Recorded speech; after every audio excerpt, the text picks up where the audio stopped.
Hello there, and welcome to the Final Fantasy Entertainment and Podcast Network, Final Fan TV. It's time for Chapter 13 on Friday the 13th. That's right, I'm joined by the Dragoon King. There it is. And the Excalibur broadcast ready. Here he is. He's ready to go. Excalibur. We had to delay yesterday's show, postpone it to today. So thank you so much for everybody for tuning in today. Let's get this thing started right away. As you can see, we are going to pick up right where we left off. And that was where Sung was walking into this gigantic open area here. And let's find out what happens. Actually, you know what? Before we do that, before Sung approaches the altar, I missed two fan questions from last week that kind of fit in with from the last episode, the 13.1. So let's bring them in real quick. This is from the new Shinra. Why do you think the devs moved the location of the temple to the north? It is interesting that Vincent seems to be more connected to Shinra and the Turks than he was in the OG. Any theories? So let's just start it right off with a fan question from the new Shinra. You have any thoughts on that? Because for me, I see why did they move the location of the temple to the north? I think that is a really interesting one. Of course, I'm the map guy.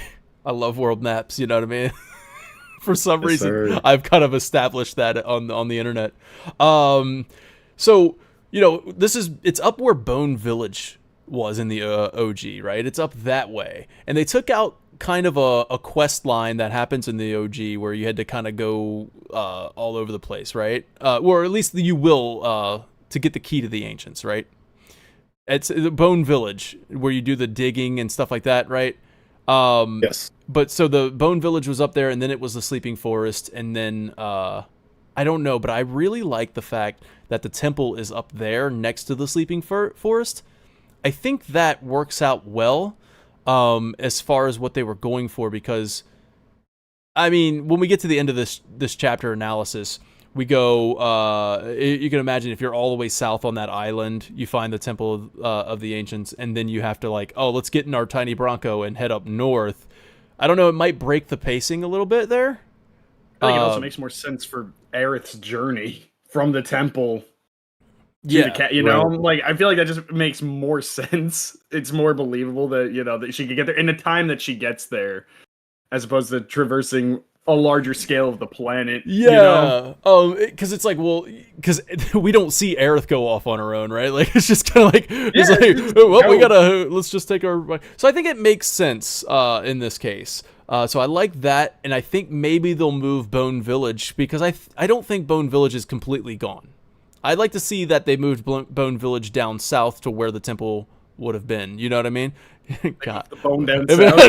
I knew it when I said it. I'm like, they moved that bone. We go down. We go down south. Man. It begins. Man. I'm holding back. I'm holding back. Hold on. All right. Yeah. Right. So it is. All right. It is interesting that Vincent, right? Let's change that subject to Vincent, to where Vincent is more connected to Shinra and the Turks in this one. So what are your thoughts on that one, Excalibur? Man, I like that Vincent is more connected. I think it helps build his lore, especially sort of a little bit earlier on. We know we're going to get more of him in part 3, so this is sort of a setup for that. And everybody that is familiar with the compilation that came after FF7 knows that there is a lot more to unpack with Vincent. So I think it's good that they're kind of planting seeds for that. So yeah, I like it. I like it too, man. So there you go. And then Red Sarge 99 had a question. And this one I feel like was last week's, because we talked mostly about the kind of the dungeon of the Temple of the Ancients, right? In that episode. So this one is actually something that kind of we all overlooked in a way. I mean, I didn't really think about it. But are you mad they removed the Rolling Boulders minigame? Remember the Rolling Boulders from the OG? I know. Huh. Oh man. And like the old ancient dude, like that the wizard that was like they removed all of that. That's crazy. Yeah. So we missed our Indiana Jones moment. We didn't get our Raiders of the Lost Ark. And I was thinking, like, at the end of this chapter, when they're doing the escape, I was like, oh, man, that actually kind of would have been a good moment to have, like, a boulder, like, rolling behind you. You have to, like, escape Indiana Jones style. But then again, I don't know. God forbid this game does anything goofy in a serious moment. Wait a second. That would be too outlandish to do something goofy as an Indiana Jones rolling boulder, especially when something so serious is happening. They would never do that. But they didn't find a way to squeeze the boulder. Yeah, exactly. I feel like they would, like, you know, I mean, it wouldn't have been. The wizard, I kind of feel like there's something about that I'm, for some reason, I'm okay with. But the boulder, I don't know, man. Now that you mention it, I know it's the boulder thing, and as you can see here with Sung walking into this gigantic open area, this is of course a nod to the original game. When you walk into that room with the big clock, and you have to move the hour hand and the second or minute hand. You can actually see that, and I have a picture. So once we get to start talking about it, I'll bring up the I broke the camera free, brought it up top, look down at it, and you can actually, you know, clearly see the hour hand and the minute hand and things like that. And they even line up. It's pretty cool. All right, so let's get started, shall we? This is the Hall of Resurrection. So just wanted to point that out. The Hall of Resurrection, and I believe that the hall before was the Hall of Life. So the Hall of Life and the Hall of Resurrection. I just kind of put those down as a note because I was looking for like the Hall of Death. But I think there was like the Hall of Effigies or something like that. That might be kind of, you know. But anyways, here, Sung approaches the altar, and yes, you guys would be able to hear the audio because I have something important to tell you later on. But anyways, we're not going to do audio right now. Sung approaches the altar. It's not a temple, it's a fortress! To defend against what, though? Fiends? And here comes Sephiroth appearing, and he says, worse. Humans. There we go. We got that kind of like human monster thing going on again that keeps getting brought up, especially from Crisis Core, but it keeps getting brought up here as well in this game. Humans feared and coveted the power of the ancients, so they slaughtered them. Sephiroth says what Cloud has been saying this entire time. Don't be afraid. It's not death. It's a homecoming. And then throws some serious foreshade at Aerith. Foreshade. Some foreshade at Aerith. You'll see him soon enough. You'll see him soon enough because you know you know what I'm saying. Aerith informs Sung that this is not the promised land, and Sung isn't surprised. Aerith says, "You always did take my word for it," and Sung gets up and just walks away. Just like, yeah, man, whatever. I got to work on some paperwork, man. I'll get out of here. I thought that was kind of funny. Yeah. Like getting up, he's like, all right. Well, anyways, you thought I was gonna get a long, drawn-out death scene, but yeah, I guess I gotta get up here. Bro just had a real case of the Mondays. Yeah. Need to get up out of there. All right. Hey, of course. Hey, figures. He doesn't even want to see what she's doing. That's the one thing that when I first played, I'm like, he's not gonna stick around and see what the hell's going on. Nope, I'm not here. Paperwork.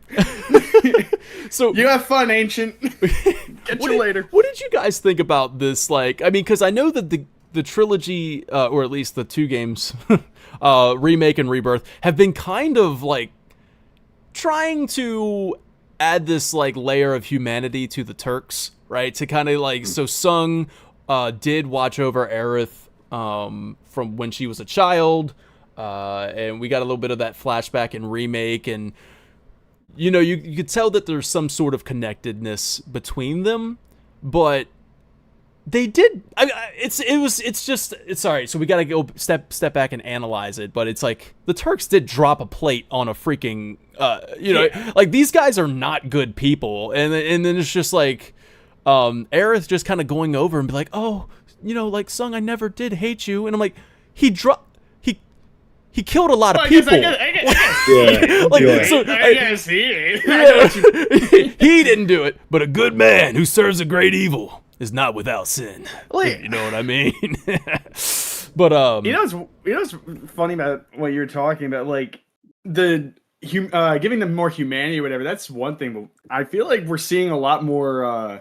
And this kind of caught me off guard because maybe this is something in the original I haven't played in a long time and don't remember this element there, but the amount of doubt they seem to have in Shinra, just like they really hammer it in with the like Elena's constantly criticizing Rufus's decision making, saying like, oh, that, you know, he's constantly coming up with bad ideas or something like that, and Reno's like, are you surprised by that? And Smug not being surprised that they were wrong about what the temple was. Yeah. If anything, I'm kind of the humanity thing. I feel like they're trying to give them a more human element, which is interesting. I agree. Like, I love the Turks, but they're not good people.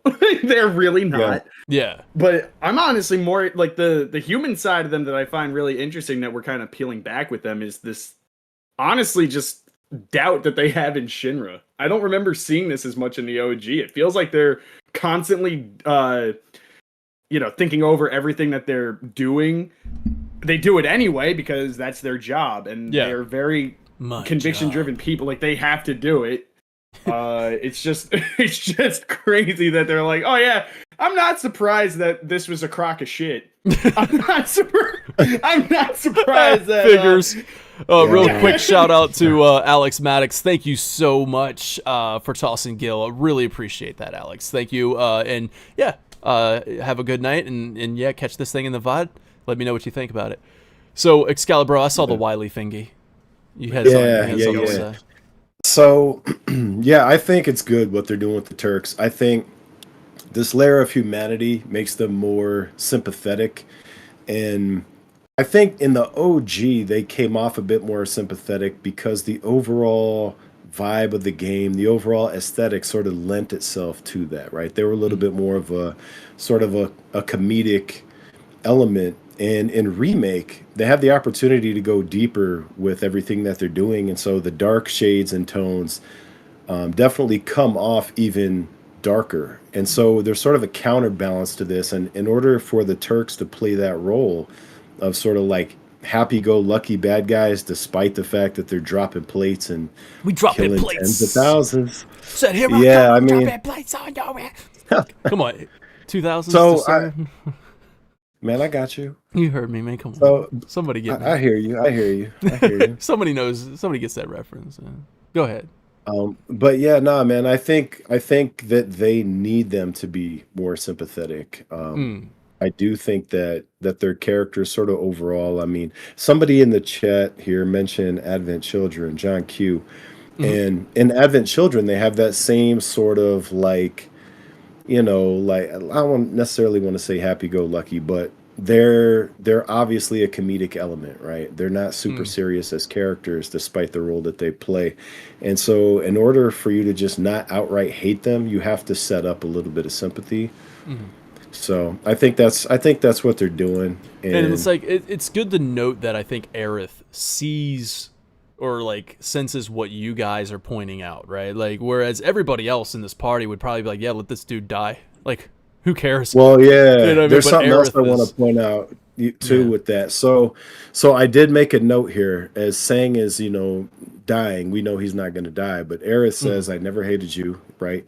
So she's forgiving him despite everything.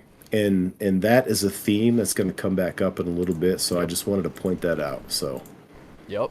So you guys think that he's out of commission for part 3, or are we going to get that 4-way Turk fight?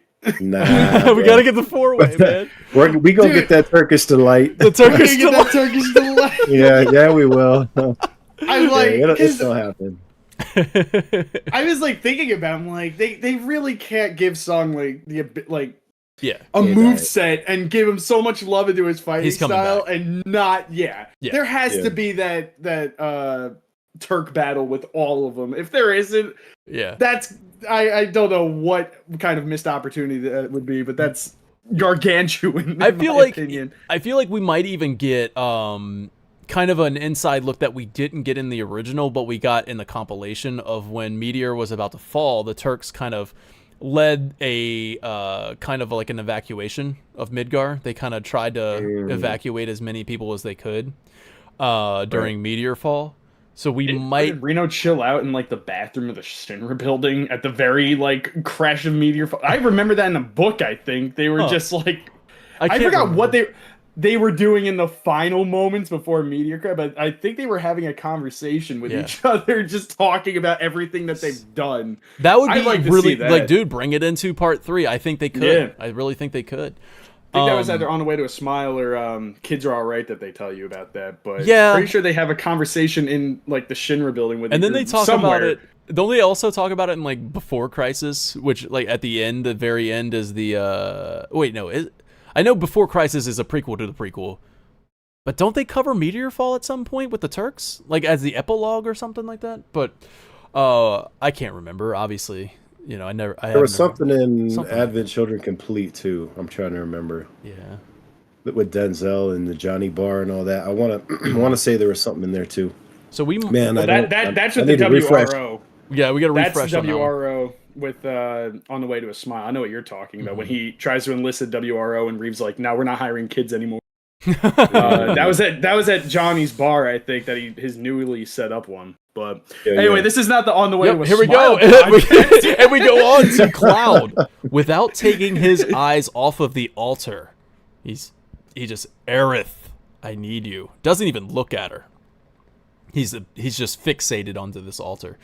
Aerith kind of reads the text here, the Cetran text. It says, "O warrior, weary art though thou art, inward must thou now turn."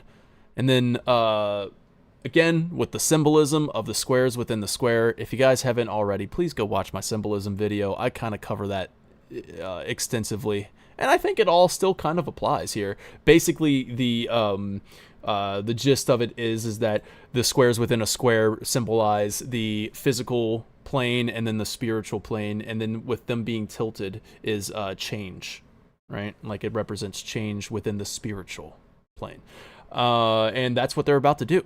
Right? Sort of something like that. They look inward. Reflect on thy long and bloody path, and kindle life's fire anew. Forget not thine ire, for it shall remake thee. That's the thing. Yeah. That's the name. That's crazy, man. And then the Hall of Resurrection. It's like rebirth, man. That's crazy. Wow. Each party member, except Cloud, will undergo a trial. And Barrett says something I thought was pretty interesting for a little line there. He says, "See you on the other side," which could mean two different things, but both hold some significance. And of course, this could just be a nice little fun little line like, "Hey, I'll see you on the other side." So "see you on the other side" is usually said when you're faced with something that could likely end in death. The other side being the afterlife, right? So "I'll see you on the other side." It's like, "I'll see you on the afterlife, in the afterlife." The rooms they are about to enter are going to be trials created by the afterlife, created by the life stream, right? And of course, it could also be an optimistic saying that they will overcome this and regroup on the other side of this obstacle. But I just do feel like this choice of words here is intentional. I would agree. Yeah. On top of that, though, did you catch the optional dialogue and how each of them foreshadowed what their own trial was going to be about? No. What are you fill me in? All right. So if you decide to, take the time to talk to each one of them before you proceed to your own trial, they each have an optional dialogue, and they all seem to relate to the trial that they're about to face in some way or another. With Red, his is like the simplest. If you talk to him, he says, "We got to go it alone from here. Really wish we didn't have to, though." And I took that as him reflecting on the loneliness that he's about to embrace and have to deal with. His trial is really confronting him at his most vulnerable and alone. So that was my takeaway on that. And then you got Yuffie, who's talking about her ninja training. She said, "Compared to the training we ninjas go through, this will be a cakewalk. Want to bet a couple orbs of materia on who will make it back first?" And that just to me was reflective of, that well, first of all, she's bringing up her ninja background, so Sonon, and that constant jabbing back and forth, playfulness that she does with him, and we're even going to hear some of their dialogues together in that trial. So I thought that was like a cool tie-in with that. Let's see, where did you go? Oh, there you are, Barrett. Barrett says, "Don't forget my anger, huh? I'm going to take that shit to the grave. If the Cetra think I ain't pissed off enough, they're in for a rude awakening." We know, obviously, that this incident is the largest contributor of his anger, and we're about to see it firsthand what he's got to deal with. Tifa, hey, about Cloud. He's been acting kind of weird since we got here. It's almost like he's actually forget it, is what she says. And we're seeing Child Cloud directing, who she go to on the tower. It's who she's going to in her trial. So, and the last person you can talk to, Cloud, I don't have anything to prove. Get going. And what are they talking about during, I'm not like him. I'm proven I'm no fool. Exactly. Yeah. So all their optional dialogues were just like a little tidbit about what they were about to face firsthand. I just thought that was a neat little detail. Obviously, first playthrough, I was not going to catch that because I didn't know what I was do. But on this playthrough where I had the Force, I was like, that just was a little taste of everything that we're about to face. That's pretty cool. Yeah, that's really cool. I just thought it was a neat little detail. So, each part, we already said that one. Main scenario is an Ancient's Purview, is what it's called. An Ancient's Purview. A purview meaning a responsibility or purpose or like an influence or something like that. Now, to each their trial, as they step into their chambers, a giant statue of a hooded, I suppose this is a Cetran, hooded Cetran stands tall in the middle. Fog envelops the room. And as the fog envelops the room, we are taken to Red 13. Now, Red 13's trial is first. So we begin in a Cosmo Canyon cave when Red was fleeing from the Shinra troopers that are shooting at him, trying to capture him. Now, let me see if I can bring this up. Because I had to do a little bit of digging into... This is actual capture and before Crisis? Well, this is before Crisis, yeah. Yeah. So I'll play a little bit of this because I kind of wanted to fill this in. 3 years after Shinra orders the elimination of Veld, who remains elusive, the Turks are sent to Cosmo Canyon by order of Hojo to capture an endangered species. Red 13 is that endangered species. And the only other kind is a female, Dene.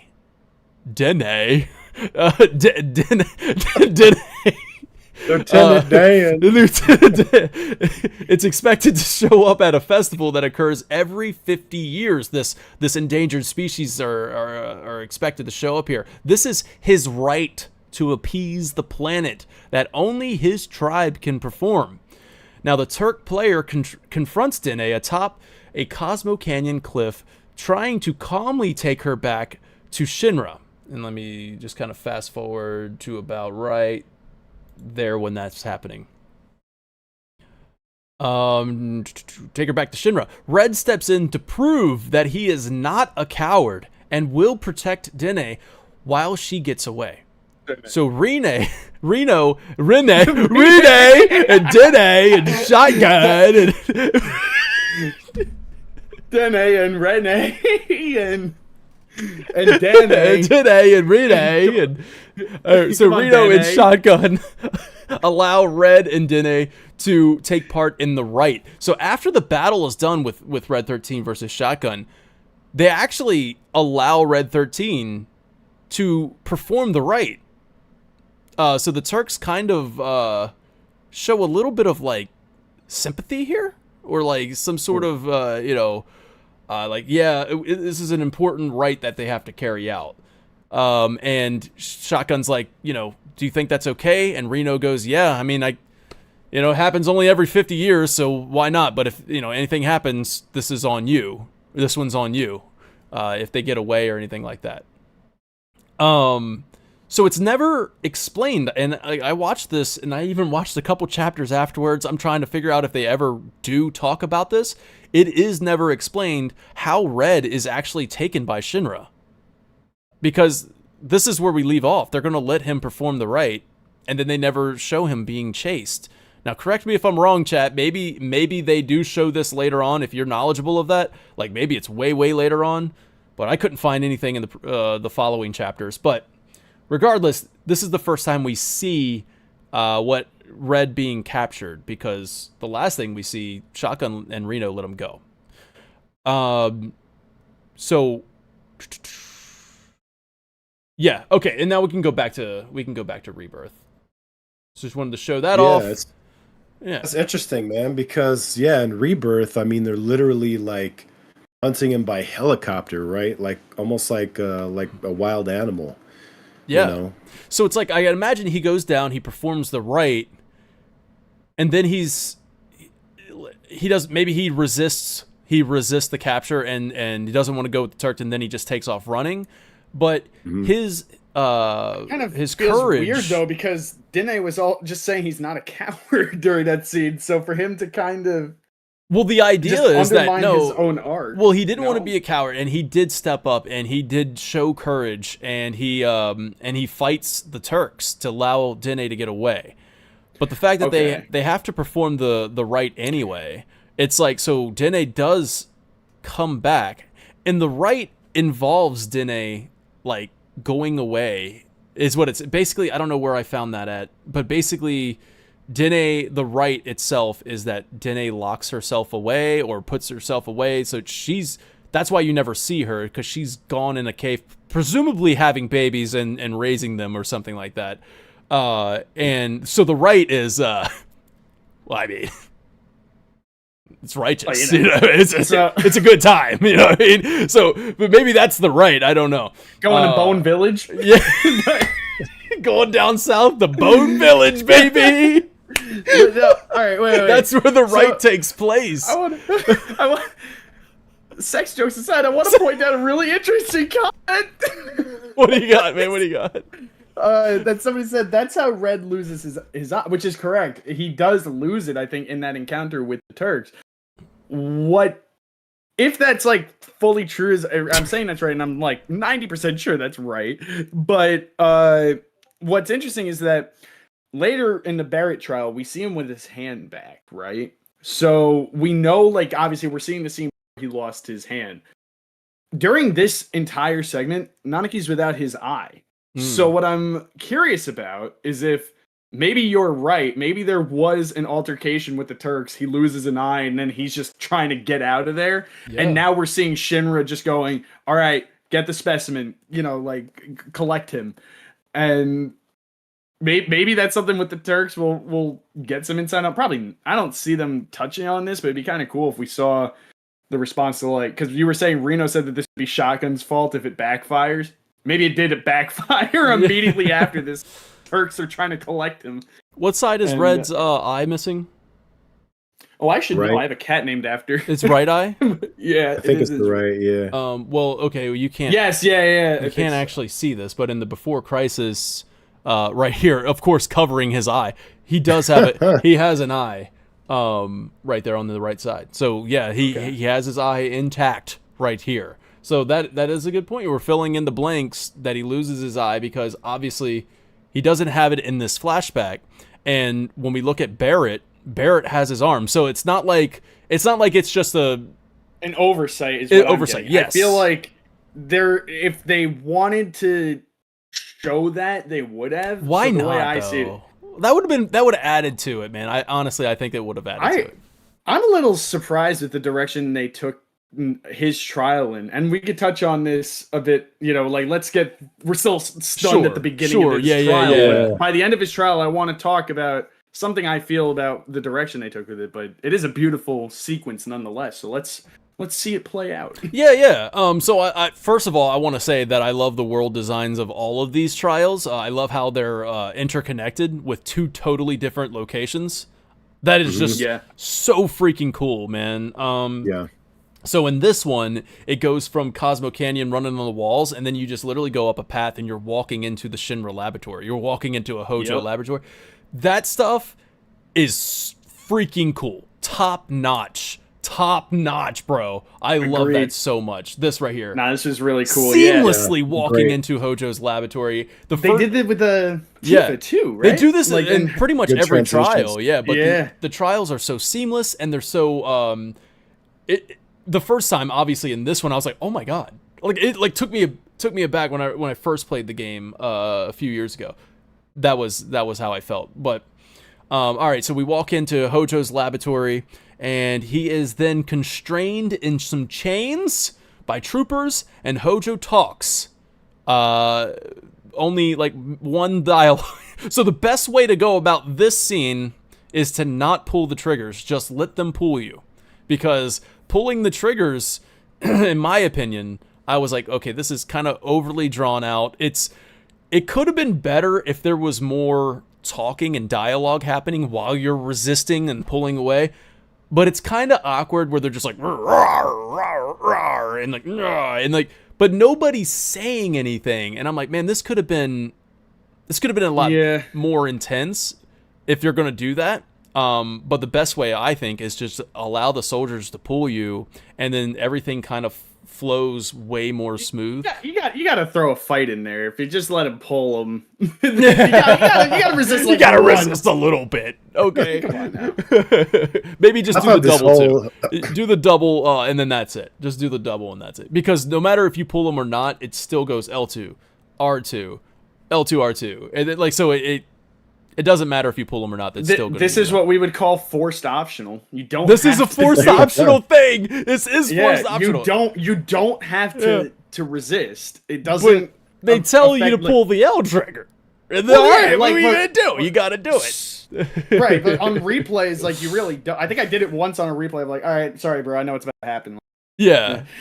Like, first time playthrough, it does feel more suspenseful. Shout out to Omega. Sorry, I gotta say it real quick. Omega, thank you so much for tossing the kill. Really appreciate you, man. Thank you.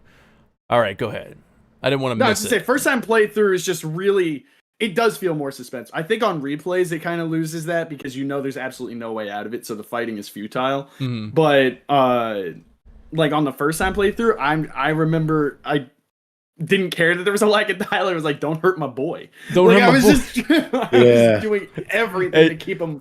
Real quick, though, I'm sorry. And I'm not going to call out the name because your name is Omega right there, Omega. I don't want to call out the name because that's your name right there. So I'm pretty sure we met at Xbox Fan Fest 2019. I'm pretty sure we met there. Did you go to Xbox Fan Fest 2019? That's pretty crazy. That's crazy. All right. So we'll get back to it. All right. So let's see. Wait. All right. So now that we're past her, Red, I want to point out that the only thing I felt I love seeing that. I mean, not that I love seeing that. In fact, I hated seeing that, but I love how they did it because of how much of a visceral reaction it gets out of me watching him just like suffering alone, scared, and just forced into this awful situation. It's done beautifully well. My only like thing with this, and maybe it's because he doesn't have the same type of trauma like the others do in this regard, but like Aerith's big long speech after all the trials largely has to do with death and life, and his is the only one that has nothing to do with death. Like, his is solely about his loneliness and that vulnerability of being captured. So yeah, it has to do with his life, but the parts where she's talking about like what it means to die and all that, it feels almost lost on his trial because his has nothing to do with that. I feel like, not that they it's weird because the scene itself is great and I love it, but I feel like now they could have done something maybe a little different.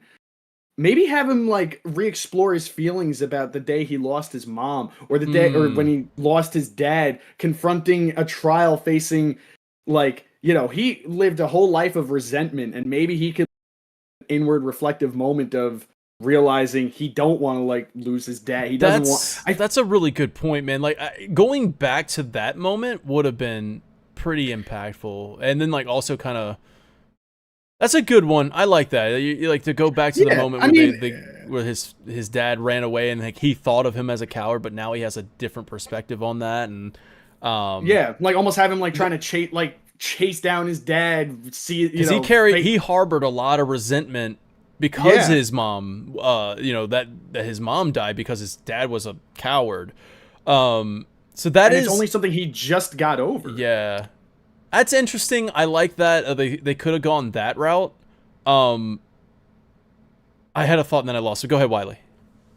I was going to say, so I have a few things here. The first, I think the reason that they chose this trial is because there's sort of this underlying connection between all of them. And that is that every trial that a character undergoes is caused by Shinra. Yep. Right? Yep. And so it has to go back to Shinra.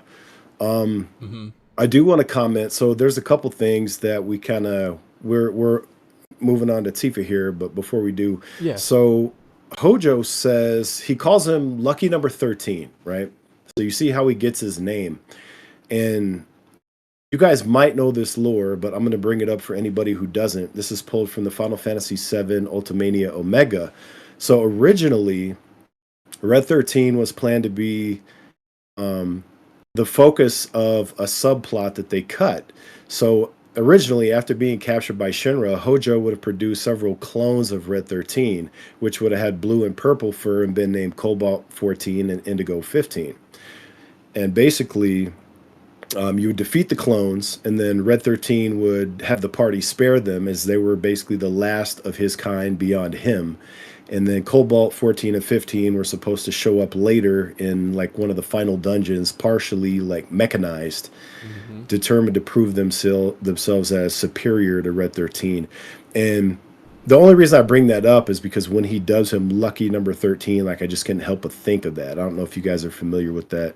I am familiar with what you're talking. Yeah. Kind of interesting. That is interesting. I don't know. I do agree with your point though about needing to tie with Shinra. Like I want to point that out. Like that part isn't lost on seeing how Shinra ties into all their traumas so like intrinsically. Like they're all kind of bonded by their trauma that Shinra dealt them.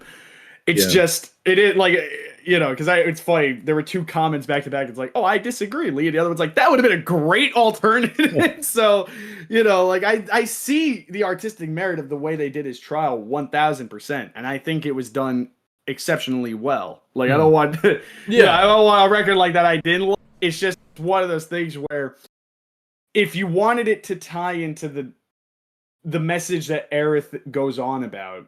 His is the one that has the weakest connection to the message following life and death. Now that was the thought that I had and then it left. Maybe it's a message, maybe it's a lesson that he's yet to understand. You know what I mean? Like part 3, he's really going to have to cope with a loss.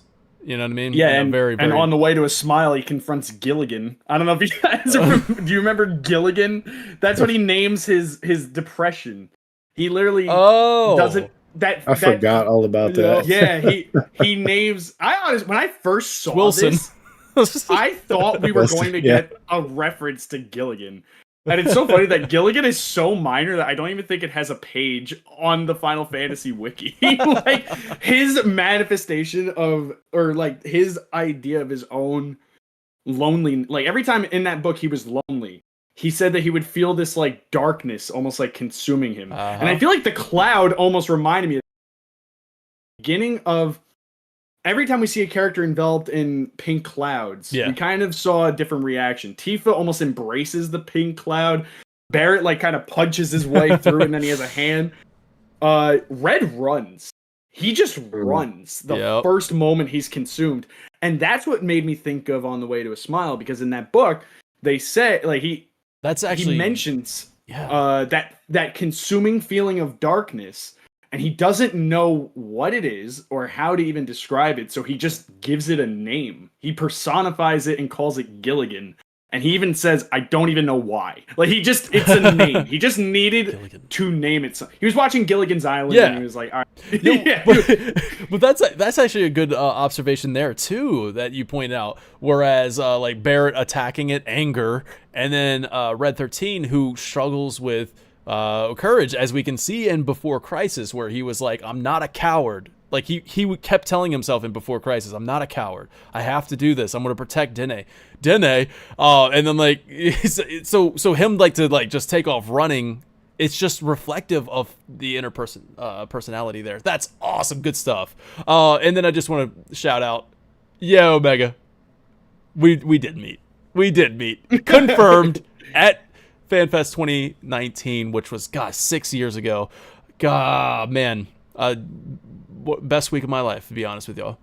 That E3 dude playing Remake for the first time. God, it's good stuff. Now, yeah, I saw that picture of you on the Hardy Twitter earlier. Yeah. Yes, sir. Oh man, yeah, so good. Dude, Buster Sword, I Hardy Daytoner. I Hardy Daytoner. That's so good. You really tried to make that work, and you found a way. You found a way. Here we go. Let's go over into Tifa's trial now. Well, one more thing I want to say about Red. Sure. Okay, so we're given a close-up of how he receives his tattoo. And his tattoo is actually a scar, right? It's burned into him. Yeah. And that's something that, so that's something he has in common with Tifa and Barrett in their trials, is both of them, all three of them, endure like a physical mutilation in their trial. That's true. Like some kind of physical trauma. That's okay. While we're on the subject, just we don't have to spend time on this. We don't have to spend time on this. Like either a yes or no or whatever. Do you think Red was given Jenova cells? I mean, we're in Hojo's lab. Hojo. Oh, dude. Hojo. How do you yes or no that? Do you think he was given Jenova cells? I mean, do you think Hojo would let this lab rat dog sit in his cage without injecting him with some Jenova cells? Okay. Unless if he was just worried that he might, like... That's just it. That's the only argument I'm going to say for no. Because in the I'm making this super quick. In the original game, he struggles with that, thinking, oh, crap, like, could I... He mentions it at some point in the original game, I think, by the North Grader. He goes, oh, wait. Do I have that? Could I succumb to this? And they kind of gloss over it. Though I do want to point out, if he is as rare of a species as Hojo is led to believe, and we also kind of know is true, I don't think he would. Hojo's a madman. He's a madman, but he's also he was a madman that was thinking about it, and he was like, wait a second. He's mad within reason. There's a logic to his madness. You know what his reason was? His reason was that he wanted to make the perfect specimen, so he was going to mate the ancient. He's a madman, but he's got a plan. All right, he's got a plan. Oh my god, yeah, that was his plan. I so he didn't want to mess it up by putting in Jenova cells. Maybe that's my no. Isn't it a canonic no? Like, we know for sure he didn't do that. Like, it wasn't the question, like, do you think he could have? Like, I think canonically we know he didn't. I think it's an interesting question. If you have the actual text, the sacred text, because you have the sacred text. Delta Sin's in the freaking chat. Delta Sin, hook us up, man. Delta Sin be posting some crazy awesome stuff. If you don't follow Delta Sin, everybody go check it out on Twitter.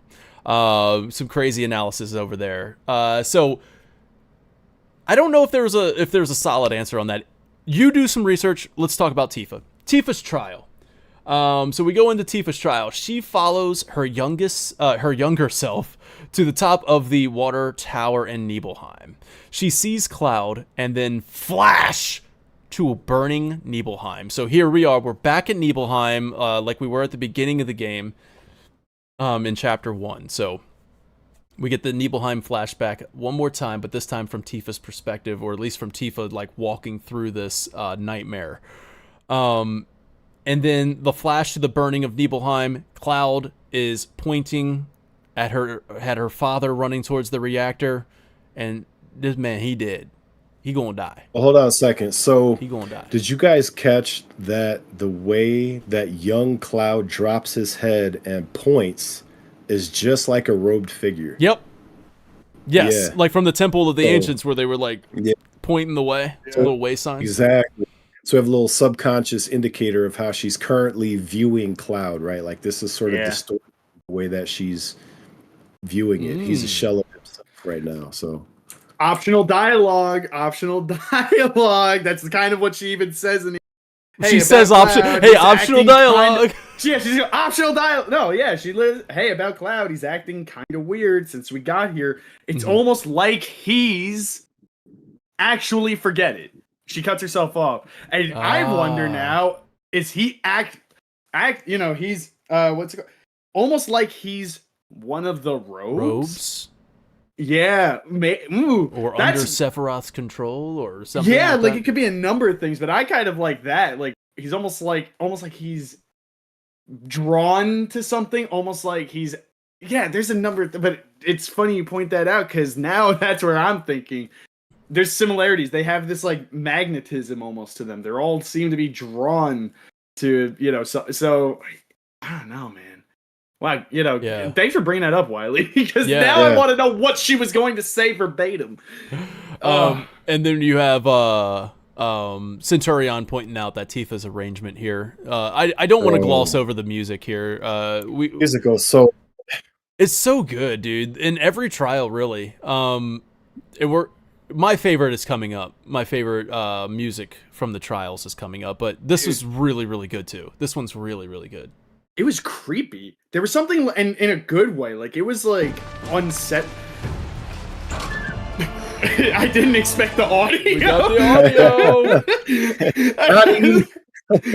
Like the music when she sees herself as a kid and she's spinning. I don't know how to describe it. It reminded me of almost like nightmares that I could have had as like a kid. It was something really unnerving about it, but also comforting. Like this like inward reflection. I don't know, man. Atmospherically, this part might be my favorite. Yeah. Let me say, so a note I have here, she follows her younger self up to meet young Cloud on the water tower, right? Only to find Nibelheim on fire. So it feels like this is sort of demonstrating how maybe some of her positive memories are connected to and overshadowed by her most traumatic moments. Like they're totally like. Are you trying to tell me that is a confluence of emotions? I might just be there. Are you telling me that just anger and rage and all that other stuff is going to consume fleeting moments of joy? You know, all that other stuff. All that other stuff. You know what I mean? The stuff that Sephiroth loves. I would love if Sephiroth spoke like that. Like, half poetic and then just dude bro. A confluence of emotion. And all that, and like when he's about to do it with Cloud's trial and he's like, anger, other stuff. All of that is... all of that's just useless. You know what? You get what I'm saying, Cloud. You freaking puppet. You freaking loser. Get over here and give Daddy a hug. Dude, I want this game redone, but Sephiroth's a dude, bro. Yeah. Yes.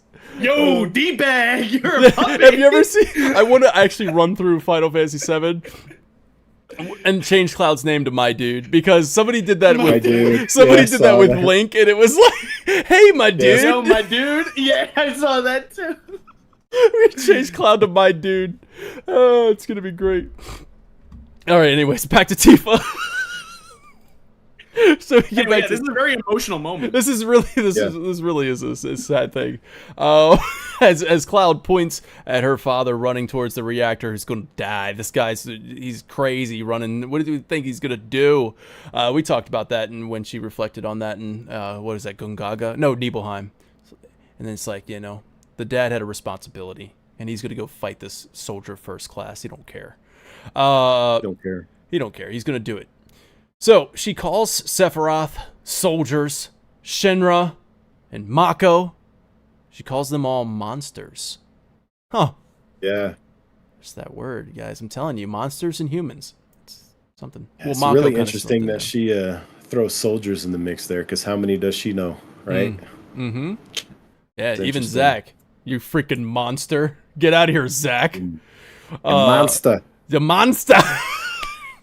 She's of course sick of all this. Is there anything else you guys want to say? Because like honestly, for me, I felt like Tifo's was that's all I had. What do you got? Yeah. All right, so you go ahead. You go. No. Well, we're gonna have to run it forward a little bit further from where it's at, and there's a screen I want you to pause it on because there's a big noticeable difference here. Okay. A little bit Is further. it a little bit further in? Oh, it's the bird's eye view. Okay, we'll let it play out. It's coming right up. Yeah, because I don't want to skip ahead too far. So, this is where she calls them monsters: Mako, Shinra, soldiers, Sephiroth, all of them. Yeah. Right there. Yeah, there it is. Right there. Pause it. What do you see there that doesn't belong there?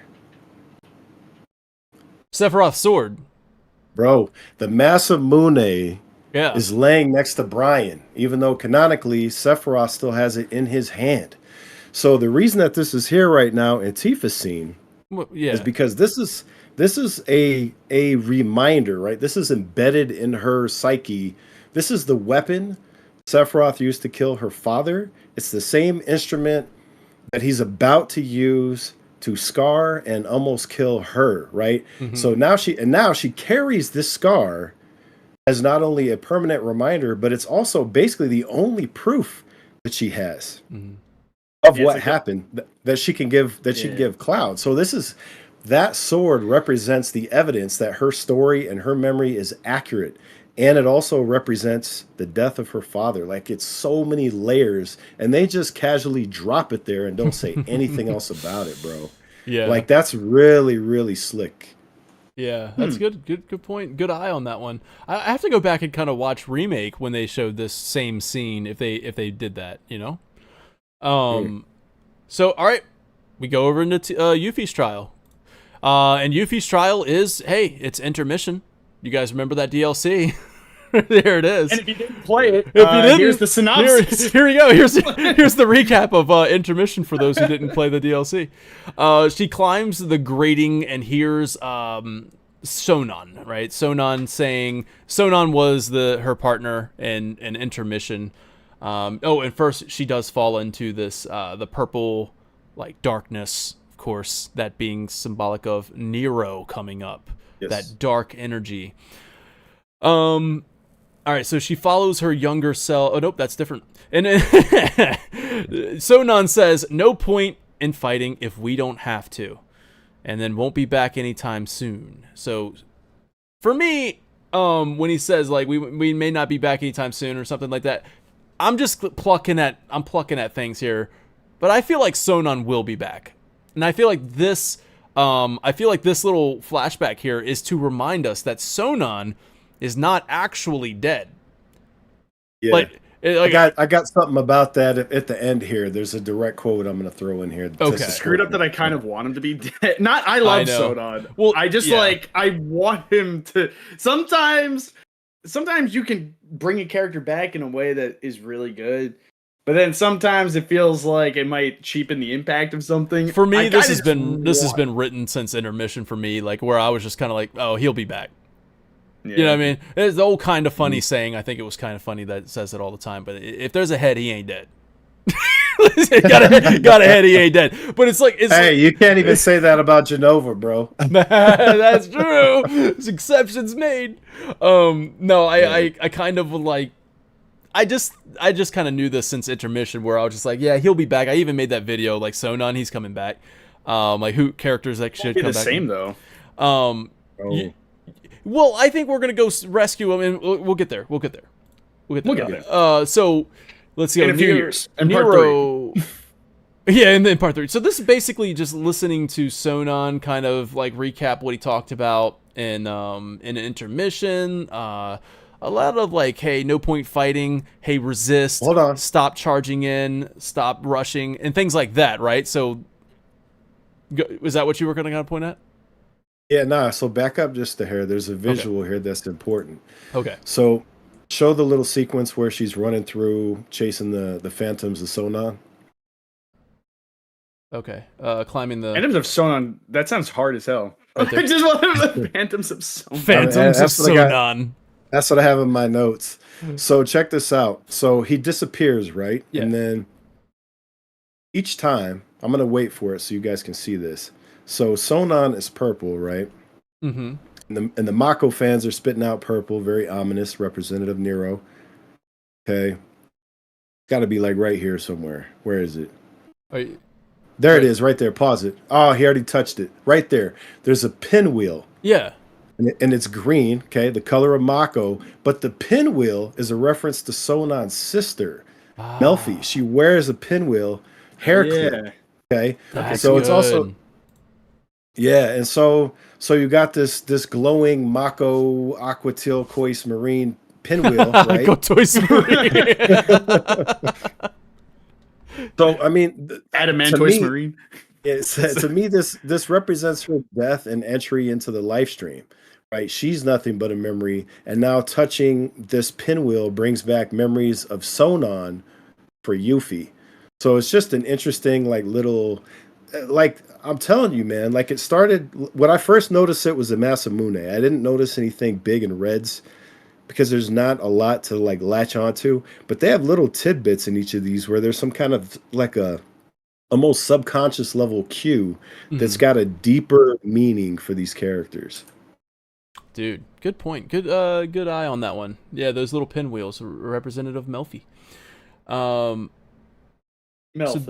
Melfe. There we go. Melfe. All right, so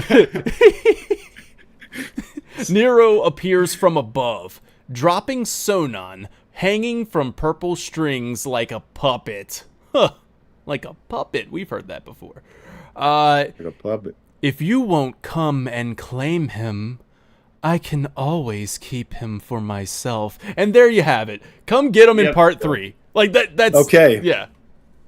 Okay, so two things here. So yeah, Nero literally dangles. I said Ningle. Nero dangles.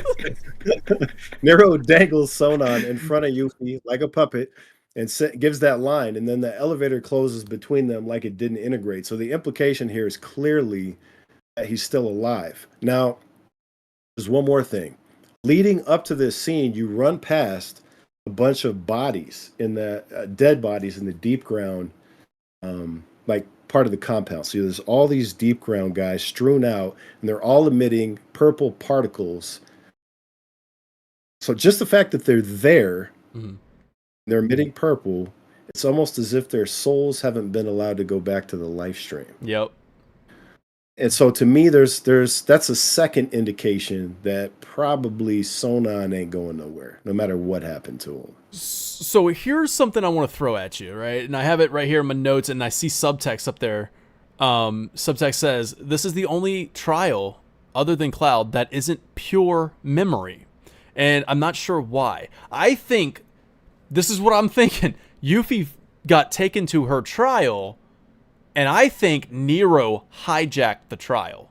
I don't think Nero was supposed to be in her trial. Like, I feel like this is Nero here within the trial, like literally taking What control. would her trial be? I have no idea. Like, I feel like the live stream or the Cetra, whoever's taking Yuffie to her trial, the temple, I feel like they lost control, and now Nero's in control.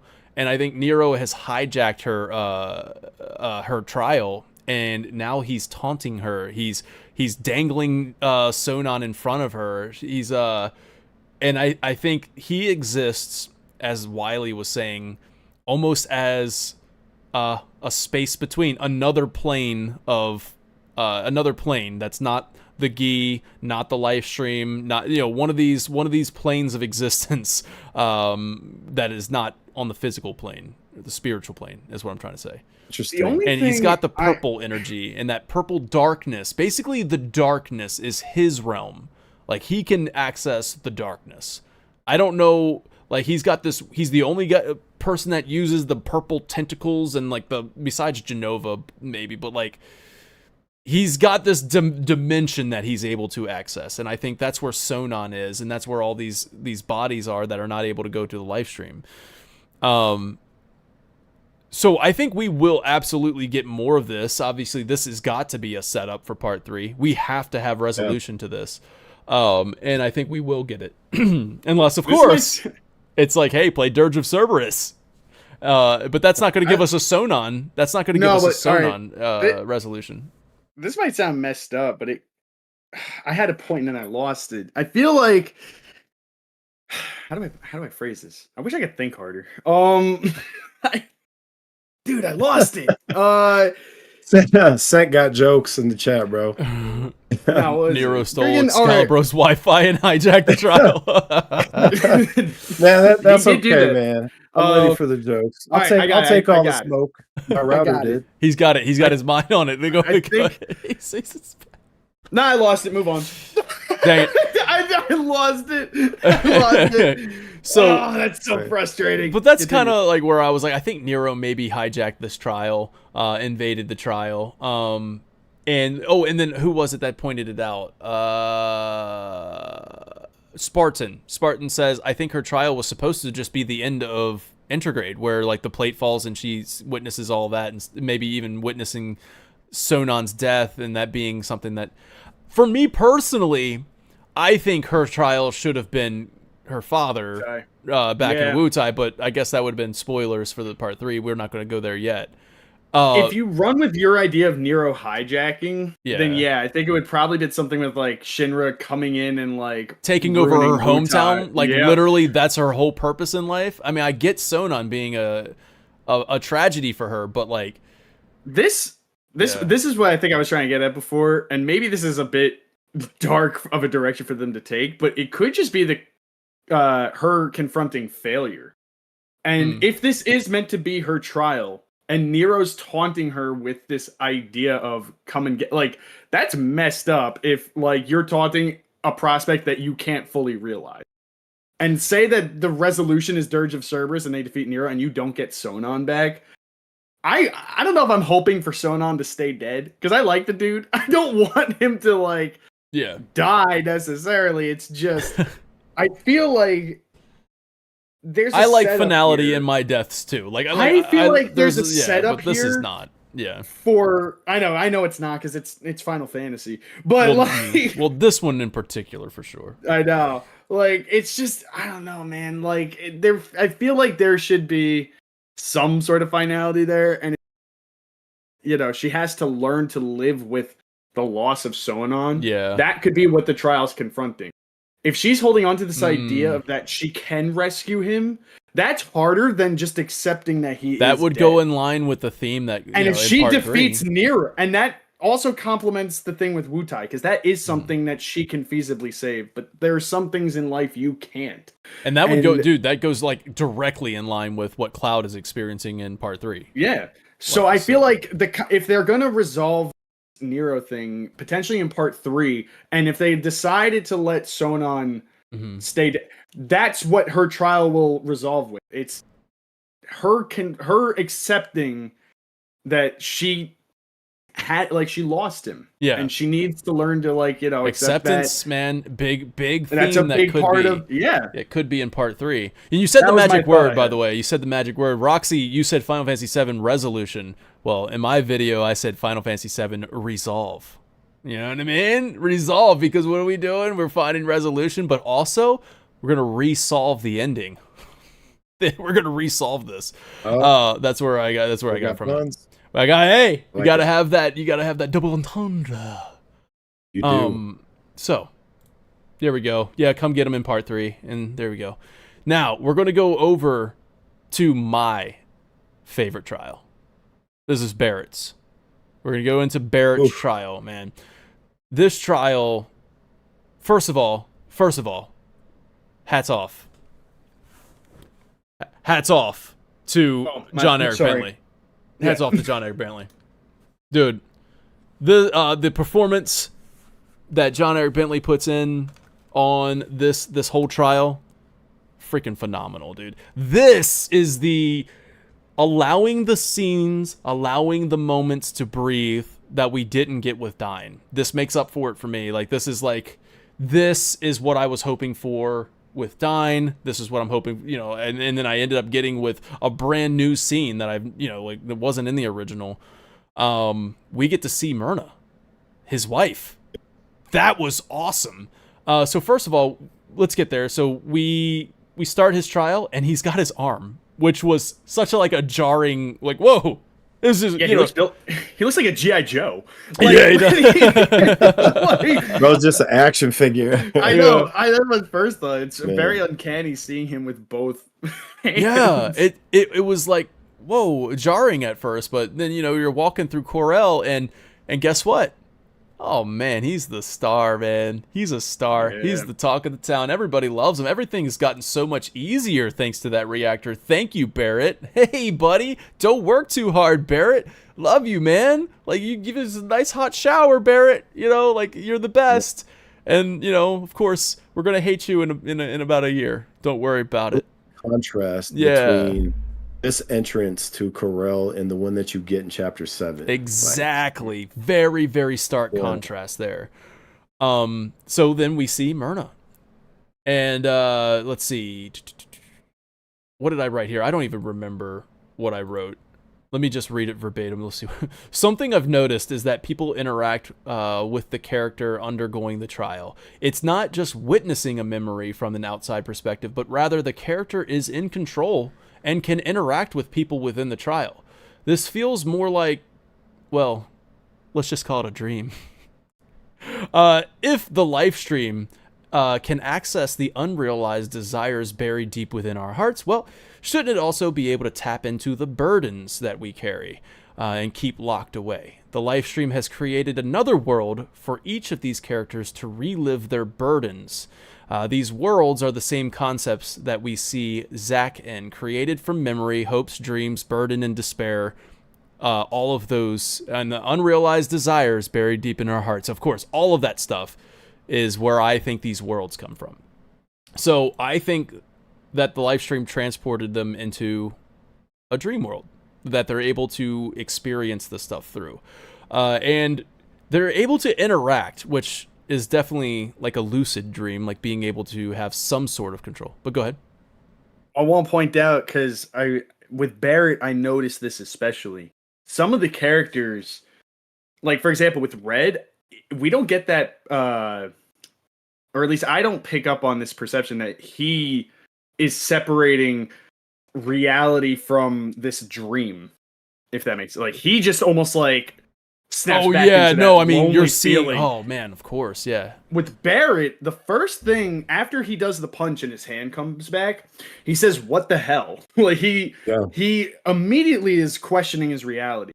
And then he's walking through the town, he sees his wife, and what's weird is that, like, there's a moment of almost like hesitation, and then he just sort of like resigns to the dream, and he just goes along with it because he's so happy to see. Like, at first he's shocked, but then he kind of, like, when she's like, "Oh, come inside," he's like, "Yeah, okay," and he just goes along with it. His is a really weird battle of like perception versus reality, and this is jumping a little bit later into it when he finds her, like her dead on the ground, and he says, "Don't leave me, not again." That's him accepting. That's him recounting the fact. So like he is bouncing between understanding his reality versus just like almost like wishing that the perception was his reality. It's really interesting because, like, the moment he says okay when he's going wife, it's like almost everything else in his life, the fight, even Marlene, like everything, it's almost like it all just took a back burner for a second. Just he can be with his wife again in the life that he remembered before everything went. Yeah. And I just thought it was really profound where he is just, like, there's these moments where, like, I felt really bad. If you've ever had a dream where, like, it's almost like when this feels the most when you see somebody who, like, you've known, somebody who you knew, especially if you knew them well, and they passed away, and you have a dream about it. And you feel like you are talking to them, and things feel, and then suddenly you, in your mind, in your dream, are like, "Wait, you're dead," or like, "Wait, there's this like weird feeling," and they'll even like address her like, "Yeah, okay, but like, come on, just take it for what it is." Like, he is just grasping for what he can because he knows so much, and it's really sad. Yeah, and it makes watching it get ripped away from him worse. Like by the very end of this trial. Yeah, So, dude. Yeah, that's good. Like, yeah, a That's lot another of layer. Dude, so much of what you said is like exactly what I wrote here. Yep. So like his reaction to seeing Myrna, it's very lucid. Like he's aware that he's getting another chance, right? Yeah. He reacts emotionally to seeing her right away. And this is as close to a reunion with his wife as he's gonna get. It's the closest thing he's had since she's died. He hasn't had anything, right? And that's what we're seeing here. We're seeing what he would do if he had another chance. And then the second she takes him in this house, he's transported to the destruction of Corel. His arm's missing, bandaged, bloody. Incredible transition. Man. Yeah. Yo, this trial, man, it is everything, that I like think of Final Fantasy VII, man. This is literally the pinnacle of Final Fantasy VII remake trilogy right now. This is what it's on screen right now is my favorite. Like I think my favorite part of the entire trilogy so far. So this is what happens when you let these moments breathe. You let these incredible performers perform and let them do what they do, and like the incredible mocap and the incredible cinematography of it all. This is, and like getting clever with those transitions, man. And it hits hard. Yeah. I hope he looks to the right. Yep. Okay, pause it right there. Yes. So that right there, this is Barrett's little subliminal piece. So you have bodies strewn on the ground, and right here you can see two couples, right? Where you have one person huddled over the other in both of these instances protectively. So two different people right here died protecting their loved one. This is their final moment. And this is another reflection of what Barrett couldn't do. He couldn't die to protect his loved one. And that's what he'd give anything if he could have died. It's crazy. So they just have these little things in there that as you're walking through, it's just right there, man. Like this hit me. I had to stop for a second when I got here, and I was like, man. That's a really good connection there. I didn't put that together, like with the bodies. I thought that was interesting, like they would die protecting, but you putting that together with Barrett and then like him adding this into his dream, basically subconsciously, like not knowing that he is, but man. And then he looks over and his wife is by herself. There's no Barrett to protect her, right? Nobody's over there. She's the only person on the other side of this gate. Crazy. Yep. Oh man. All right. So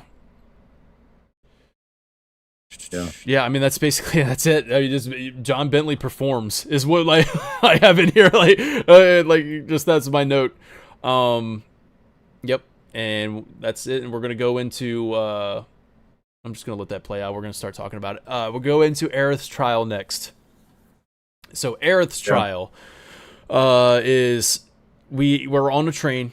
We're going to Sector 4 Undercity. And it's a Falna and young Aerith, and that Aerith sees from like a third person. She's seeing that. So I sent you guys images of the artwork that is like projected every time the story is told. Did you guys come up with anything? Because I mean, it is other than like, oh yeah, I could definitely say a child did that. I could definitely say it's pretty. What did we say, Wiley? We had like the worst response.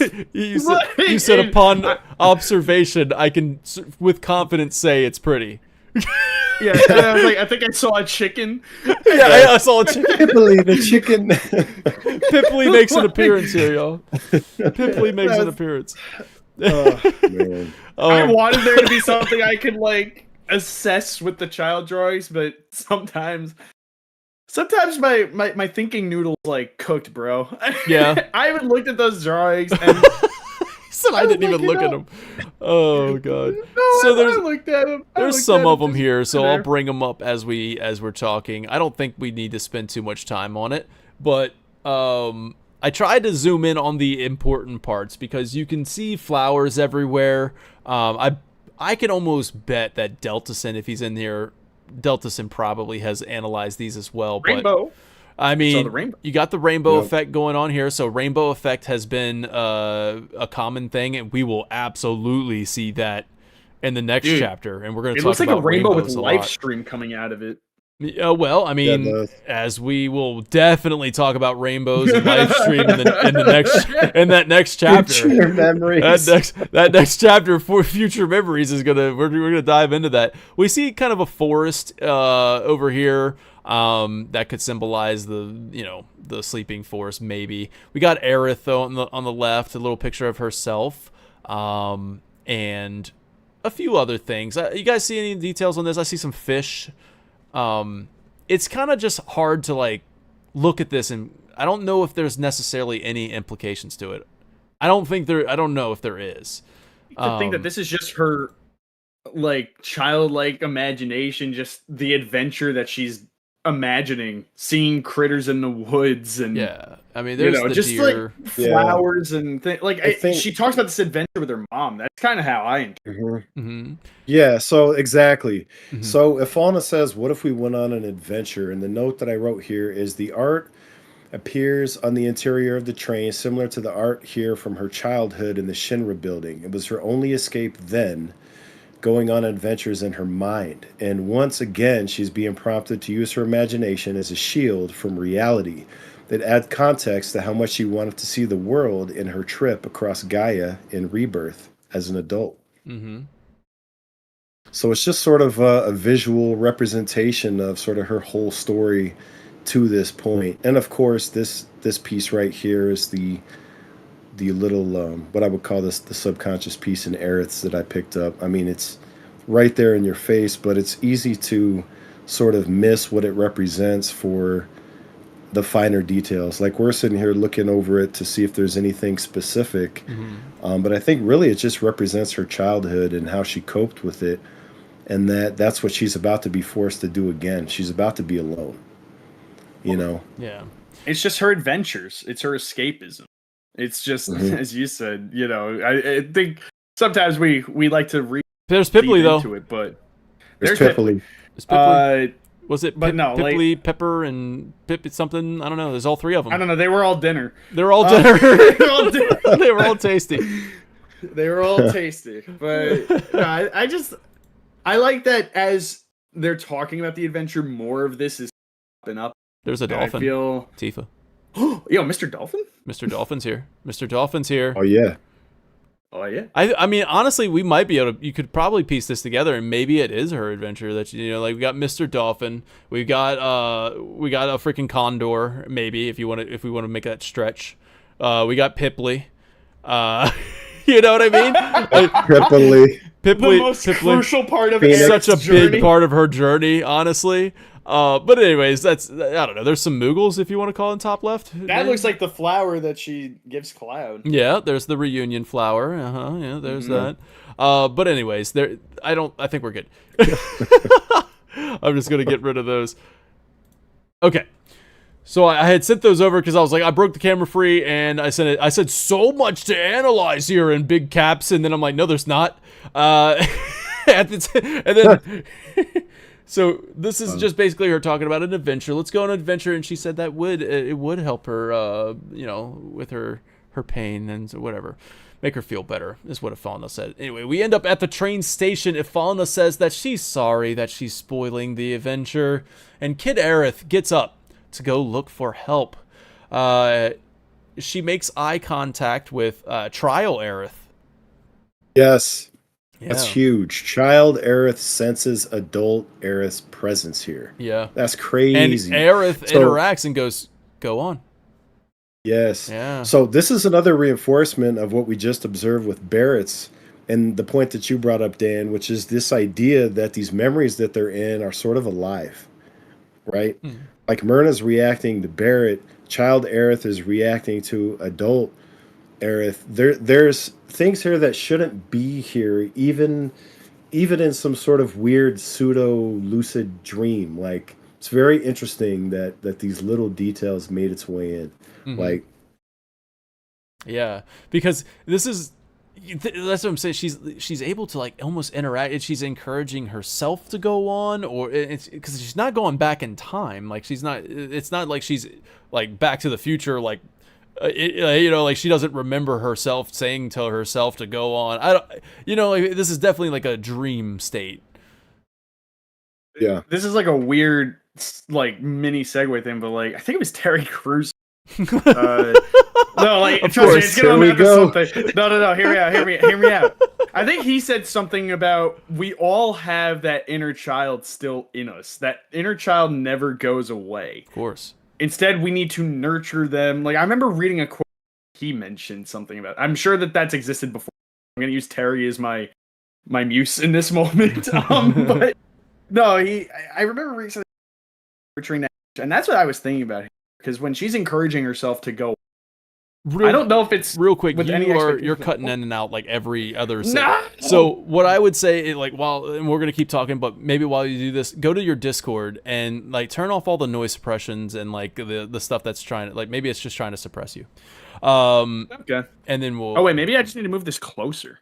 That could. It might just be where the mic was. Maybe. Go for it. All right. I'll let you know if it happens. We'll see how that. Well, yeah. Let me know. But anyway. Yeah. Terry Crews. So anyways, it's Terry Crews. Embrace your inner child, man. Encourage them to go on. So this is a pretty heartbreaking or heart-wrenching like kind of feeling because you're controlling younger Aerith here, and you're just kind of walking around looking for help. Dude. They really allowed this Aerith's trial to really kind of get that emotional weight of how she's been lonely. She hasn't had anybody growing up. She's got this incredible like burden of responsibility on her. Even now as a child, she's handed passed down the materia that will save the planet. Like she's got this materia that she doesn't know really what it does, but it is something that her mother has carried with her and then passes it on to her. So it's like she's got this, and then now she, as a child, is the only one who's able to like try to get help. Like, I need to take care of my mom, so I need to go look for help. And this is almost, I feel like there's a message here. There's something here they're trying to tell us with this, where young Aerith has this responsibility to save her mom or something like that, and she feels helpless. And I almost feel like that mirrors adult Aerith in a way, where she's got this incredible responsibility and she's almost feeling helpless in order to do it. But she's not alone anymore, which I feel like is the big key difference between young Aerith here, which she does run into Elmira. But yeah, I don't know. Am I on the right track, you think? Yes. Yeah, definitely, bro. So this is sort of like this, what do we call it? Like a messiah archetype, right?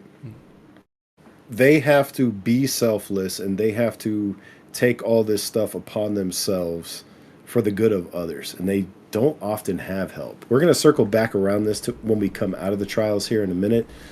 But absolutely, there's a parallel between what's happening here with her as a child and what she's going through as an adult, having to do the same thing, but essentially for the planet.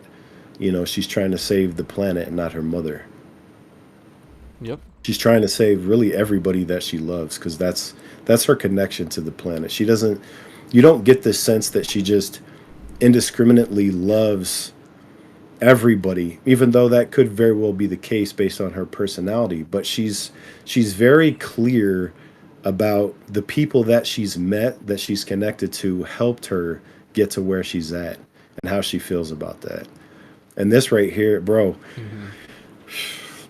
So raise your hand if you got a little teary tear, or maybe more than one at this part right here. Yeah. No, even on replay, both hands, bro. No, even on a replay. This is There's one part in this in particular that gets me like really bad, and it's coming up, and I'll explain it in a second. But let this play out. But no, they did this very well. And I think it's funny, like what you guys were talking. We're seeing it does sort of mirror her adult journey. Because when you're a kid, it feels like your mom or your parents are like, that's your world. Mm-hmm. So contextualizing the feeling of helplessness to save your mom as a child almost feels that same helplessness that now she has the weight of the world on her shoulders. So like that burden, that feeling of, I'm helpless in this situation. And I know that I referenced this in a different video, but in chapter 14, she'll even say, I never learned how to pray. I don't know if I'm doing this right. Yep. Like here, she tried to get the help. She wasn't getting the help. She always has this feeling of like doubt. A lot of it has to do with her heritage. A lot of it has to do with upbringing. She doesn't have full faith in herself, which is funny because faith is a large part of her character. Yeah. She's a flawed Cetra, right? Like she's... Yeah. 1000%. Man... This moment, and of course you're following this up right after the Barrett thing. Yeah, man, it was this where I like this play session on my first session playing the game where I was just like, this is what I wanted. Like this is Final Fantasy VII, man. And then like her speech that she makes afterwards. Oh yes. Man, and then like, and then Cloud like saying what he says when we get on that. I was like, this. Absolute cinema. Absolute Final Fantasy right there. But no, man, like what a freaking scene. And then when she's man, mommy has to return to the planet, and then she pleads to Elmira to take Aerith somewhere safe. The white materia is passed on to her.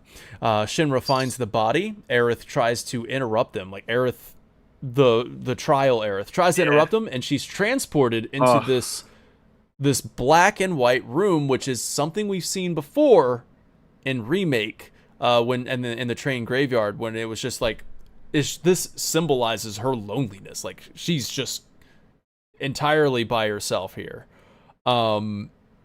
And like that, because we saw this, remember when she was like kind of crying in a corner, and then like it was in the train graveyard and Cloud and Tifa run in there and like, it's okay, and like get her and pull her out of that. So here she is kind of like going right back into it because she's kind of remembering this tragedy. Without Cloud and Tifa. Yeah. Dude. So here's an observation and a question, right?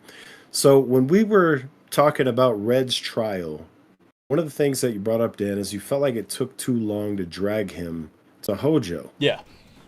Now you have this scene where you have to travel 10 times that distance with Aerith. Yeah. Did you feel the same way, or did you feel like this was perfect? Or somewhere in the middle? I'm more... I have an opinion. I have an opinion. I lean more towards it being really good. Like, I feel like maybe there was a little bit longer of a walk than I think would have been necessary, but it did sink in. Her crying, her, like, that was, I'm leaning way more towards it being the perfect amount. And like, but at the end of it all, like I said, I was like, this is the best.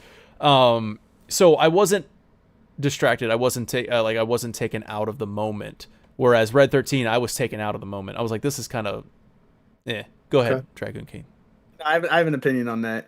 The walk is totally fine for me. I just wish that, because you can go up to some of the adults and then like that are grouped up and say something to them, and all they do is just look for a second. And if they just added some more back, right? You're talking about the walk. No, back. I'm talking about the walk when you're doing. No. The walk back is fine. Yeah, that's what I was referring to. Yeah. Oh, I'm talking about the first walk where you're going around, going up to people. I wish that there was just a little bit more interaction with the people, like just maybe like, because we know that there's gonna be one that accidentally bumps into her and then they stay down. What the? Whoa, bro! Like, she's a little girl, like, man. What's wrong with you? I just wish, like maybe just going up to like some groups, they might say something like, like back off, kid. Like they don't need to have like laugh at her and like mock her like the last group does, but just that would have made it feel a little bit more immersive because being totally quiet up until that last one, I'm on a replay. I'm like, why would I ask for help? Yeah. Like now, like there's yeah, you can literally just blow past like it all. Yeah, you don't have to ask for help. Yeah. But that's only asking for help makes it. It's forced optional because it asks just you. It tells you. Just like I was saying with the resisting with red, it's like it adds that element. You don't have to do it, but it makes it better. I want to point out because Block Sheep said, and we passed over freaking that when she says "mommy," that like piercing. Oh God, dude. I might touch a bit more on this in the next chapter, but I just want to say like real quick, this game came out at a very, very sensitive time in my life, to say the least, right? And like, without getting derailed and going into that, like I had lost somebody very close to me at this time, like a little bit before I played this chapter, and dude, like. And when I say like I lost them, like I don't mean to like get like too heavy here. I literally like watched this person like pass away. And when I felt that moment, hearing that like the people that were in the room with me had like almost like the same kind of like visceral react, like that was the response. So when I heard that, dude, like when we're talking about like crying when playing, like I was even on the replay, I was like both taken back by the moment and just like remarkably taken back by like how that feeling. And it's the same with like we were talking about the Barrett trial, like that feeling of like when you dream and see somebody and you realize it's a dream. This entire segment encapsulates like all like the stages of dealing with death so well. Like it was so beautifully done. Like I commend how like well the artistic was done in this part, man. Like it's crazy. Like they did so good. But I just wanted to point out because like that was for me, that's what made Aerith's trial my favorite. Was just like that moment at the end. I was like, damn, dude, like that's so real. Like that is such a, if you ever experience something like that, you just know what that's like. So I wanted to just like share that because on a personal level, it really spoke to me, like, how touching and poignant it was. So thank you for sharing that, man. No, of course. Like it's just, art has this way of sometimes it just appears in your life the moment you need it. And for me, this game, that's why I love Rebirth so much, was that it kind of showed up at like the perfect time for me when I needed it. Yeah. And that's why I wanted to be on this podcast. When you sent me the invite, like put me on the panel ASAP. So thanks, man. Thanks for having me on the show. Dude, thank you for being on the show, man. Like that's Final Fantasy 7, man. No, it is. It's why the game is just, beautiful. So, I just wanted to, I felt like I needed to almost like share that because it really tied together all the trials for like, when you're seeing how these people respond, it's like, especially when it was something so fresh on the mind, at least for me when I was playing, I'm like, damn, dude, like I'm kind of living through some of that, right? Like that is exactly recall it. And it's like, so then watching all of them wrap up their trials and walk out the room, damn, that was me. That was me like playing the game. So it's weird when you see like art just like perfectly reflect yourself. Yeah. And chapters 13 and 14 really captured that like feeling for me at least. So man, I can't thank this game enough. You sharing that story is like I resonate with it so freaking much, man. And like that's what Final Fantasy 7 has been for me since like for a very, very long time. And then I've been looking for it in the remake trilogy. So that's why I keep saying like this is my favorite moment in the entire game. It's just because this is it. This is what it means to me. All the multiverse, the different worlds, the Zack, none of that stuff is coming together the way I want it to, in a way that means what it means to me.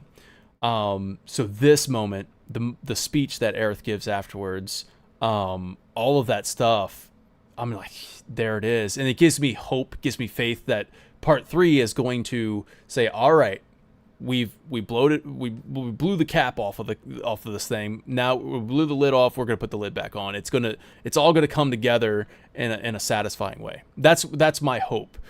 Just because of this moment where I'm like, they get it. They get it. It's just it's going to come back in. I just and we'll talk about all that stuff later. But thank you for sharing all that. Of course. Thanks for giving me a platform, man. Oof. I didn't want to get too heavy. It got heavy, bro. It got heavy. I'm sorry. Sitting over here trying to recompose Hey. myself. I'm trying to get back into it. All right. Like, no, it's all good. Why, you got a dad joke or something? I do. I got you. I got you. Thank you. All right. Okay. Lee. Yeah. About how far would you say Aerith had to walk to get back to her mom? About how far? About how far? At least 3 feet. He got it. He got the shirt. Bro, all right, Wiley. At least. Wiley. At least. You're making me feel like I gotta start selling merch. Yeah. We're gonna put some merch up on Final Fantasy TV. We're gonna do it. Holy shit! I want the This dragoon. guy. I want the Dragoon King's spear, and then it's gonna have like the little measurement bar, and it's gonna say at least 3 feet. Oh hell yeah! Or like the little or the tilde symbol, because that's the approximately 3 feet. Oh, that is great. At least 3 feet, and then at least that's amazing. I love that you get these shirts. We were hoping that you would reveal the internet. Oh, he doesn't even the know no internet about symbol. that. Wait, Wiley, I made a joke on yesterday's VOD that got deleted since the whole episode. It's unlisted. Got It's there if you have the link. Oh, neat. I said to the chat, I was hoping that maybe you were watching on, but I was like, oh man, Wiley, I will Venmo you if you buy like a shirt that says no signal and wore it today. Like I was speaking to you. I didn't want to say it to you privately because I watched the VOD, but bro, I would have bought the shirt if you gave me the signal, but I wasn't receiving one. No, I you had to be there. You had to be there, but I was willing to buy it for you. I would have bought it for you. I said, man, you buy it, I'll reimburse you. I really want it, but this is great. This is great too. I like the I'm still emotionally buffering from what happened yesterday. Like, oh, I thought you meant from like the talk. That's he's like, you know what, my dad joke didn't work. Shirt reveal didn't work. I'm still sad. I'm still sad. It didn't work. I thought we could transition. Man. Bring on the Wi-Fi jokes, chat. Like, I'll take all the smoke. My router did. The router did. That was your trial. Your trial was having to fix your internet. Yeah, that's what we were. That's what we were talking about. Attend the podcast.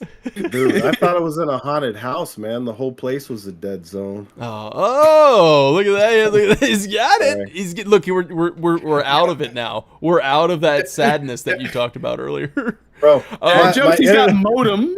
Modem. That was horrible. He got modem. I got modem. Okay, we're gonna move on. We got everyone emerges from their trial chambers. A week. We got like my internet. A week like my internet. All right, everybody emerges from the trials. All right, everybody's feeling just like we felt about 5 minutes ago.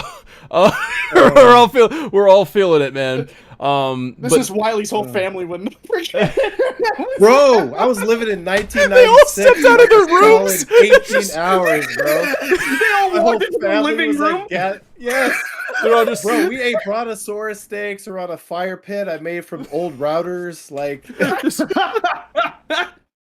I'm sorry. Sitting on the swing, just like, oh, bro. What do I do? I'm sorry. I'm like seeing them all stand all solemnly. I'm like, this is just Wiley's family. All the doors, they all come out of their bedroom and just kind of just stand there in the hallway. Bro, the whole time. So, like, literally, while you guys were streaming, I was on the phone the whole time at Xfinity trying to troubleshoot it, bro. My internet was like Shutter Island. It was like I was on edge the whole time, but nothing happened. Like, bro. Until Bing. Sorry, spoiler if you haven't seen Shutter Island. Yo, spoilers for Shutter Island on here, man. Oh wow. Oh my god, bro. Okay. I think we're cheered up We're now. good, we're good. Let's get So, depressed yeah, again. let's get back depressed. No, it's a little more hopeful. Aerith says, you know, if you think about it, life and death are just two sides of the same coin. Our bodies may disappear when we die, but our spirits will still live on. We return to the planet, rejoin the life stream, and in time give rise to new life. And Barrett says, in time, yeah. And I get it. I really do. Knowing that all the people we love aren't really gone, it doesn't make it any easier to let them go. It still hurts, so we can't just think of it as a homecoming, because it's not that simple. We've all experienced pain. We all have our regrets, and what we've done, what's been done to us, that's set in stone. The past is forever. But the future, even if it has been written, can be changed. It's true that pain and the anger we carry can make us stronger, but at what cost? What toll does it take? And this is where I said on the Prof Noctis show, and I'm going to say it here as well. So I brought this up on Prof Noctis. At this moment, she looks directly at Barrett and Tifa. She directs her attention to Barrett and Tifa when she says, it's true that pain and the anger that we carry can make us stronger, but at what cost does it take? Or at what cost, what toll does it take? So Tifa used her hatred for Shinra, soldiers, Sephiroth, Mako, all of it. She's sick of it all. She used it as fuel to fight back. And she struggled with the extremes that she went to. And it took a serious toll on her. Because I mean, she was, harboring these fugitives and these terrorists, and she was part of that, and she feels that overwhelming guilt of the plate dropping. So at what cost? What toll did it take? And then when you look at Barrett hides that same guilt.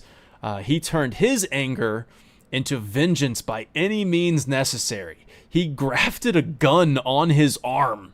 And he would have become what Dyne became. And then, of course, what hate does to a man is the name of the song that plays there. So that pain, that anger can make you stronger, but at what cost, right? And Aerith then says, she follows that up, but she says, I believe that true strength doesn't come from any of that. True strength comes from our ability to forgive, to forge ahead in the hope of making things right. And when she says that, she directs her attention. Oh man, I skipped it. Sorry. She directs her attention at Yuffie and Red. Red, who has struggled with feeling like he's a coward, as seen in the before Crisis and all that other stuff. He seeks to be able to watch over the veil. He seeks the strength to be able to watch over the veil. He masked his true self because he doesn't think he's strong enough, so he masked it with a mature voice. And he learned to forgive his father, even though there wasn't really anything to forgive, but more like just learn the truth and forges ahead. Now Yuffie seeks strength to help her home country fight back against Shinra, and that's why she is obsessed with materia. She's looking outward. They're both looking outward, looking for materia, because as one of my favorite quotes from the OG comes in here, it's actually from Yuffie's father. Yuffie's father says, strength without determination means nothing, and determination without strength is equally useless. So this lesson on strength is something that Yuffie will come to understand and complete her character arc in part 3 when she goes back to Wutai. But I thought it was very interesting that Aerith directs these things at the characters that are experiencing it. Now, I'm just going to finish this out and then I go back to you guys because I know you have something to say. It comes from ourselves. So instead of looking outward, we look inward. It comes from ourself. So focus on the future, not the past. Do that, and not even Sephiroth will be able to stand in our way. Not even him. And Cloud says, just like you guys are trying to tell me, because you really want to tell me something, are you finished? So go ahead. I'm finished, guys. So go ahead. I saw some thingies like rising up in my peripheral visions. Yeah, I wanted to just because you were talking about Tifa and Barrett, right? And the anger and that like feeling they're holding on to. I didn't mention this when we were talking about Tifa's trial, but as we were talking about reality versus perspective, we talked about her famous, I hate this, I hate all this speech. She does that as an adult. Yeah. Which I thought was really interesting because when she does that speech, it's her as a child. And these trials don't shy away from showing like their children forms or their past selves or whatever doing these things. But unlike Barrett, who say is changed physically as himself to complement his trial, Tifa is seeing her child self and she's dressed as her adult self. Like she just literally stepped into the past as herself. And she says the same exact quote that she said all those years ago. And I look at that and I say that this is showing just how much resentment and hatred she still held on to, that she still hasn't gotten over till now.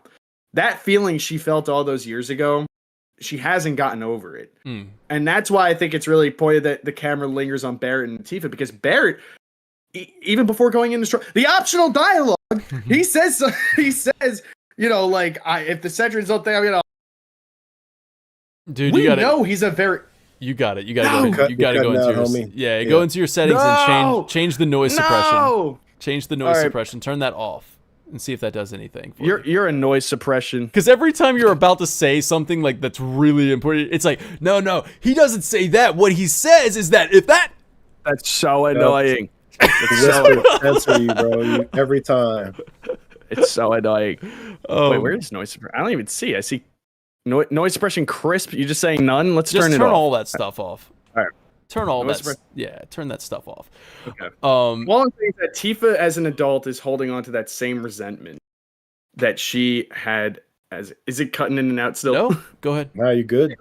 All right. So yeah, she's still holding on to that same resentment as an adult that she had as a child, and this compares very well with Barrett because Barrett is not shy about letting that anger be transparent. Like, he is angry. We know he's angry. Tifa is much more reserved with her anger. She doesn't want you to know until like it's a boiling point that just breaks that now you're seeing it. Yeah. So the fact that she says the same speech from 20 or not 20, like 5, I almost said 5 years earlier, to me just shows, hey, like, she really hasn't gotten over like there hasn't been that much growth because she still needs to go through that. She still needs to, confront it and get to that point where she can, finally learn to move on in a way. I think she's put on this front that it seems like she's moving on, like she started a new life in Midgar. She's like, whatever, but she really hasn't let go of that sentiment. She's still angry. Yeah. She still's not over it, and we're seeing that now. And what Aerith says here is just like, yo, that past, whatever what's been done to us, what we've done, it's happened. It's there. We can't change that. But you know what? Here we are in the present. Let's focus on the future and focus on what we can do. So I thought that was such a really good moment there. So Excalibur. Yeah. You had something. Yeah, man. So I'll try not to repeat anything that Lisa that was solid, bro. When it came through, it's coming through now. I'm telling you, I think it was the noise suppression thing. You're good. Right, bro, if it was noise suppression, good. Then we're good. All right. Yeah, man. Just Aerith was cooking, right? Strength doesn't come from pain or anger. True strength comes from your ability to forgive, to forge ahead in hope of making things right. So this is another sort of reference to what I was saying earlier, right? This goes back to Aerith forgiving Sung in the earlier scene, goes back to the sort of Messiah archetype. So the other thing that Aerith says is that If they can focus on the future and not the past, not even Sephiroth will be able to stand in their way. The implication, when you take her whole message, is that forgiving Sephiroth means letting go of what he did.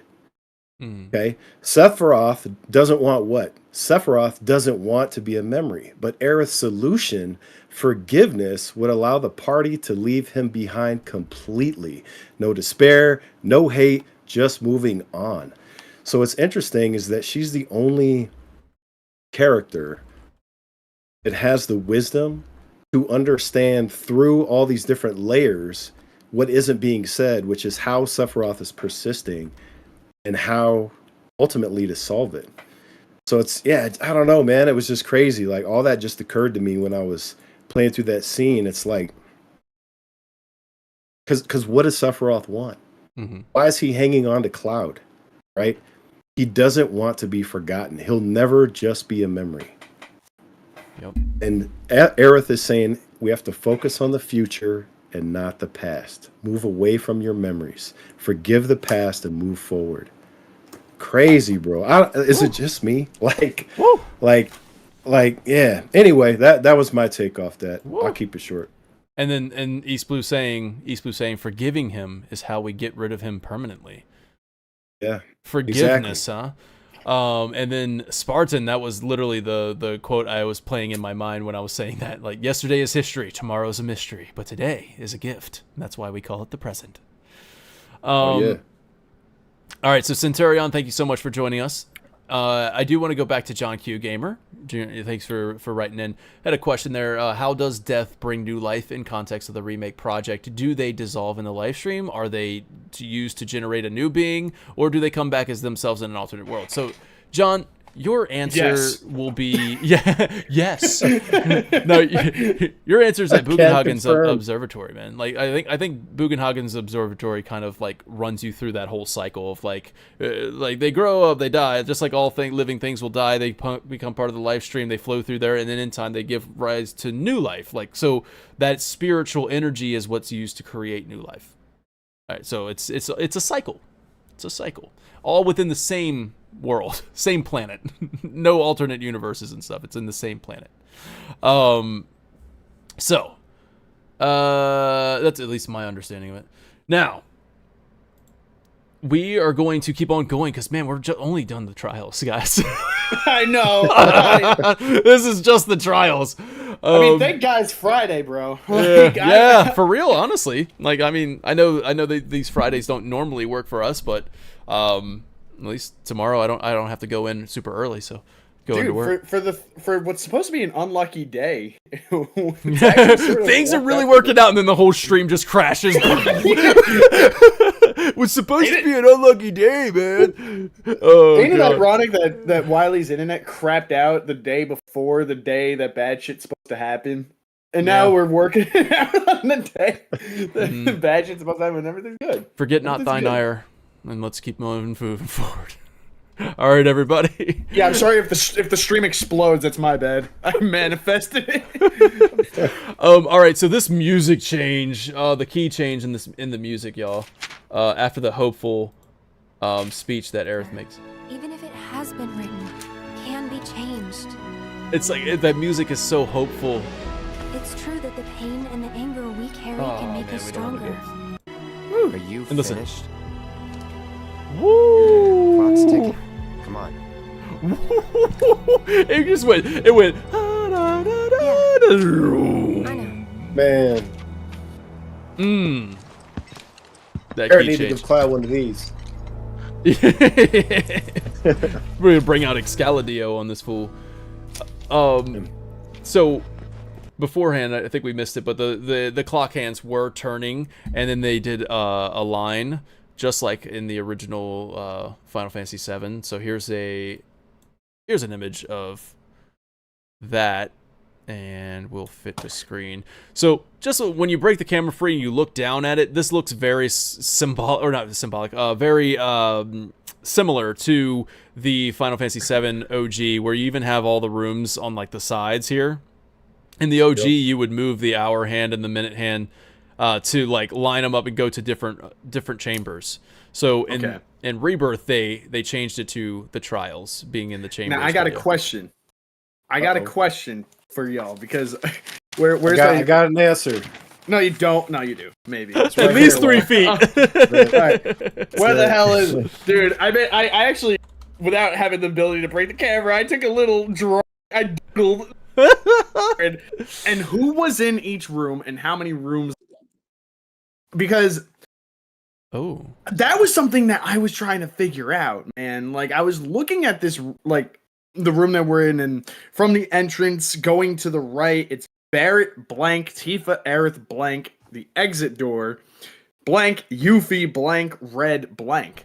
And I was thinking to myself, I'm like, dude, what if there's like, I tried so hard to make something out of this. I was like, what if there's enough doors? And there are technically. I'm like, what if there's a door for each other party member? Mm-hmm. Not that we would have them, but just represents that there's trials in all the party.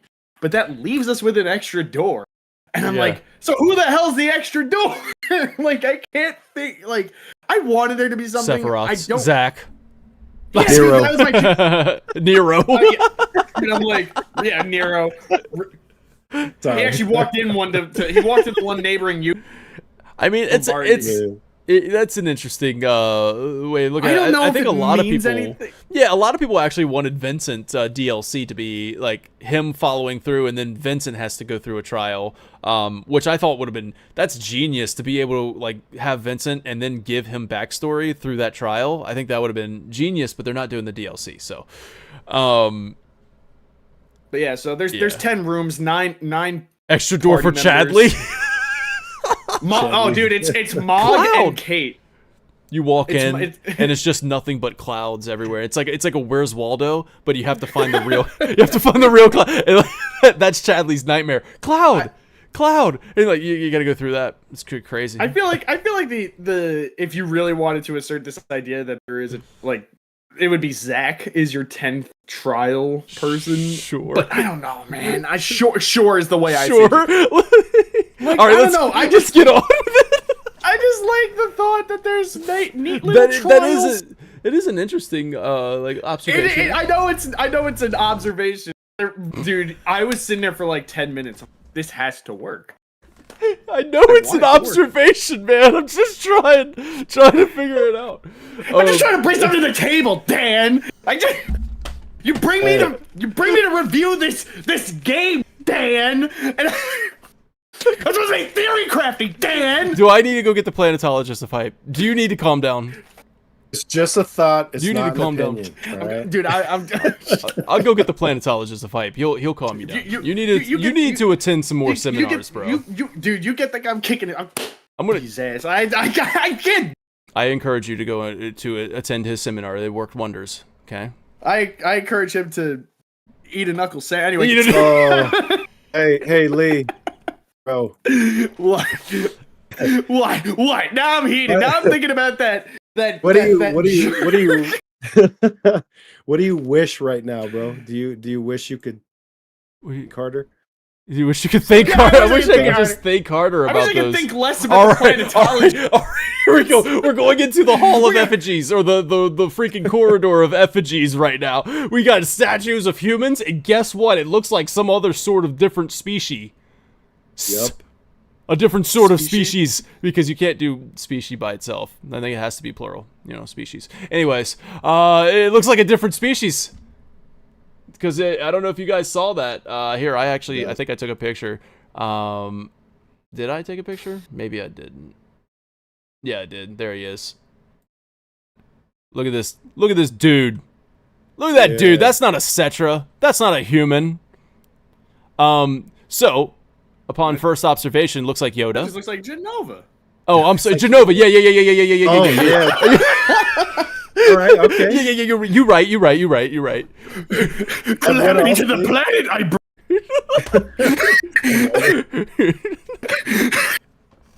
I want to do one so Be in bad. touch with the live stream. I must be. May the Schwartz be with you. We're gonna take it another layer down. Going Spaceballs. So all right. Besides it looking like Yoda ears and Yoda's face and stuff like that, we got we got the first one where you're like, yo, this looks like Jenova's skull, right? Where we fought Jenova, Dreamweaver from... No, actually, I think it was actually in this game, wasn't it? Yeah, in Chapter 5, I think. That was Jenova... Jenova Emergence, right? Emergence. Now, if we bring out Jenova Emergent, and I find a picture and bring that skull to you, it does look a little different. Skull to you? It's a little different. Oh, wait, let me bring this in here.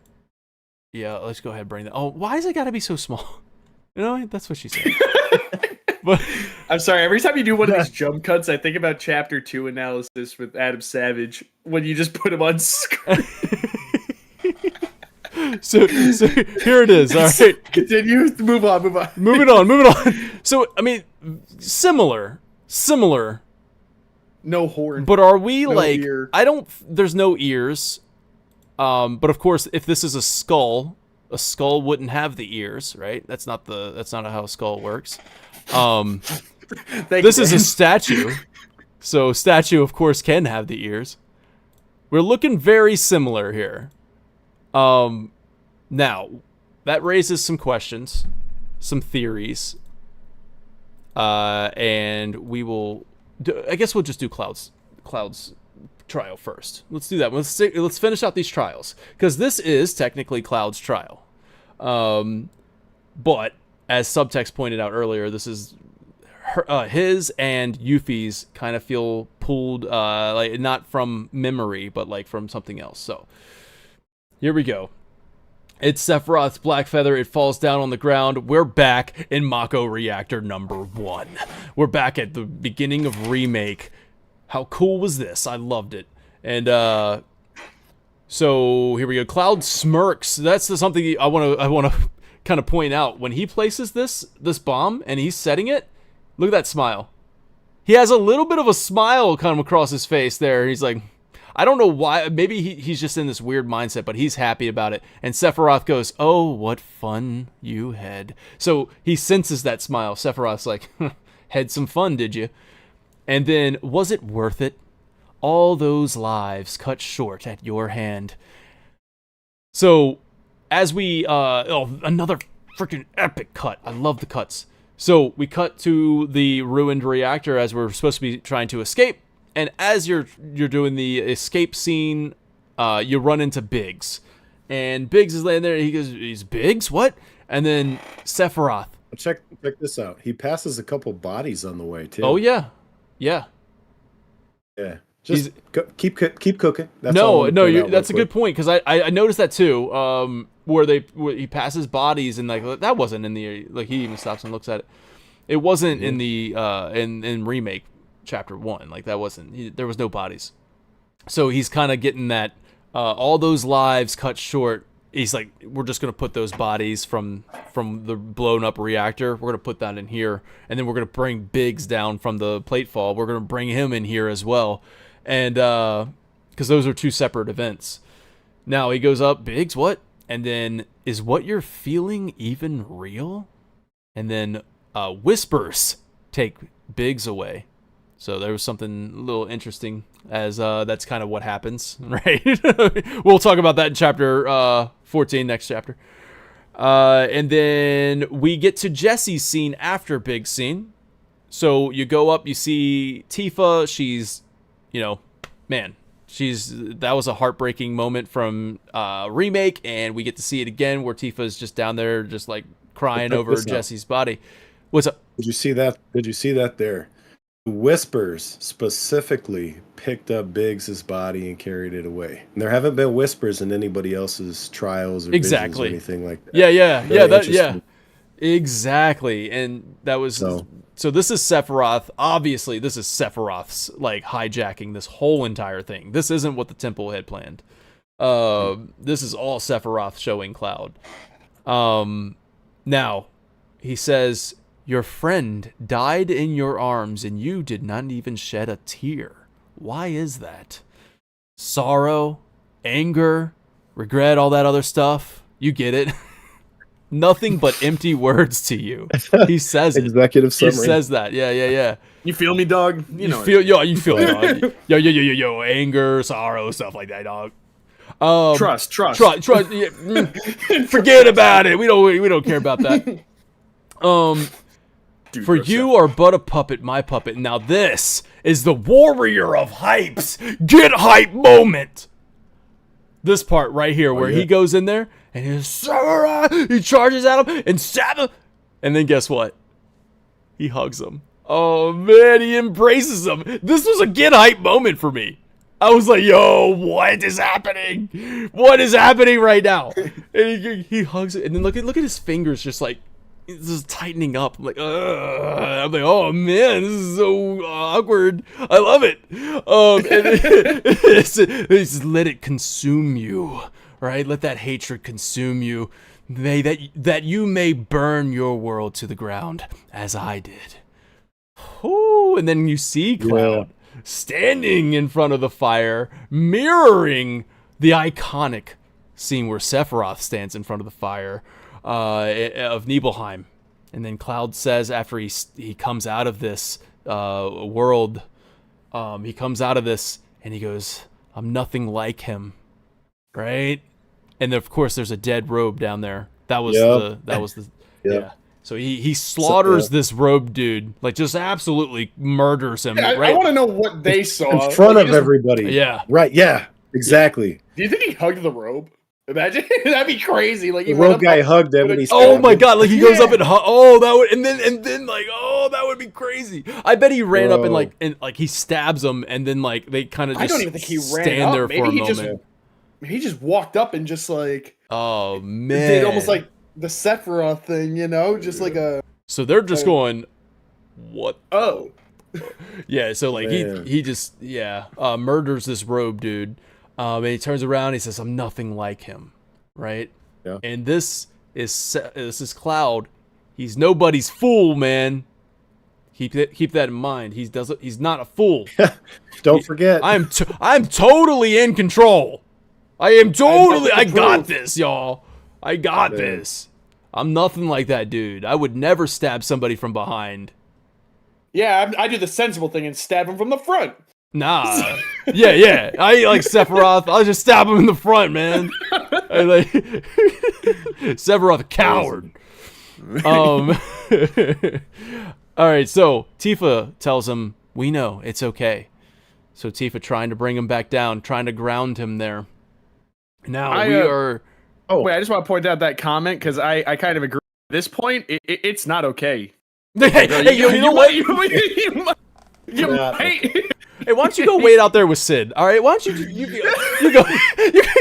We got it from here. All right, man. Go get to know him better because we need him for part 3. Yeah, I think we got it from here. Oh man, like, I kind of agree. By this point, with the amount of people, whether it's like defenseless like soldiers who are surrendering or robes for seemingly no reason, I think we're at the point. Maybe somebody should do something about. Somebody's got to do something, man. Somebody might want to check that. This because like I understand he's scary, but like there's 6 of you, bro. Or yeah, how many of you are here? Yuffie, Red, Tifa, Aerith, Barry. Yeah, there's 5 of you. Go hold him down. Somebody asked earlier, since now that we're officially done with the trials, which one was your favorite? Which one was your favorite trial? Which character? For me, it was Barrett. Like for me, Barrett was the most emotionally impactful one. Dude, this is like picking a favorite kid. Yeah. Either Barrett or Aerith, they're pretty close, man. My gut tells me Barrett, but honestly, replaying the Aerith one, bro, every time I play the part where she's walking toward her mom, it just gets me. Yeah, I same thing. I mean, I explained why that one in particular was very touching to. I mean, both Barrett's and Aerith were at that time of my life very touching for different reasons, but with that one especially, that the mommy seals it for me, bro. Like just that for me just hits really close. So I think the Aerith one.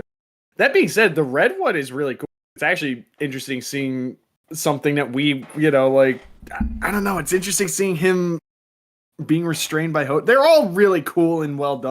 Yeah. But I think the Aerith one for me is the one that takes the cake. Agreed. So like with with like the Aerith and Barrett trials, those are two top favorites there, and like how they symbolize what Final Fantasy VII means to me. You flip that over, and we get to Cloud, and then this is a lot of people say that Final Fantasy is to them. Like, this is the crux. Like, it's Cloud's story. It's Cloud, finding himself, and like this is Cloud, like this gets discovering who he really is, right? Of course, and his own like identity crisis and all that other stuff. So this is where we get into the flip side of that, of what Final Fantasy VII is to a lot of other people. And I think the trials do that really well. Like, so we're getting both sides of the coin here, and it's awesome. I actually really loved Cloud's trial, and I want to put that above just because of how hype and cool it is. But I'm like, nah, man, the Barrett and Aerith, but for me, Barrett, like that, those emotionally impactful, and then whereas this one's just like, it got me hyped when he freaking hugged him, and I'm like, oh man, Sephiroth is being so cool right now. Like, I love a good villain, man. I love a good villain. So like when we get Sephiroth hugging him, and then like the hand like kind of like contracting on him, like, oh man, oh! Bro's got that early onset arthritis. Yeah, he's got, yeah. I mean, do that. Come on, Cloud, give me a snuggle. Get over here in the snuggle. Oh god. So, sorry. all right, let's get back on track, boys. Okay, let's get back. All right. So before we move on from this, I do have a note here. I knew there was a reason I brought up the dead citizens that you see in the reactor, because obviously there weren't any people there. Yeah. So if you look at them, these are top plate citizens. These are not people from the slums, which is really interesting, right? And this happens right after Sephiroth says that Cloud is responsible for all the lives. So there's this implication that it's not only the people that he knew or met in the slums that were crushed, but it's the people from above too that didn't make it. Yeah. And it's a weird way to do that, because it's not called out. There's no attention brought to it. You just walk by these people, and they look totally different than the people from Sector 6 or 7 that you saw in Remake. And you're talking about Sephiroth is kind of driving this home, right? Like where Cloud is experiencing pretty much everything that his friends had just experienced, but all in one. And then like you don't feel a thing. Like, you killed people at your own hand, and you had fun while doing it. You blew up the reactor, you killed all these people, all at your hand. And then your friends died in your arms, and you didn't even shed a tear. Like, who are you? What you're feeling, is that even real? You're just a puppet.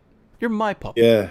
And like, so all that stuff that Aerith was talking about, that means nothing to you. All that stuff that your friends came out and feeling, like all that grief, that anger, that resentment, that regret, that like all of these things, all that stuff doesn't matter to you. It doesn't matter. There's just empty words. Exactly. And so here's what's interesting about that, right? Every character, what they just went through was called a trial. Mm-hmm. And what Sephiroth is doing to Cloud right now is basically prosecuting him. So Cloud's trial is him being prosecuted for what he is and what he's not. Like, you're not a hero. You're not empathetic. You don't feel anything. You're empty. You're a shell. It's really interesting. His is sort of flipped into this like stance of like conviction, which only Sephiroth has. Cloud doesn't have it. Nope. Right? And it's about how Cloud is missing it. And conviction is another interesting term that goes with trial, but I'm not trying to make puns on purpose or accident. Right. It just happened. It just works. it's just interesting how it all sort of fits together. His is sort of unique. Like, he's on trial. Yep. That's a good way to look at it. And then we have the jury telling him it's okay. So hey, guess what we're about to go into, boys? Guess what? It's a gameplay element, and I'm not gonna let it slide. I'm not letting this slide. All right? Yeah, check your notes. Uh-oh. There's a spiral staircase. Oh yeah. You tell me you can't do a spiral staircase. Don't tell me that you can't do the spiral staircase if you're going to do the spiral staircase a couple chapters later. Hey, Dan. Dan, the message of this chapter is forgiveness. I'm gonna need you to let this one go. Man, forget not thine ire, where I am feeling thine ire right now. All right.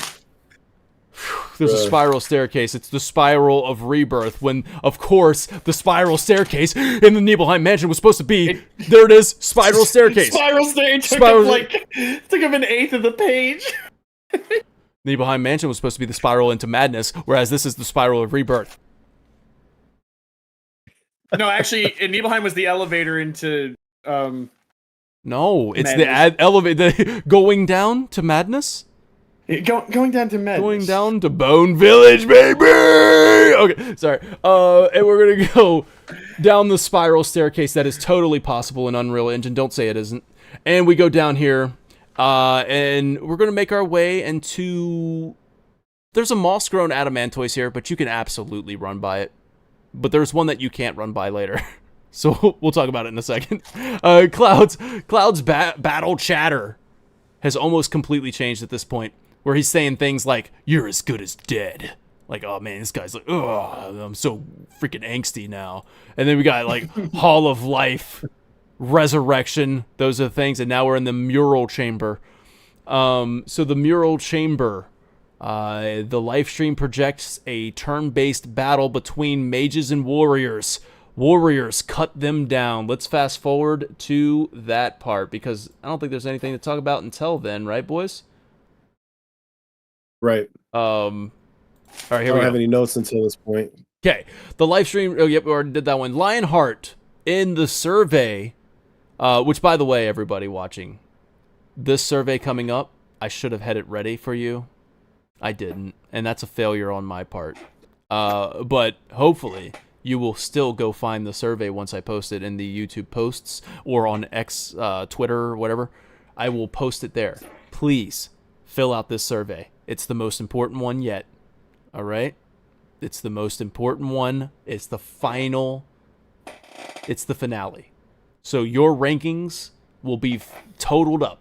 It'll be the official final fan rankings. And any questions you have, please send them over as well, because next week is, as you can see in the bottom left of your screen, it is episode 100 of Final Podcast. So I decided I wanted to do something big. I wanted to do something, a celebration, and it just so happens that it falls in line perfectly with the finale of this Reviewed and Ranked series, where we're going to do chapter 14, and we're going to do it until we stop, until we're done. Until we're done. Oh, yeah. Until it's done. So 2 hours tops, right? Yeah. And yeah, 2 hours tops. It's going to be a marathon stream, so your support would be super appreciated. And just kind of come out and let's have some fun. We're going to have some special guest party members swing by. It's going to be a good time. I'm excited. You guys should be excited too. But there you go. Anyways, the survey for this week, Lionheart filled it out, and Lionheart asks, I've been hearing theories on the Knights from the Jenova and Cetra backstory scene, possibly being linked to the Knights of the Round Materia. What do you guys think about that? Just a quick answer. Do you think these Knights... It cool. I wonder if he's talking about... Cool. Is he talking about the Cetra Knights, or are you talking about the human Knights that fight against the Cetra? Human Knights look like Loveless, bro. Yes, they do! Yeah. Ooh, I wonder if there's more to that. Let's keep on going as we go. The Cetra speak, the Cetra say, "You who walk in the footsteps of we who dwell in eternity, listen well, for dusk is falling on the age of our people, the Cetra, and in the long night to come, others shall rise to claim stewardship of this planet, others who pay no heed to history, though in time we triumphed over the calamity visited upon us by the stars. Tragedy would nevertheless be our ultimate reward." Now, I guess I don't like. I was all over the place with my notes takings, but so if it sounds like I'm jumping all over the place, you gotta. We're on the train, and you know what they say about trains. All right, so stick with me. Yeah. You know what Barrett says. So it seems as though, yeah, that's right, man. That's right. It seems as though the Cetra, speaking here, have dedicated their entire afterlife as well. because we dwell in eternity. They're not dissolved into the life stream, in my opinion. Like what I'm thinking here. They are still fighting this fight. They are protecting the planet from outsiders. So I don't think they've dissolved into the life stream completely, and it's unclear whether these voices are memories recorded to play upon a visitor's entrance into the mural chamber, or if these projections are speaking in the present tense. Like, this is a message for now. Like, we see you, I'm talking to you right now in present. Or are these like memory recordings? I think it's the present. Know, man. I think it's in the present. I think it's the present too. Okay. And just because of that one line, they say that the Cetra, like they literally say that their time is coming to an end. Which at first sounds very past oriented. Which you could relate that back to when they were dying out, and like, okay, we fought the calamity, and after the calamity we had a bunch of other crap happen to us, and now we're dying out one by one, and we're coming to an end. And then it's like, we need to record this message before we pass, and this is a hologram that we'll play later. Or it's present tense, where it's like, yo, Aerith is the last living Cetra, and it's coming to an end. But anyways, regardless, for now, we'll piece it together as we go.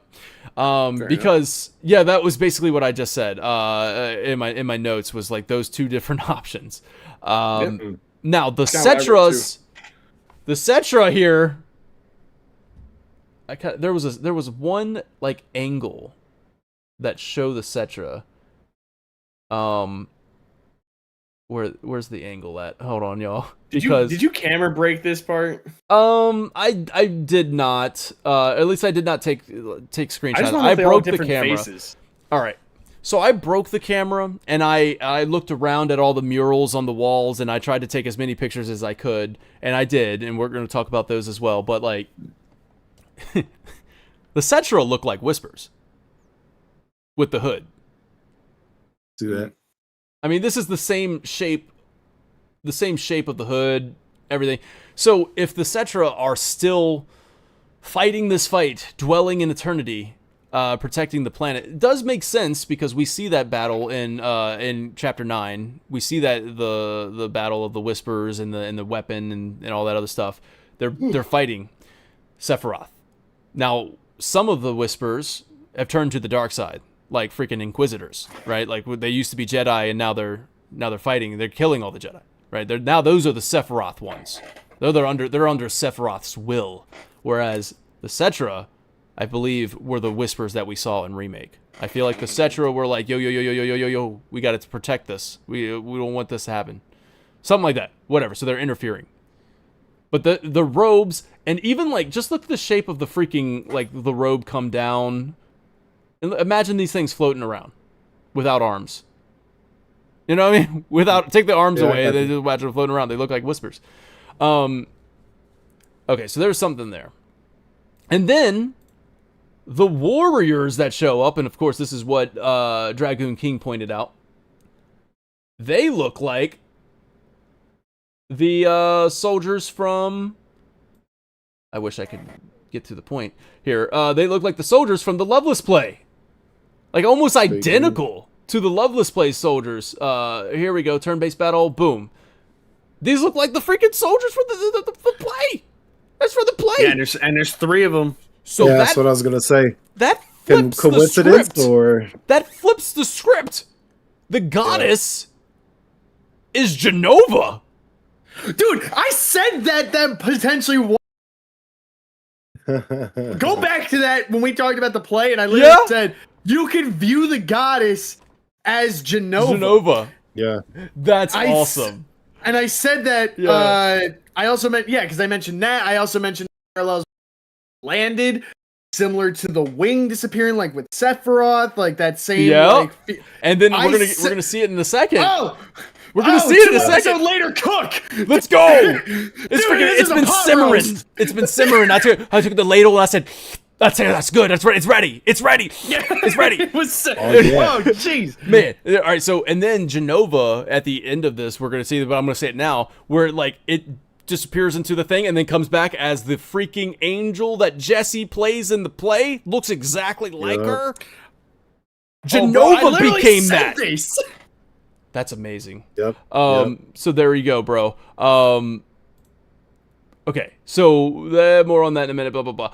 Now, Before the Fall is what it's called. So we have the Cetra speaking, and then it's when you walk out of this room, it's called Before the Fall. But before that, the murals on the wall, nothing really depicting anything that I thought was out of the ordinary that they didn't literally just talk about.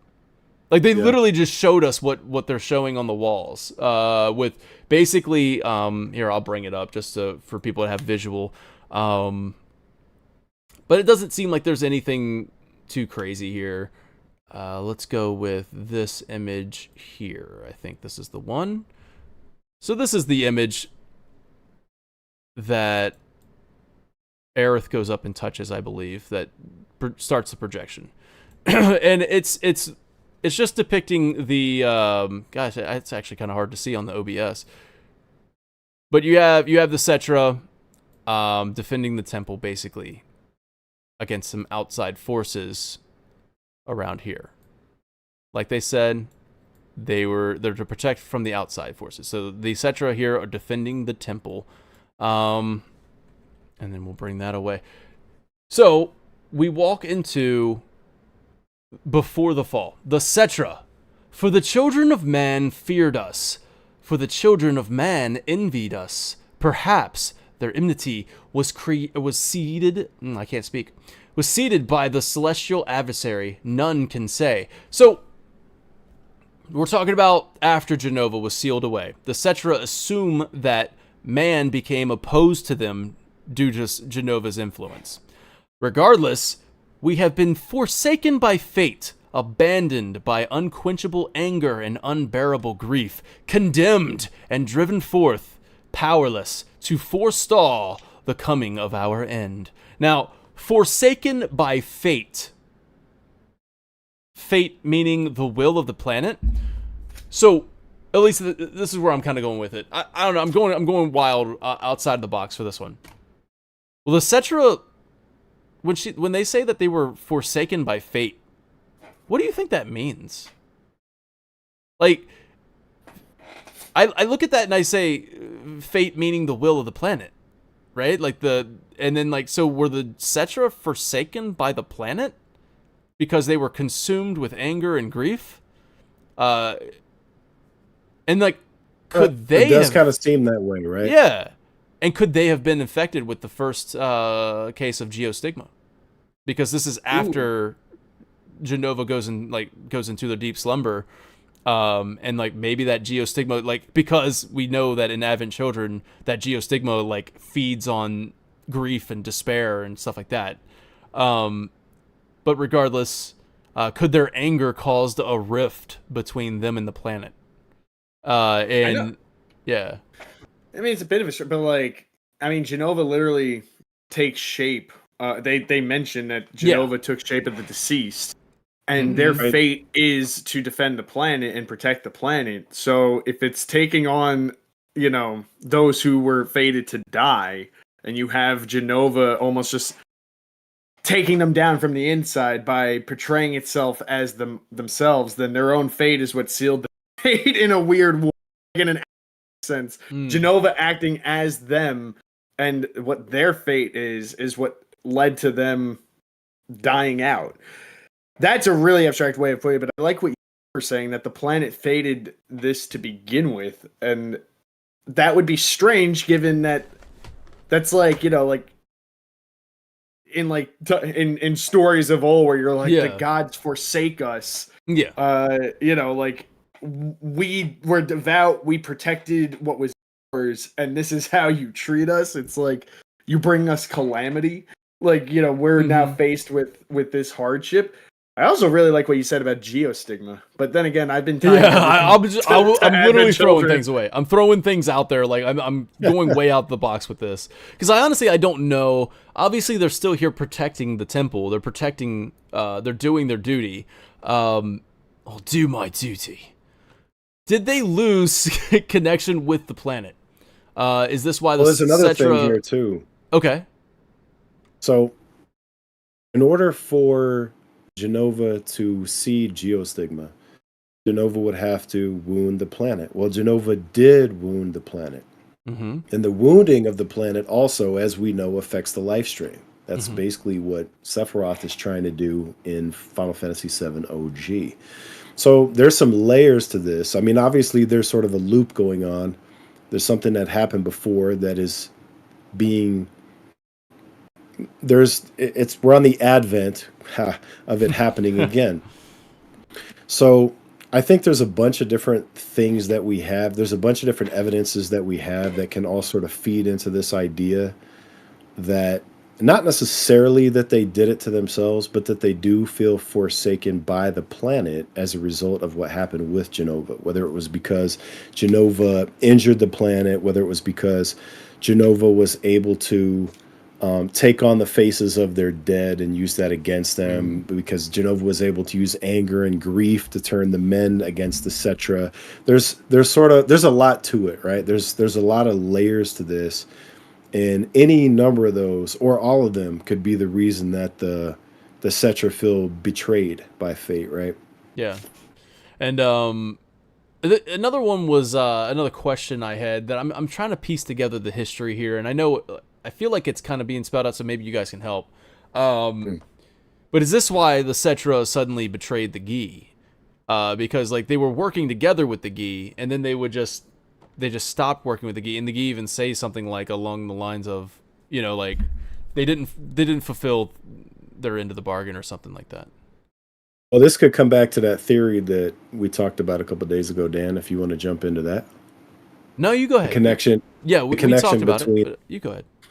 So this is sort of I guess you'd call it a minor theory, but there's the possibility that the Gi came from the Jenova meteor, right? Because the Gi said that their planet was subsumed by Gaia, which means absorbed.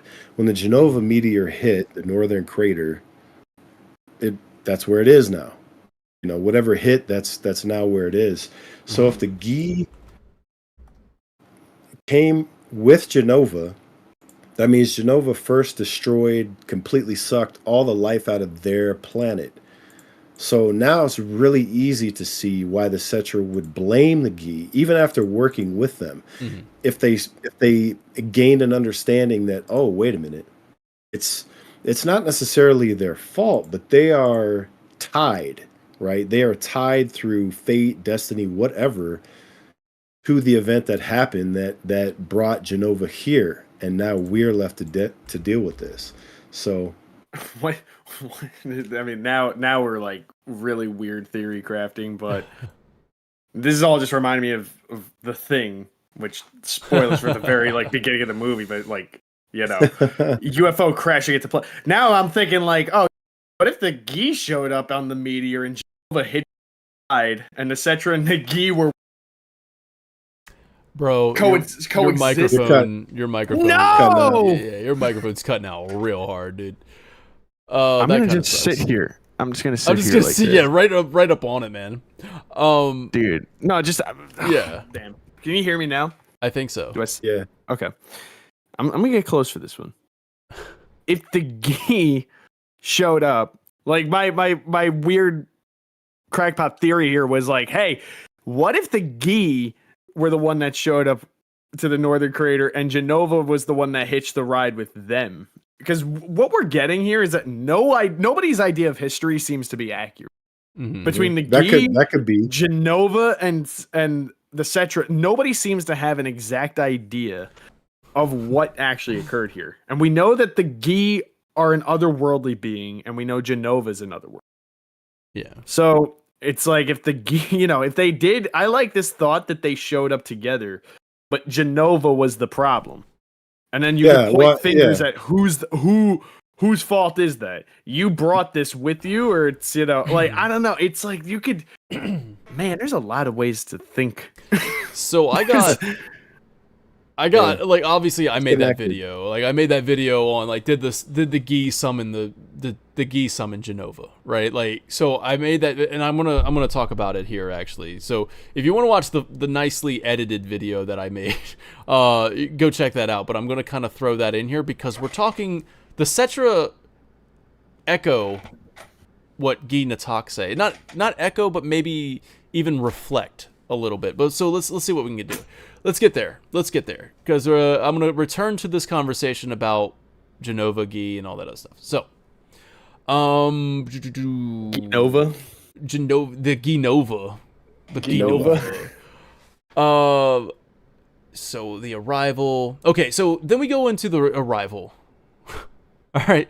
So, did Christopher Nolan write this or something? You know, I'm trying to figure what in the Christopher Nolan is going on with the storytelling right now, because Before the Fall was after Jenova, right? Because we're talking about it, the children of man.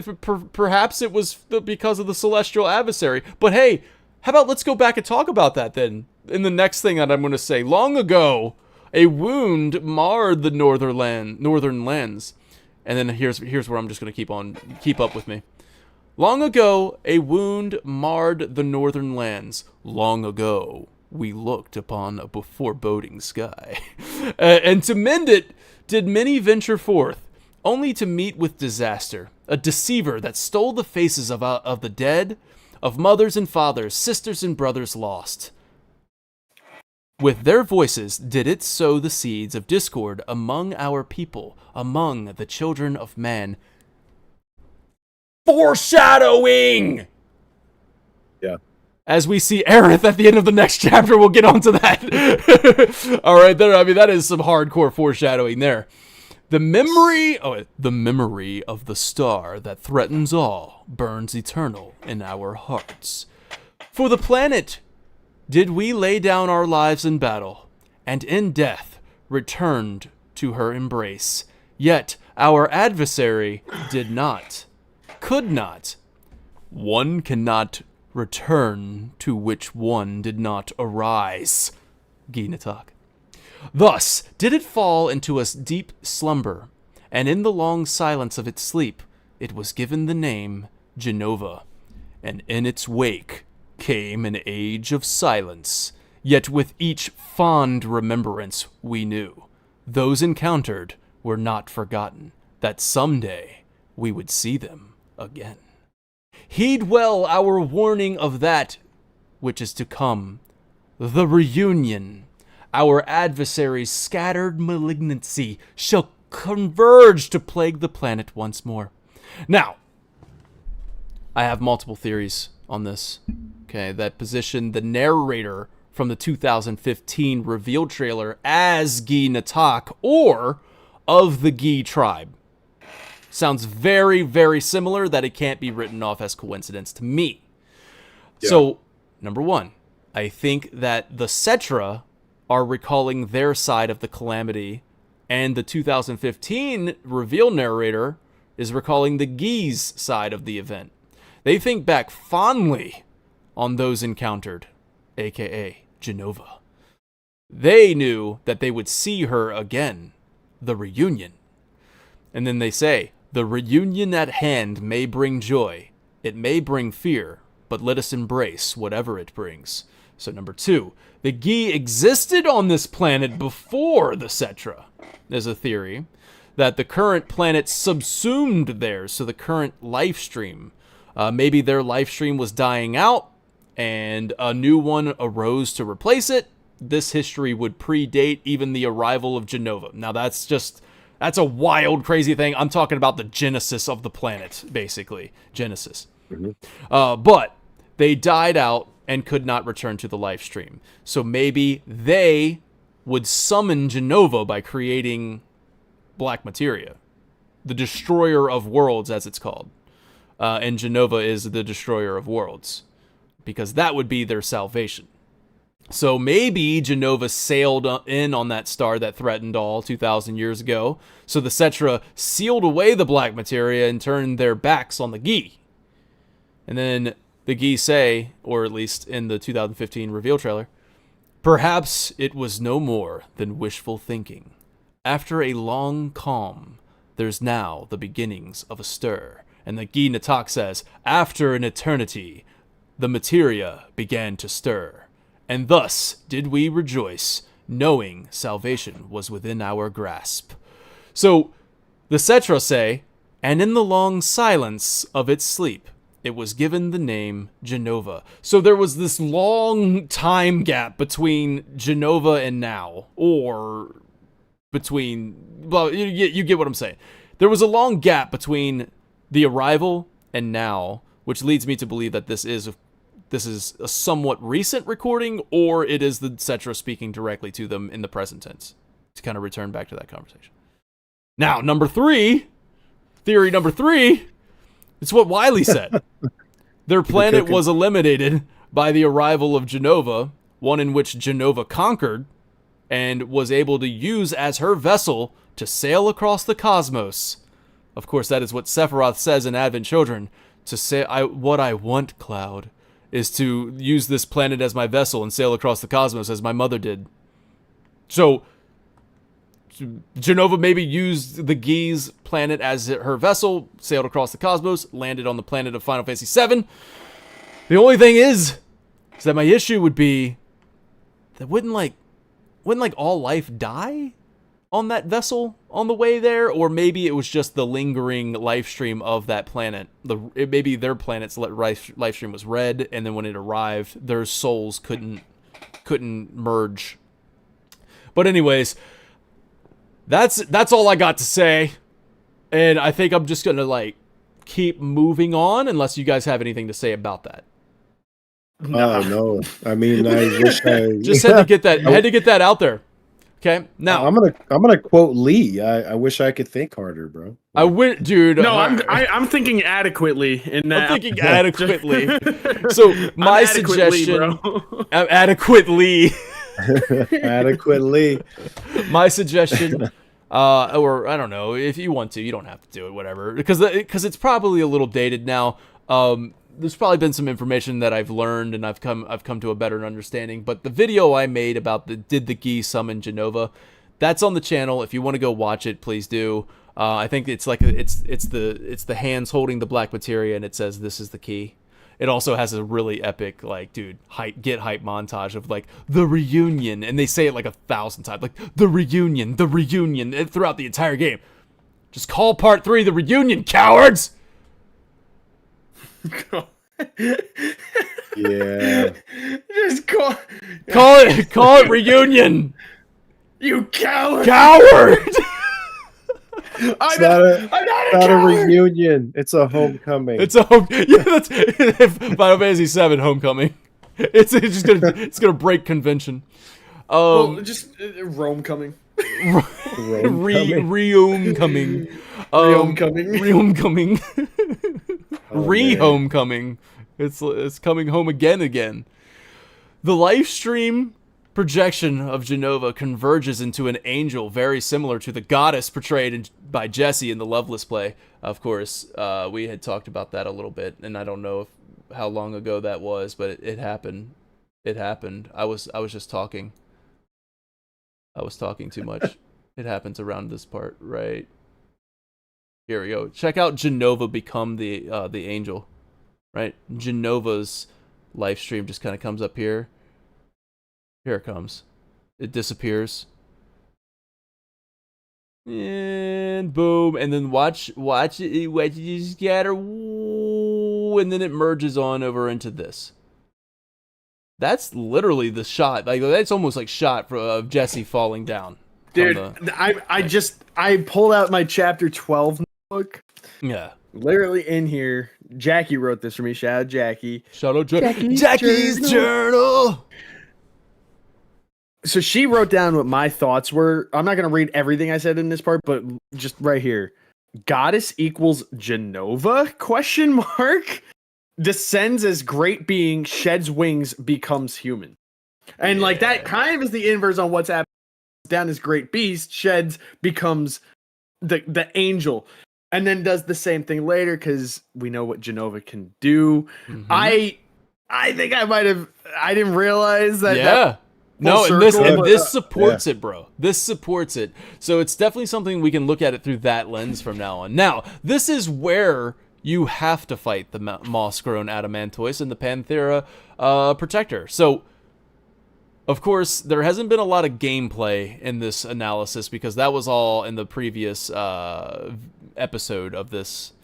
But now we do get a battle. So what did you guys think of the moss-grown Adamantoise? Every Final Fantasy, well, not every Final Fantasy, but most Final Fantasies have an Adamantoise in it.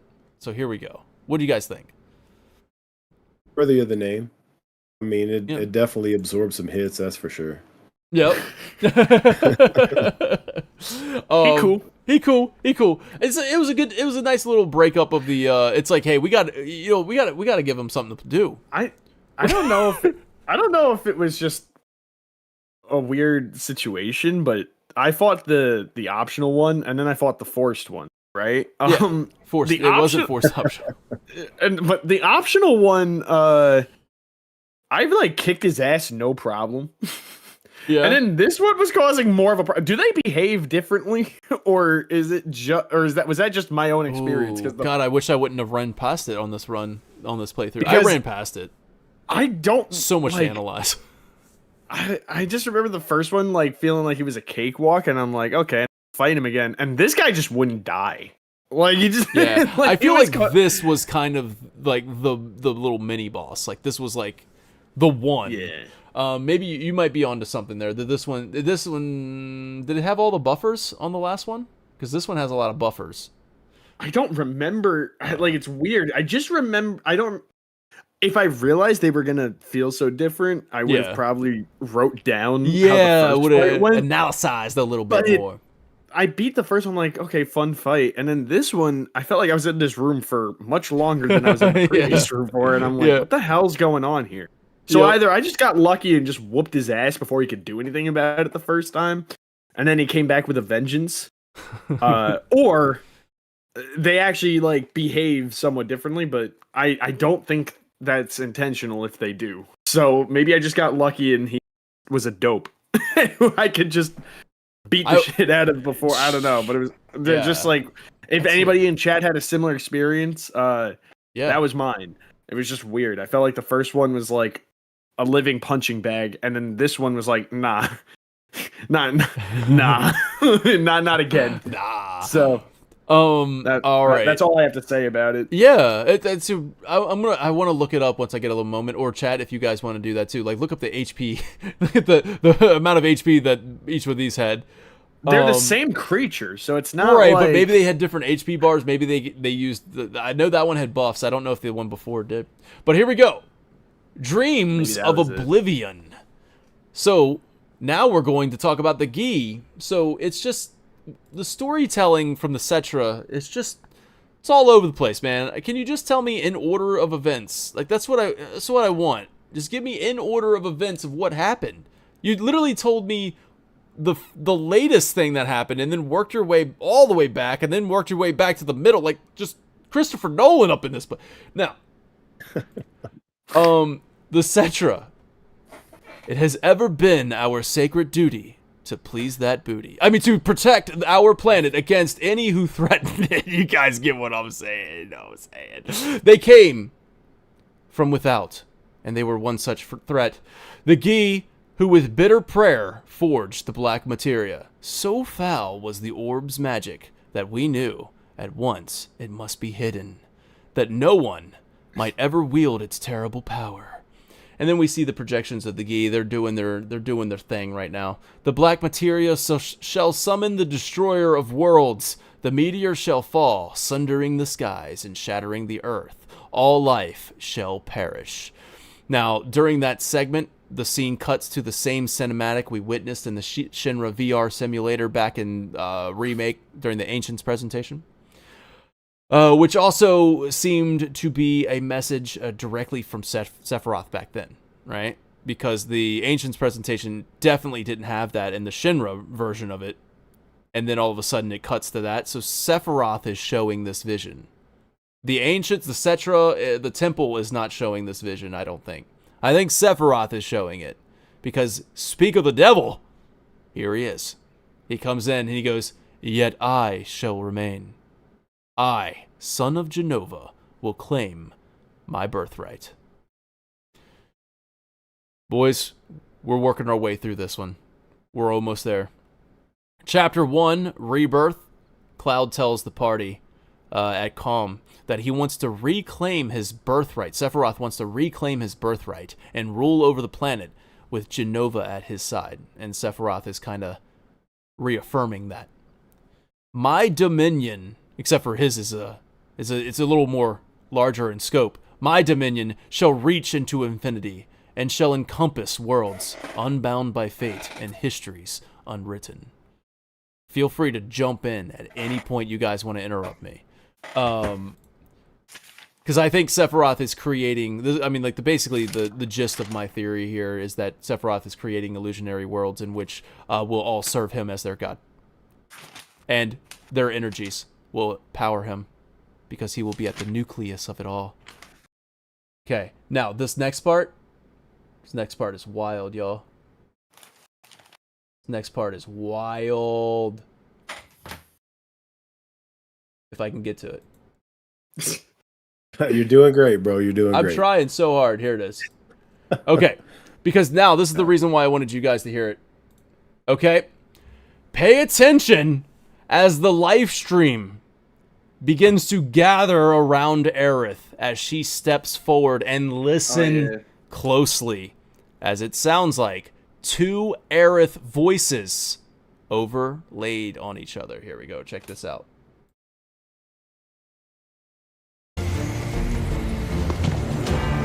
What do you mean? You guys hear that? You hear that? What do you mean? Little echo there. Yes, sir.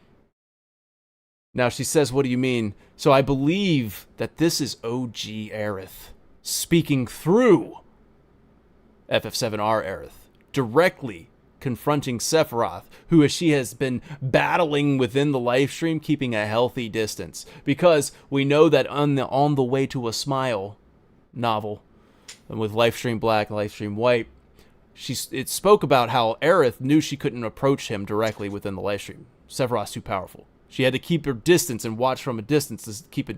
What is he doing? So this is Aerith finally confronting Sephiroth, like directly, and asking him, "What do you mean?" My fragmented mother, these errant worlds, all shall be one again. And listen, it's still there. Made whole forever. There's no such thing as forever. So you guys hear that echo. There's no such thing. Like, the echo is still going, but pay attention because it's about to go away on the next time she talks. So the echo happens when she says, "What do you mean?" And then she says, "The reunion." She knows about the reunion. And then she says, "There's no such thing as forever." She's talking to Sephiroth, and she's learning what Sephiroth's plan is actively. This is the first time Aerith is being able to talk to him. But there will be. And then watch as she gathers the live stream into her hand, almost as like, "Hey, I got this. I'll take it from here." Because the echo goes away. The double-layered voice goes away. So Aerith, at least this is my opinion, the OG Aerith that was with like Remake all the way through the freaking game, like she knew everything back then and in that game. She lost all of that in Rebirth, and then when she gets back to the Temple of the Ancients at the beginning of this chapter, she goes, "Finally," because it's coming back to her, and then she's reattuned with the live stream. Like throughout this entire chapter, it's all about her reattuning with the live stream, and now she's got it, and now Aerith is able to communicate with her again, like the OG Aerith, able to communicate again, and then that she's talking through her, and then FF7 Aerith goes, "I got this," and like grabs the live stream and brings it in, and then it goes away. So now when she says this, you won't hear the echo or the double layer. No, you're wrong. That was there's no double layered voice there. So that's why I wanted to have voice or sound for that, for you guys to be able to actually hear that. So the Materia Ultimania, guys, feel free to jump in. I feel like this is my podcast at this point. Like, no, bro, I'm no, just you're, talking. Wait, is it not? Like, This is a solo podcast right now. I'm just talking. no, well, bro, I mean, the only note that I had for this part is basically, so we hear multiple voices coming from Aerith, and so I wrote a question, which is this Omni Aerith or is this the Cetra? Yeah, So that's what for I'm me, trying to figure out. Yeah, it's like, because I could see this being either one. Like, I really like the idea that it's Omni Aerith. I'll be honest. When I first heard and experienced this scene, I just took it as the Cetra. Like, I just took it as the Cetra speaking through Aerith as they're a union, not a reunion, but like acting as one. Yeah. In the interest of the planet. So you have the Cetra, the fallen Cetra, the ones who linger in the live stream, they're channeling through Aerith to confront this great threat. That's how I personally viewed it. And like, to support that, like, to even just kind of like, I love doing this. This is why I never make theory videos, because they never get to come out. Because I'll have a theory, I'll make a whole video on it, and then I prove myself wrong. I'm like, no, you're wrong. Let me tell you why. And but no, like, to support yours, it would be like earlier in this chapter when she says they, like, she was like talking about, I think they're trying to tell me something, or I can't remember the quote, but she referred to the live stream when she was attuning with it as they. So she's hearing the voices of they, multiples. So there is that. Yeah. It just seemed like when she starts talking, it seems like I just had this like, oh, this is Aerith, like, that's been battling Sephiroth in the live stream. I think. But of course, you have to subscribe to the theory that Advent Children has already happened. Like, if in order for that to be a thing, you have to subscribe to the theory that Advent Children has already happened, and Sephiroth has gone back in time to remake the timeline. Blah blah blah blah blah blah. Everybody's very familiar with that. And I also got to subscribe to Final Fan TV. Just hit that like button too. We only got 4 likes. If you do it, it'll pop up right down here. It'll say you equipped a subscription, so you should do that. And a little pop up there. You should subscribe right now. You should subscribe. I got you, Dan. Thanks, man. I got you, Dan. I really appreciate that. I'll get you look up, so you're like, thanks. What are we, the Brady Bunch? Yeah. Yo, Wiley, no, wrong way, damn it! Yeah, he's down that way. He's over there. This one. So anyways, yeah, you have to be able to like think of that theory about the whole AC's already happened and stuff like that. So anyways, like, when she's talking, she sounds very like inquisitive. Like, she wants to know. This is the first time she's able to finally understand what Sephiroth is doing, and she's like, there's no such thing as forever. Now, she grasps it, like FF7R Aerith, like the one in control. Now she's saying, no, you're wrong. And of course, this is like when she goes, everything about you is wrong. Like, she says that on the freaking highway. So, but those who look with clouded eyes see nothing but shadows. So you guys get the clouds out of your eyes. All right, it's Omni Aerith talking to Aerith right now. All right, you guys got the cloudy eyes. You got cloudy eyes. Where's your eye drops at? You put them in. There they go. All right, Veto. So, but listen. The same evidence that you gave at the beginning, where you're talking about she bends down, touches the earth, live stream comes up, she says, finally, you can make. This is why I'm torn on this. Yeah. So to your point, I get it supports that. To Lee's point, you could make the same argument. For the first time, she's connecting with her ancestors. I think I even said that with last her bloodline. Yeah. Yeah, I did. So like, all of this is sort of ambiguous to me, and I think it works either way. Sure. For my thing, I'm just pointing out I see both possibilities. So yeah. Oh, I see both too. It's kind of fun to deliberate on what it could be. I think that being said, my gut just tells me it's the Cetra. So, but if it's Aerith, it's cool. So what do you guys think of this? And this is kind of like a I'm just like tossing it out. It's more of just a question for you guys. It's not my theory or anything like that, but it's just like, hey, the Materia Ultimania for Remake states that, quote, Aerith does not believe the planet would want Sephiroth's way of preserving it, end quote. when she's on the bridge talking to Sephiroth, and that's why she says everything about you is wrong. That's but interesting phrasing. The way it's phrased is that she believes the planet wouldn't want this. And I don't know whether that's translation, what blah blah blah. Things get lost in translation, but I can't tell. I can kind of tell. I don't know. I don't know what to make of it. But her intention here is Aerith wants to believe that she's right, and refuses to consider the alternative that the planet would want it. So maybe, perhaps, there's a little bit of doubt that she's trying to mask with a more, like, a very resolute, like, you're wrong. Like, is that, or is this a very, like, no. She believes with every fiber of her being that this guy is wrong. I was gonna say, well, believe is a flimsy word. Yeah, exactly. Because believing in something can be as minor as just like, well, I have no other choice, or I can't even fathom another reason. Or a belief can be a strong conviction. Exactly. Like conviction is the word. Yeah. Right. Like it's when you say that, it's like, dude, I don't know. I can't really tell. She looks like she believes, like she has a strong conviction right now. Like, look at her face. She's like, no, you're wrong. But unless that's the Cetra. But at the same time, she shut the Cetra up and said, I got this. There's no way I would have listened to you guys. Like, she tells the Cetra no. Like, she took it from there. So the Cetra didn't say, no, you're wrong. She did. But I'm just saying, like, because the double layered voice goes away when she does that. But that's me, like, that's me throwing out the idea because I don't know. I got other reasons why. What if when she had the Cetra with her beliefs conflicted with their actual motive?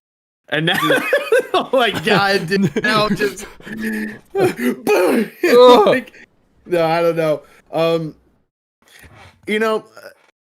Aerith is a cool character. I mean, I think her.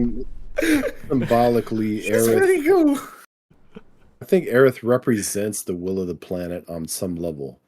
I think what makes this hard to unpack is we get a lot of new information right here about the Cetra, especially in relation to the Gi and Jenova, that makes something that originally, especially if you look at the OG, very cut and dry, very black and white. Now it's gray. Now it's uncertain. Now it's not so obvious that the will of the planet was the will of the Cetra, and by proxy, the will of Aerith. So I think that's the only reason we can have this conversation, is because it's been muddled, especially by this chapter in specific, because prior to this, it'd be very easy to say that the will of the planet is Aerith's will, right? From my point of view, the Cetra are evil. Mr. Bigglesworth. I'm sorry, you were talking and I saw that come across and made me laugh. Oh my God. Mr. Bigglesworth, from my point of view, the Cetra are evil. Well, then you are lost. Dude, all this movie. chapter's telling me is that nobody knows what the Nobody knows happened. what's going on. Like, even the people directly involved, what the hell's happening? The geeks say one thing, Jenova seems to imply they're the Cetra, like everybody's pointing fingers, and I don't know what the hell's going on. I'm sticking with Aerith. Kind of a good point. It's like it's actually pretty realistic too. That's usually how like long-standing history goes. That's right. Is that the actual truth gets lost somewhere in everybody's history is written by the victor. And who the hell was the victor? Dude, they're three like omnipotent forces or whatever. Like they're just. We're about to find out in part 3 who's the victor of this conflict that's been lasting for 2 millennia. All right, y'all. All like chilling in the planet's core. The Gi can't go there, but the Gi are like undead, and Jenova's like. We got Nero over here in the darkness, like, hey, don't forget about me. Yeah, don't forget about me. I'm here as well. I have Sonon. You want to come get him? All right, so Sonon will bring the truth in part. He's going to bring it to the planet, and he came back out of it. Yes, he went. He'll. We need him to. Actually, I changed my mind and Sephiroth or I need to know the truth. Sonon comes out and he's like, "At last I see the light." Of course, the foreshadowing is here because it is Aerith's day of reckoning. As Sephiroth say, your day of reckoning is here. You need not be afraid. This is but a homecoming. When Sephiroth says homecoming, of course, he's talking about the returning to the planet's livestream. And if the livestream is the planet, the wording is weird when he says worlds, but think of the worlds as like the souls of the dead. And let's just call them dreams, okay? I keep saying that. But when Sephiroth places himself at the core of the planet and absorbs the livestream, he will become the planet. I am the planet! That's what he says. Like when somebody asks... Well, like, he was also talking about... That's 2 Star Wars references. That's a lot of Star Wars references. I love it. I mean, when he says worlds... I am the planet. I am the planet. I am the planet. No, I mean, when he's saying worlds, though, that also ties into said in this game and Advent Children. Yeah. I mean, he's literally said that he's going to wield this planet like a vessel and like cosmos with it. Mm-hmm. So, and honestly, it's kind of funny because when I'm hearing all this supernova attack, and it almost makes me literally think of how he would take out other planets. How is he going to do that? Like, how are we going to bring that in part 3? Dude, I have we're going to no talk about it. idea. We're going to talk about it in the Hypecast. We're going to talk about it in the Hypecast. We got to figure that out. But no, like, is he? Oh man, we're losing him, boys. We're losing him. He said, delirium.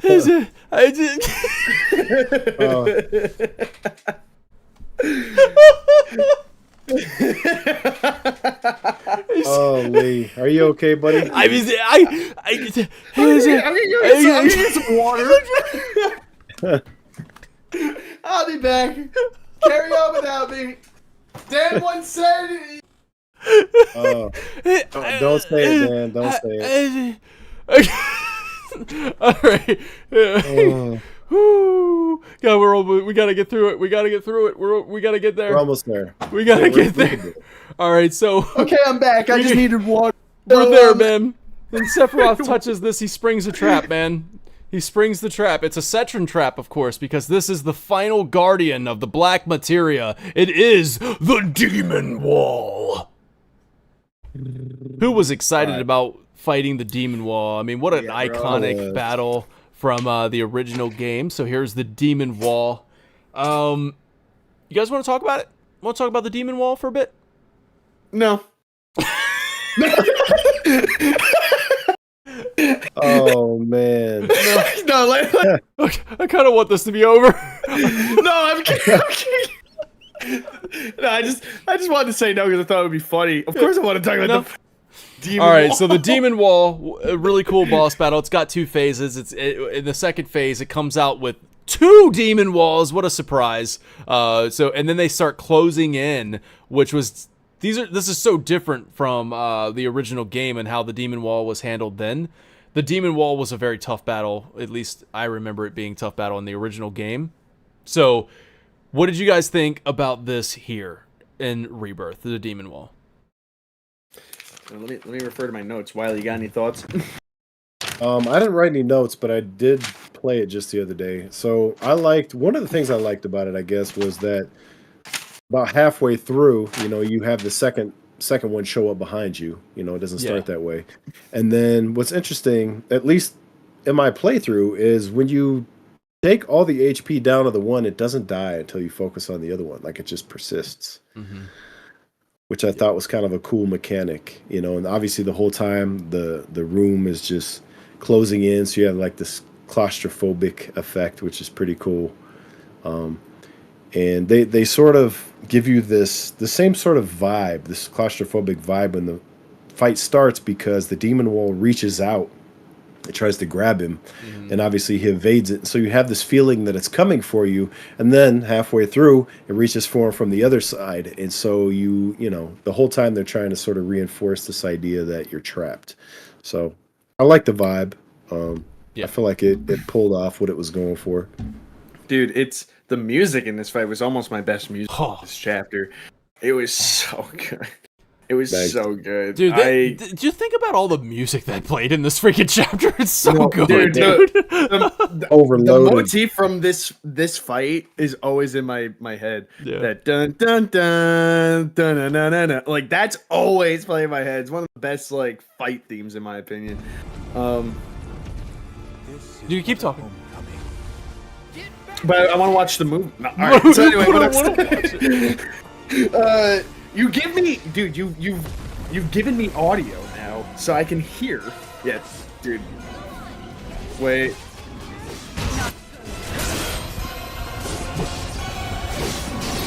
I'm waiting for that part to kick in. This. Wait. Nice. The part that I quote just got overwhelmed by slashing. Yeah. Anyway, go ahead. Wait, it was going there. Oh. Wait. Just keep it going. I'll find it. You keep talking. It's all good. I did want to point out the design, like the visual design. Did anybody get the vibe this thing looked very weapon-esque? I was looking at it, like, look at the shape of its face, its head. Now, ignore the arms, but body besides the arms.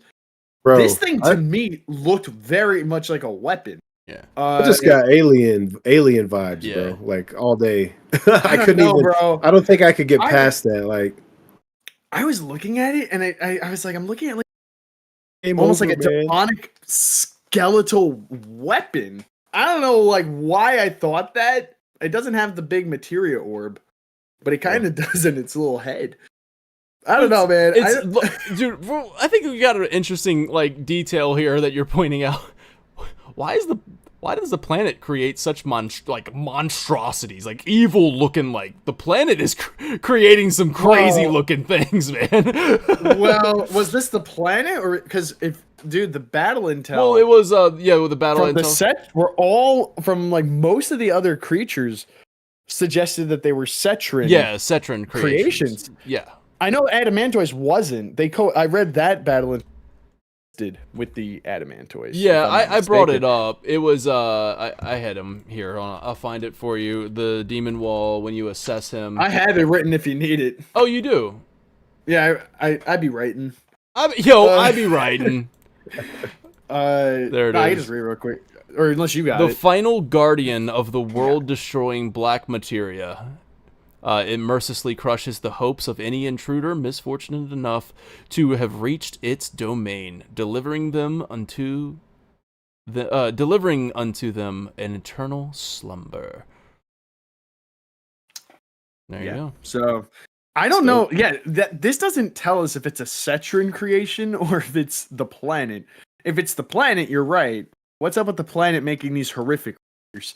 But no, well, I mean, it's a guardian of the Black Materia, so it's probably the Cetra. But the Cetra probably created in conjunction with the planet. When you look at behind the Demon Gate, which is definitely an interesting mural here behind the Demon Gate. Definitely, the Final Fantasy VII OG has the same design, so I was happy to see that come back. The meteor. And I think I took a picture of it, so let's see if I can bring that up. Or I thought I did. Nope, crap. But anyways, you can see the meteor behind it, and just like in the original Final Fantasy VII, this design is there. Then you see above the demon wall, the demon gate, you see the circle, and that symbolic of the planet itself. So. Yeah, and a lot of the times, even in the Cosmo Canyon area, the planet was kind of referred to as a star, and like you can even see like icons showing stars as like symbolizing the planet. So whenever you hear that, and we'll hear that in just a second. But those are just some cool details. Can you blow up that mural a little bit? I want to take a look at something real quick. Here's a better look at it if you want to see that. All right, so that circle, that dark circle right there, you were saying that's the planet? I kind of want to say, yeah, that's the above the demon gate. That's the symbolic of the planet. So I'm thinking that that's actually the Black Materia, because right below that is like the temple, right? Temple of the Ancients. And if you look at this black sphere, if you look in the center, there's a tiny little black circle, and this is like sort of like, emanations or radiation coming out from it in larger spheres. So I think that could be the Black Materia summoning the meteor. That's a good, absolutely. So just a thought. Yeah, I meant to take pictures close up of the wall itself to try to get the murals of what's being depicted here with the people around, but I forgot to do that. But yeah, there you go. And then of course Black Materia coming in. So there we go. Yeah, I really enjoyed this fight as well. Whoop. There it is. No, wait. Here it comes. It's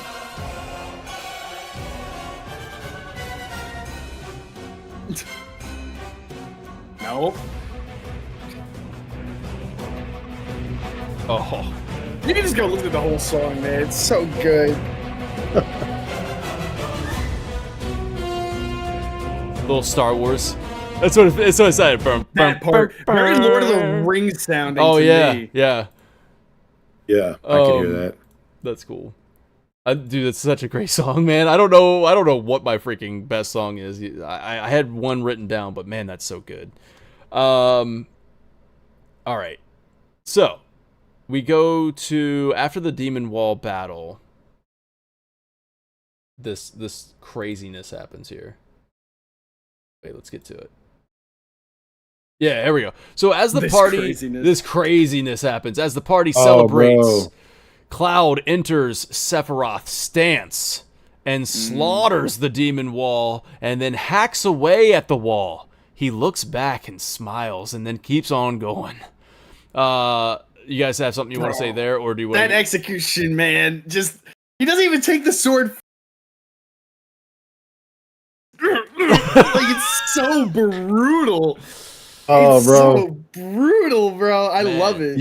YouTube just censored you, bro. Yeah, you got muted real hard. But like, I mean, like if he had this kind of will and determination back in Remake when he was fighting that freaking door that closed on him, he would have been able to open that door. You know what I mean? Remember that after the freaking swordfish, like just you could have just. Oh yeah. Yeah, I mean, if he had that will and determination back then, dude, you would have been able to do it. But he finds it now after embracing the dark side.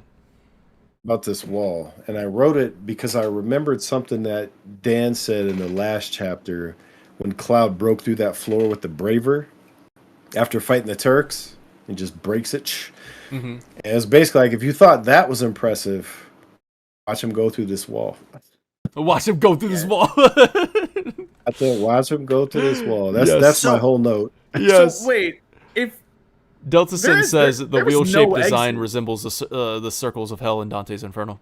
That's a good point. I like that, Delta. Oh, wait. So if they didn't have the means of breaking the wall, were they just gonna be trapped there? Like, you beat the demon wall, now you can't leave. Haha. Yeah, that is a good point. It's like the Cetra created the final guardian, and then it was just like, yeah, even if you defeat it, we're not gonna let you in. I don't know what to tell you. All right, it was supposed to kill you. It was supposed to kill you, but somehow you succeeded. That's the perk of making your final guardian a wall. All right, so he breaks through the wall, and every time you see a transition like this where he enters from one room, you get blocked out by something in the foreground, and then it gives you that sense of like, oh, you've entered one state of being and you've gone into another state of being. So like Cloud is now officially gone, and to bring that into perspective for the player, we're not going to let you play as Cloud. We're going to bring the camera behind Aerith, and we're going to show you Cloud. So the fact that Cloud is out of control, the player is no longer in control. And I think this is very important gameplay mechanic, and I think it's going to persist and definitely foreshadowing early stages of Part 3. Like, I don't think, and I don't want to like, I don't want to spoil a hype cast, but hey, the 36 of you guys watching live right now, when we do a hype cast, we're going to talk about this, where I believe a good large portion of the first like act of Final Fantasy VII Part 3, you don't get to play as Cloud. Like, I think they're going to keep Cloud away from you, and eventually you will get to play as Cloud. So I think that is going to like enhance the joy of finally snapping him out of it, and then being able to get back on the sticks and in control of Cloud when Cloud is in control of himself, but not before then. So, as you can see, Cloud is up here just laughing maniacally as he's staring at this Black Materia. And we get a shot of Kate Sith outside of the temple. And hey, look, there's Sid. There he is. Kate is a Cetran freaking expert, and this freaking robot just blows through this 3-hour dungeon, bro. Like, he said, you spent 3 hours in this dungeon? What are you, an idiot? What are you, an idiot? I freaking got this, man. If only you didn't think I betrayed you and you just kept me in your party, I would have got you through this easy breezy. Dude, that was why they kicked him out, because the game couldn't explain why we wouldn't be able to get through faster. Yuffie said, yo, ask it if it can give us some help. And Aerith was like, but I'm half Cetran. And then Kate Sith is like, but I'm a robot. Let me through. Right. You know, let me through. But anyways, to make that make sense, maybe it's just because the temple is falling apart and there is literally a straight line through. There's a straight line through. Because the temple is no longer like creating the maze. The temple is just like veto in that. You're veto. Okay, maybe just because he's. I'm just trying to make it make sense. Why you got to do that? Why like. Tell me, veto. Why you veto? I'm trying to make it make sense for the audience watching at home. Listen.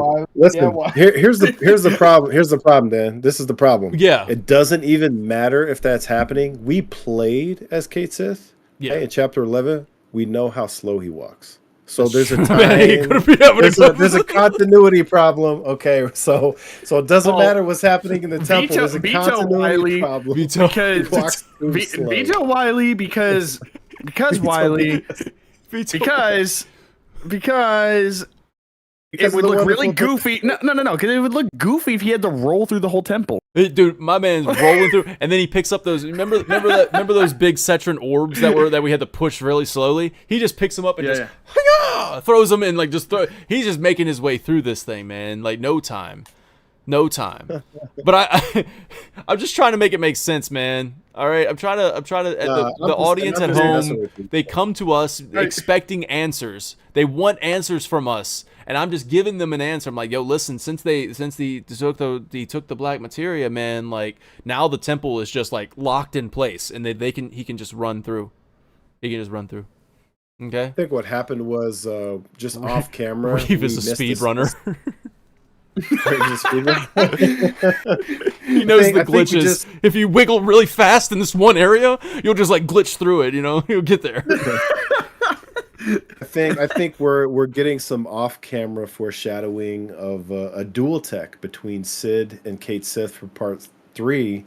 And if we look to Advent Children, we see a hint for. So Kate Sith gets in this big puffball and Sid just hucks him, and he flies through about half of the dungeon. Yeah. Fastball special. He goes through half of the dungeon. Yeah.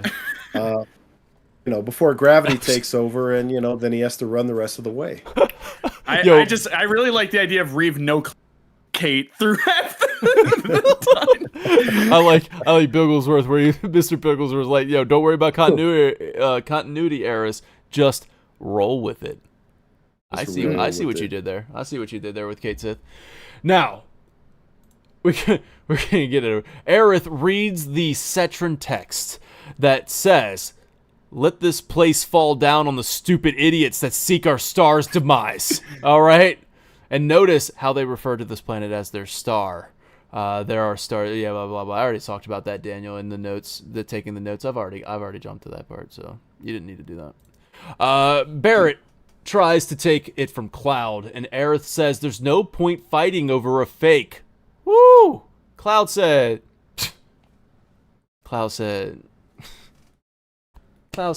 man, he looked right in the eyeballs and said, bitch. You trying to fool me? I ain't no fool. Like he said, man. Cloud said, you trying to fool me. And he said this back in chapter 5. He said, I'm nobody's fool. I'm no fool. Right after Sephi said, flashback to chapter 5, Sephi said, yo, Cloud, don't let her fool you. And Cloud says, noted. So Barrett and Red secure the materia from the distracted Cloud.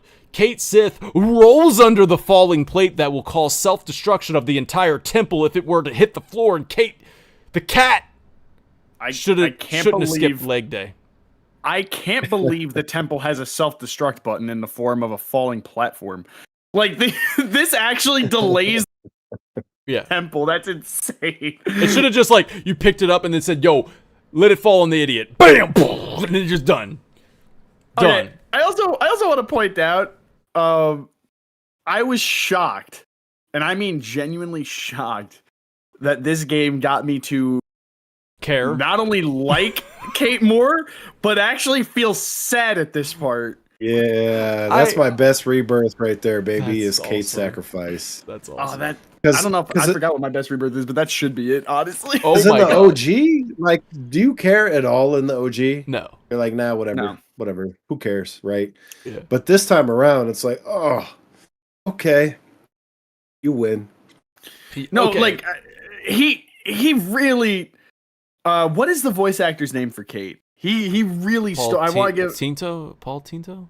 Is that his name? Yes. Yep. Yeah. I want to give him his flowers here, man. He killed it this scene. He steals it. I will say, I think it's the leg day quote. I know. Kind of throws me out a little bit. But besides that, like, I don't know, man. I was really surprised. Like, Kate grew on me tremendously in this game. And for this scene, and it's funny because I'm looking at this and I'm sad. And I'm like, wait, but he's gonna come back in like 5 minutes. Like, I know where this is going. Spartan so I wonder says, how first time viewers. Spartan says Kate Lift. Kate Lift. So, all right, for me, this was about as whatever as it was in the original.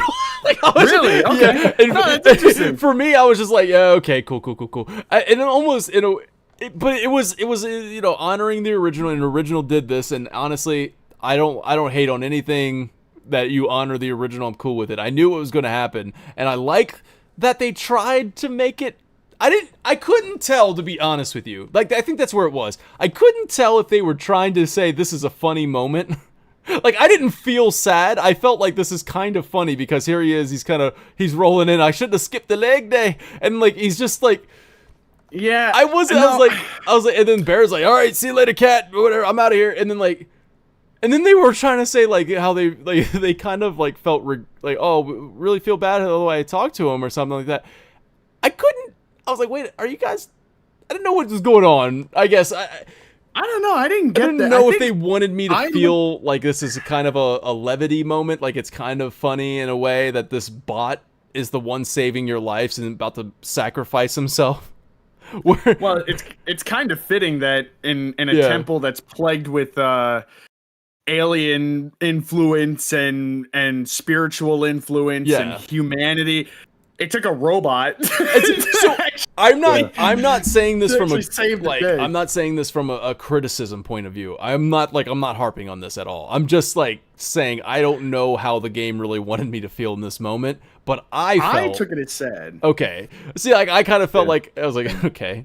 But I was like, all right, cool, whatever. But what does raise the question though, because we'll get there in just a second, all right? Because we gotta go do this. We gotta do this. Cloud kind of spaced out, right? Cloud spaces out a little bit, and then Tifa grounds him again. Like Tifa's here to make sure he's like, hey, you good? So they're gonna go make their escape. Okay, so while this music plays.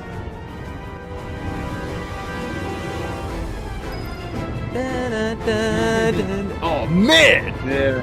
It's freaking hurry up with Temple of the Ancients. It looks so good. And then you play as Aerith once again, taking you out of control of Cloud. You play as Aerith, so you run here. I guess I kind of. Oh yeah, no, it's coming up. So you run out of this place, And then, of course, Barrett is going to do this epic jump from a falling stair block, right? He's just like, as the stairs are falling down, Barrett jumps off of a falling stair block and makes his jump. That was cool. Bro pulls a Legolas. Yeah, I was about to say, bro, he pulled a Legolas. Yes. He battled 5 armies. I do think, all right, listen. I know that some people thought that was cool. I kind of wish that was the only part they took out of that.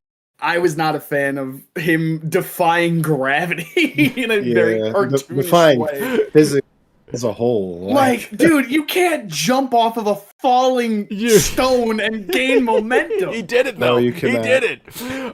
He did it, but like, and then the freaking like flying in the air.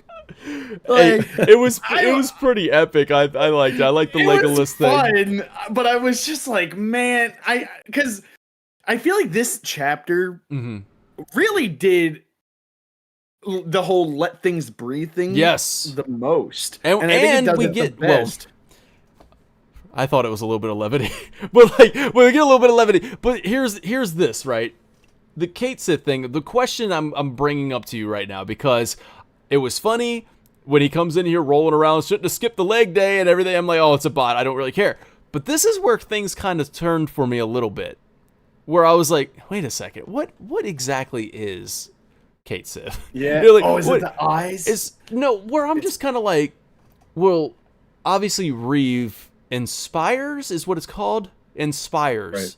So is Kate Sith, like, is it a living, is it sentient? Is it, like, does it have its own thoughts? And then Reeve is just inspiring it to do his will. But what he says here at the end, he's like, oh, thanks, Kate. You're welcome. I feel like that's Kate talking. But then when he says, you did what you could, the rest is up to them. He's like talking in the third person, talking about himself. Makes me think that Reeve is telling this bot, you did what you could, the rest is up to them. I'm sorry, but... And I think maybe Reeve actually cares deeply for every bot. Like, I think Reeve actually cares. So when Reeve says... I have a question, too. You did so what keep you... going. Okay. Because he's like, you did what you could, the rest is up to them. So if Reeve, like, maybe he cares about every bot, and then I ask if they're sentient in some way. Same question that many ponder about, like, AI and robots, and when, like, if that ever becomes, maybe even just when robots become self-aware in our real world, they become self-aware, will their lives matter the same as ours? Right? But they are self-aware, they have memories, they have thoughts, they have feelings, and Reeve just, and all that other stuff. This is the most 1 a.m. conversation I've ever podcast. Like, so do bots have feelings? So, bro, like, we're trying to say here right now, man. It's just like, yo, what if, like, AI robots, man, like, become self-aware, bro? And, like, what if he, like, inspires them, right? They're real. Like, they have their own emotions, and they're just being inspired by Reeve, Like, I have a thought on this, like, what I don't. But okay, are you done with the point you were making? I don't want to cut off your point here. I was making a point. Were you making a point? I don't know. I think actually. I was making a point. Yeah. Okay, so now do I interject? You can come in there now. Okay, cool. Thank you. Thank you, host. So anyway, what I was trying to ask is, how many Kate Siths that Reeve inspires operate at one time? Yeah. Is it only one at a time? Because we meet Kate Sith 2 shortly. And the reason I ask this, because I think it complements the point that you were making. I like to believe that they are fully autonomous, right? But that they can not be hijacked, but Reeve can, like, listen and see and even speak through them when he needs to. But that's for the most part, they just operate of, like, almost of their own will, but, like, by the influence of somebody else giving them life. That's what they inspire. But now it begs the question, like, did Kate Sith 2, did Reeve have to inspire Kate Sith 2?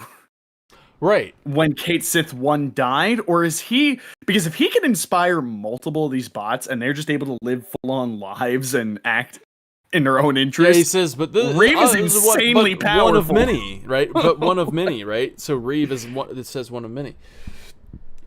It's really unclear. It's never in any of the compilation really described on how he's able to do what he does. Isn't there a shot in either remake or this one where we see? I think it's this game actually, where we see. No, it is this game where we see a Kate Sith doll in Reeve's office, right? Like it's sitting behind him. Yeah. He's got one. Yeah, back there. Yeah. I feel like that to me suggests that he can give life to one of them at a time. I mean, we're really. I think I would say he's able to inspire one at a time. Like, I don't think right. Yeah. So the Kate Sith that we had in a journey now, because they're inspired by his knowledge or whatever, like they might retain memories from the previous one, but like we just watched Kate Sith 1, just, you know, like that was his journey. He's gone. And now we have his replacement. I don't know. It was just weird because, like, I remember I was playing this part and Jackie looks at me and she goes, "So how does he work?"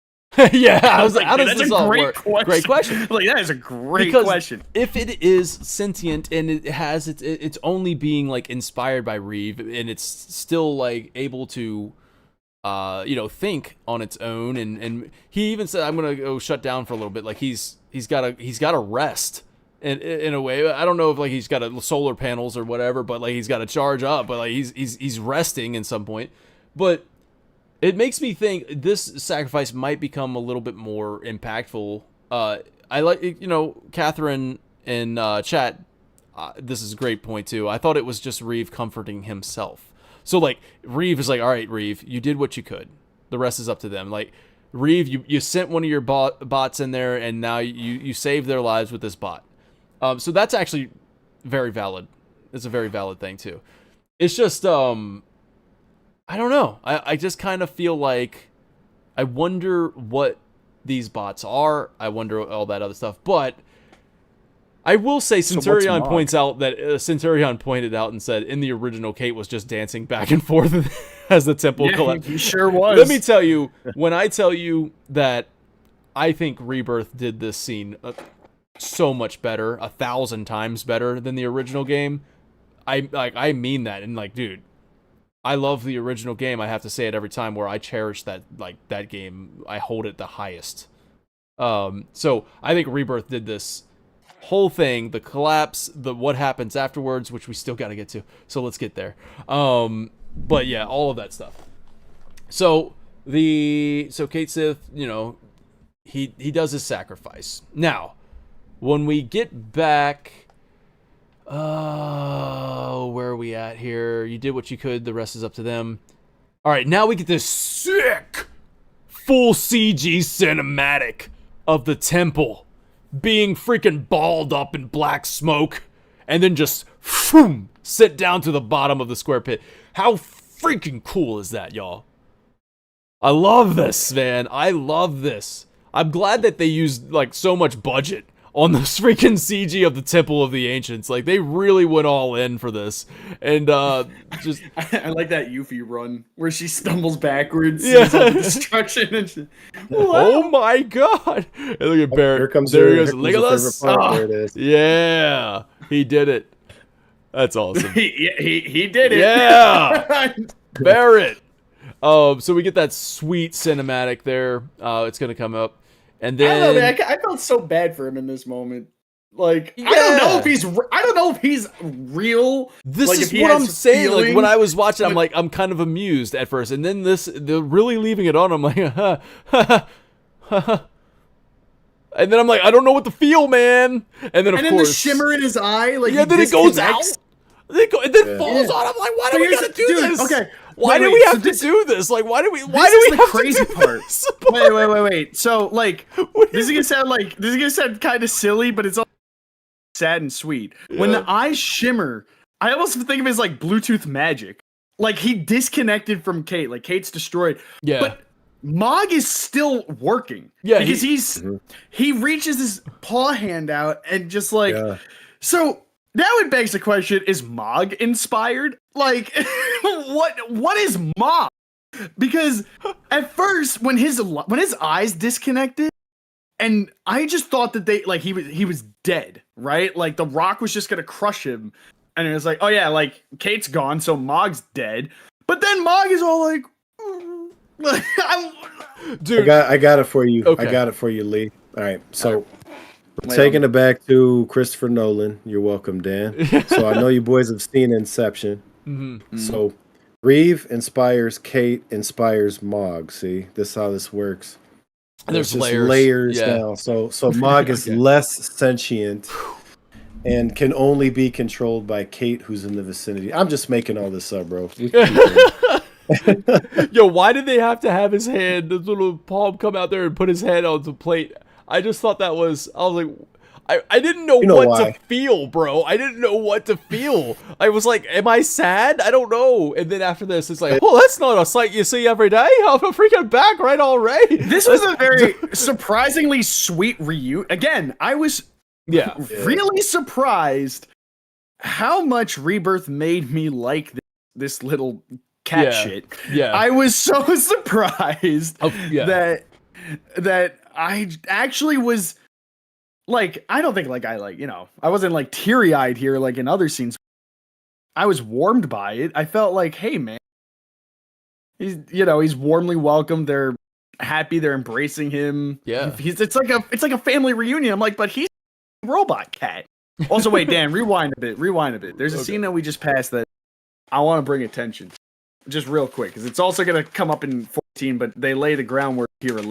How far back? Right here? Just here's fine. Okay. It's basically right after Kate, comes back. It has to do with Sid.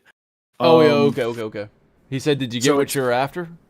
Yeah, I love that line so much because of what it sets up in the next chapter, which I've seen a lot of online criticism for. And to talk about it in 14, but this whole sweet, wholesome, like almost like family reunion moment happening, and Sid's just like observing it, and then the first thing he asks is oh, did you get what you were after? And Yuffie's like, read the room, dude. Like, yeah, he doesn't. Sid is not, I don't want to say he's like not emotionally intelligent, but he's not emotionally perceptive in the same way that most of the other crew is. And it's funny because there's a scene in 14. I don't want to talk about 14 yet. We're going to talk about quite a bit, but there's a scene at the very end of 14 where he says something kind of similar right after an emotional moment. And it's funny because it's like people said, oh, that's just so like weird. That's so out there. To me, I'm like, no, this is very in line with it. Yeah. He's not an emotionally like empathetic person like that. He's a very grounded to the task oriented person. And him just seeing this moment, he's like, all right, so you get what you were after. Yeah. And everybody's just like, I don't know. I just that it sets up a cool element to his character that we will see a tidbit of later, and I really want to see more of in part 3. Yeah. So well, anyway, that was it. No, that's awesome. And then, so after that, Sid is here. Cloud has the Black Materia. Now, Barrett comes up and rips it from his hands. What's gotten into you? Now, right there. Wait, I'm sorry. I'm sorry. I need to also say this. That's mine. I've quoted because of Star Wars. That's mine. No. Jackie and I love That's Mine. I don't know what it is. I know it's not supposed to be funny. And I don't think that it takes away from the scene, but the way he like gets in the camera, he just looks like a little kid. That's exactly what I wrote in my notes. That's mine. That's exactly what I wrote in my notes. I don't know what it is, but something about that. Yeah. It's both eerie, but I can't help but get like a little like chuckle out of like just. Bro, like we gotta fix your microphone. You keep cutting out. But I'm gonna. But yeah, no, like I said in my notes here, I said the camera blocking or whatever you want to call positioning here is excellent. Barrett, putting it in Barrett's perspective, but it's intentionally shown from a higher angle looking down at Cloud because Cloud is a puppy. Cloud is a child right now. Hey, that's mine. That's something a child would say. He's like an iPad kid. Yeah. so Cloud, basically this angle looking down at him and him looking up, that's like looking down at your little puppy, right? Or a puppet, if you will. And like, so that, I just thought the camera angle was deliberate there, just kind of show that Cloud is like a child right now. And then he kind of goes stomping off to go get his toy. You're mine. You're my toy. And Sephiroth picks it up. And here he is. He holds it up to the sky and he says, "This is the key." And that is the title of the thumbnail that I have on that Black Materia video. So he's like, "This is the key." So the Black Materia being the key that grants the counterpart, the true counterpart hidden between worlds. Oh Yes. boy. It's a big line right there. Yeah. Do you have something to say on that one, Excalibur? Because I had, but I'm going to let you talk. Well, I mean, so let's just start with the obvious, right? So he's saying this is the key which grants access to the true counterpart hidden between worlds. So if this is the key, what's the counterpart? Open-ended question. Mm-hmm. For y'all, go ahead. I want to make sure we're on the same page. I just think the counterpart is the live stream or the freaking core of the planet, its star, whatever. Oh, okay. So you're going a totally different direction. What's your thought, Lee? I'll let you know mine here in a second. I might need you to rephrase the question. I started choking on my water. Oh, so he's holding up the Black Materia, and he says, "This is the key, which grants access to the true counterpart hidden between worlds." So my question is, what's the true counterpart? I have like a whole freaking Damn, that's theory. freaking loaded. I know. I can't even. So I'm gonna tell you. Tell me what you think. Go ahead. I'm gonna keep it really, really simple. The counterpart to Black Materia is holy, and right now, holy is absent. Holy is hidden between worlds. Sephiroth is looking for it. It's not in this world, but it will be soon. And he's got to go find it. But this is the key that helps him go find it. That is all I think he's saying. But this is a big deal because I don't think it happens in this chapter. But at the very beginning of 14, Cloud goes on walkabout for a minute. You know, out of the world, and what does he come back with?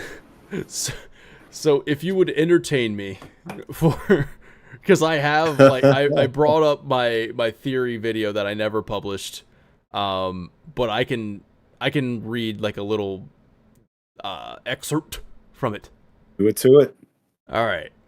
So I say that the Black Materia grants the access to the true counterpart hidden between worlds. A counterpart is a person or thing holding a position or performing a function that corresponds to that of another person or thing in another place. So first I ask, well, what is the thing between worlds in Final Fantasy VII Remake? It's got to be the live stream. But what is the counterpart to the live stream? Live stream Black is my answer to that. And then I don't know if I need to get into all of this. So I think I'm good with that. Basically just saying, okay, I'm proposing, I don't know if I want to like drop that. I don't know if I would drop it because that was kind of my theory that I've been working on. I say save it. I'll save it for another one. I'll save it for another one. That was you make a video out of it. That was kind of my theory. But yeah, so the true counterpart hidden between worlds, I kind of just said it grants access to livestream Black or like the counterpart to the live stream, but I go on from there to kind of like support that a lot more, but I think what you're saying is very relevant to being like the true counterpart hidden between worlds is literally the white materia, and it's literally the opposite of Black Materia. You know what I mean? Like, so I think where you're going with it is pretty spot on. So, but there's a whole lot more to dissect there. Like, what is Why is it the counter? Why is it the key that grants access to the counterpart? Blah blah blah. And why does Sephiroth want to do that? Blah blah blah. All this other stuff. So I don't know if we want to go into it, but I like what you said. I think what you said was very very relevant. We're gonna revisit it real soon in the next chapter. In the next chapter, next week, the marathon stream next week, y'all.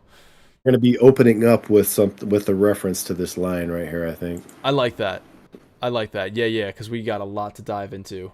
Well, literally, dive into. We're going to get there. We're almost at the end, boys. Hang in there, everybody. Sephiroth just rises up after Aerith charges after him. At last, the reunion has come, and whispers encircle him. Rufus and Hojo hover above while a convulsing Roche in the back of the helicopter. They just have to. I gotta bring something up real quick about Roche. Yeah. Oh yeah, man, come on. We love Roche. We love Roche, and I have a question. This is like a major continuity error. I feel like he was in the helicopter with Rufus. They never landed. We never saw them land. We see him in the temple. The temple gets destroyed. He got out. But when did they kick him out of the helicopter? Or when did they pick him up? Why did the Turks grab this one robe dude? Hey, yo, let's get him out of here, man. Yo, he cool. He got a goatee.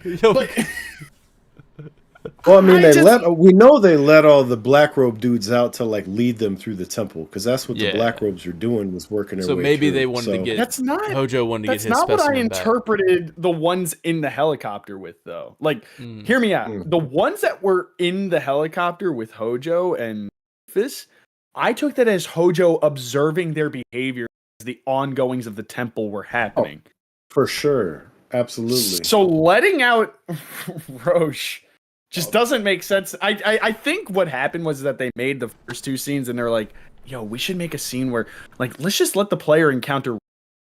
And then it just probably became like a continuity. We need him back on the helicopter, though. No, I feel right. That's what, like, and it helps when he makes 50+ hour analysis review series and catches on to this slight continuity. Really doesn't mean anything.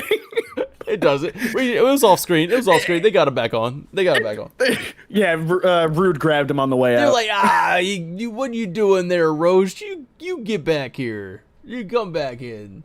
We gotta get you back on the helicopter. They do show him. He's in the back of the helicopter. I don't think they showed Roche in the helicopter before the temple. They did. We mentioned it last chapter. Yeah, I'm pretty sure it's like one of the opening scenes of the chapter. Yeah. All right, so I'm gonna need you to get all the way off my back. He's got the little pitch meeting. I love that. He's got the pitch meeting reference. I'm gonna need you to get all the way off my back about that. Okay. Well, let me get off that thing. All right, so here we go. Roche is on the helicopter. He's convulsing. The reunion is happening. Whispers encircle Sephiroth. Of course, Tifa's like, or somebody says it, whispers, and Cloud goes, no, Sephiroth. Oh, hold on a second. Okay. All right, so take it from here, boys, with the analysis. Go for it. Talk about it. Okay, bye, Dan. So do I go first? You go first? Go ahead. My son was just texting me. I guess our dog had an accident, so. How am I supposed to go on with analysis? What the hell am I supposed to? All right, you know what? Instead of doing what he here, I'm a. Isn't it kind of crazy that this is the first time Vincent and Sid see Sephiroth? Like that was the first thing that I heard from you just now that was uninterrupted. You gotta move that mic in, buddy. All right, hold up. There we go. I'm just holding this. I'm gonna hold this thing the whole.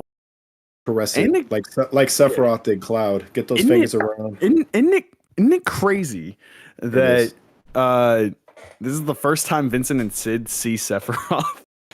Like the temple just is collapsing, and they're here to witness this whole thing.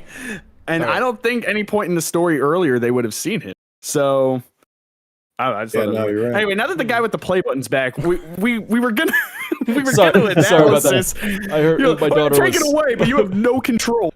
I heard some like some faint crying at the door. I'm like, what the heck? It was my daughter, so I had to go. I'm good. Everything's good. I have directed her towards my wife. Nice. All right, so here we go. I went ASMR mode. I'm hoping this fixes the. I have the no voice idea what I issue. missed. Oh yeah, you gotta get in there. We gotta be. I gotta get in there. All right, let's keep this thing rolling, baby. You know what time it is. Mic check. you know what time it is. Wait, if I lower the Let's keep volume on on rolling, the mic, baby. Is this after hours already? I mean, we not are. ripping another I think we shirt. are after hours.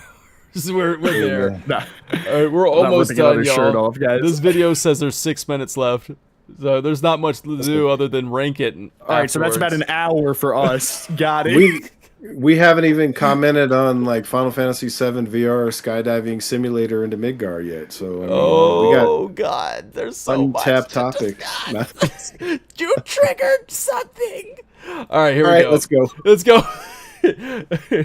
All right, Aerith says whispers, and then Cloud makes sure he corrects her. It says no, Sephiroth. These whispers are Sephiroth's will, the will of Sephiroth. So as he's being, he lowers in, and you can kind of see that effect going on again with Sephiroth, where like there's like this little, almost like a star. We saw that in chapter 9, where like at the center of Sephiroth is like this purple like star.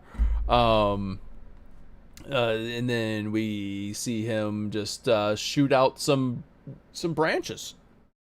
I don't know why or how he does this, but he does it. Yeah, I thought about this too, and then I stopped thinking about it. And then I just and then I stopped thinking about it because I was like, yeah. So there it is. I'm waiting, Cloud. I love how he does this. He's just like, I'm waiting, Cloud, just to drop it on the floor and then like tell him to pick it up. You freaking puppy. You freaking loser. So Cloud. Then we get bobblehead Cloud. You get bobblehead Cloud, and I like this because they've removed control over Cloud for the past 2 play sessions with Aerith in control, and now they're going to give you control of Cloud because they want you to feel what he's feeling here, where it's like you can't even resist. If you try to turn around, he just like slowly like just turns his. Cool. He's like, you can't make me turn around. He's doing it. So Cloud is just. This is such a. I love this sequence. He's just walking towards Sephiroth, and Sephiroth just standing there like, come and get this. Just come and get it. Doing Sephiroth stuff is what Wired says. Yep. Just doing Sephiroth stuff. He takes that and he just drops it on the floor. Like, here, pick it up. Fetch, Yeah. puppy. Fetch. Yep.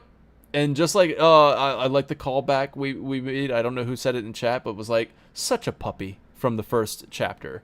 So there he is, such a puppy. Rise, Cloud. And then, bring it to me. I dropped it. Yeah. I dropped it. Bring it to me now. He's controlling him. This is an act of like dominance, just to control him. Like drop it, pick it up, bring it to me. Tifa It's so tackles degrading. him. Yeah, exactly. Tifa tackles him. Aerith retrieves it. Tifa begs Cloud to snap out of it. Yeah, Cloud, snap out of it. Cloud shoves Tifa to the ground, like just straight up. Get off me.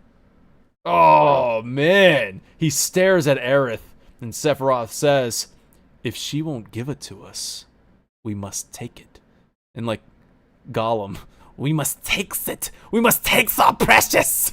That's bad. That was really bad. I need to watch that movie again. But we chase Aerith, laughing maniacally.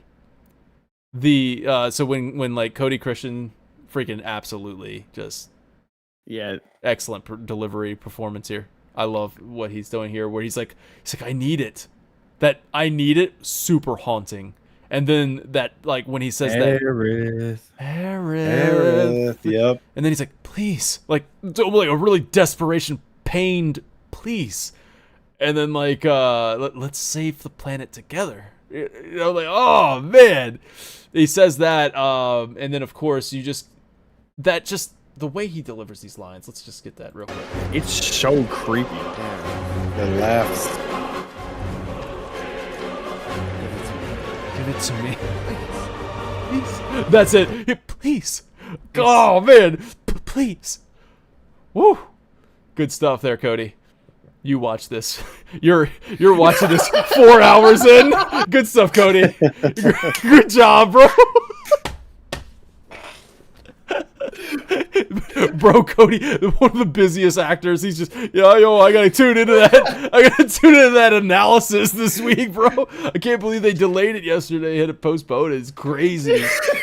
Man, I just moved my entire filming schedule around this, man. Like,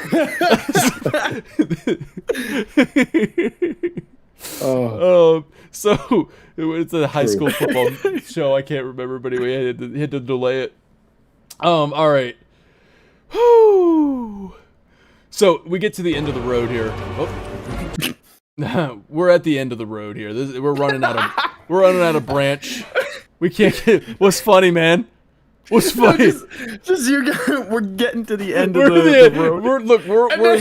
We're as close to the end of this podcast as Aerith is right now to the end of this freaking branch. All right, we're so close. Just the way you said that. The end of the road here, and then you just press play. Right, we're at the end of the road. We're at the end of the road now. All right, everybody, just bear with us. It's 2 a.m., 1 a.m. All right, so he said she's there. It's not that for Wiley. Now, Aerith, recognizing that Cloud is just completely gone, Aerith goes, man, shoot, whatever happens to you, I'm here for you. Here you go. You can have it. And then she just gives it to him. Because look at Sephiroth. Just, oh, man, just, that's my notes. My note says to say exactly just, Sephiroth whispers, attack Aerith, after Aerith hands him the Black Materia, and of course, like, Cloud, like, just, here you go, like, here, like, look at this, like, look at the way he does this. Look at the way he does this. And Sephiroth puts his hand out flat. There we go. And then he's like, here you go. Let me take that from you. Let me grab that. He has to flip it. He's like, okay, I thought you were going to put it in the palm of my hand, but that's cool. I'll put it there. Whatever. So he takes it from her, whispers, attack Aerith, and I'm ready to go to bed, yo. Aerith, one of the like handshake, fist bump moment, like. Yeah, he's like, I thought it's okay. Yeah, it's all good. Just give it to me. When you're trying to pass somebody. Yeah, whatever, bro. I'll take it.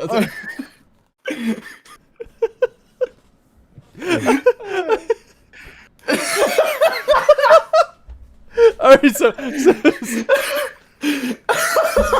okay, continue. So all right. So there it is. The thing happens. Whispers attack Aerith. And then it triggers a memory for Cloud, which snaps him out of it, bro. Like, Cloud is snapped out of it because he remembers the first time they met back at Remake, back in Remake at the Loveless, the street, they met there. And then that snaps him out of the thing, and then he goes running towards her, and because she's fallen, and he grabs her, saves her life, and they're hanging there. And then, of course, Sephiroth just menacingly just floating above, man. Did you guys think that we were about to, like, wait, is he's going to kill her now? Like, what is happening, right? Because no, you didn't think that? No, I didn't think that either. So he slashes. I don't know. I was just throwing it out there. I didn't think that. That would be that'd be really dumb, man. Dan, I remember at one point you were telling me how it took you an hour to explain an episode of The Walking Dead to your wife. Yeah. And then she was like, I'll just watch it with you Yeah, because yeah, that'll yeah, save it now. Yeah. I'm starting to understand how this works. But keep on going. Yo, you guys could have played this chapter in 4 hours. Like, you guys could have just played it. Oh, bro, my ribs hurt, man. My ribs hurt. Okay. All right, so there we go. Like, he breaks the branch, they fall down. That is the end of the analysis, because we're going to pick up on the analysis next week. We do have our rankings, believe it or not. We're not done quite yet. We are going to get our official rankings. I'm very curious for you guys to find out. I already know because I put in the information. I'm very curious for you guys to find out where I don't know what I'm saying, but here's where we rank them.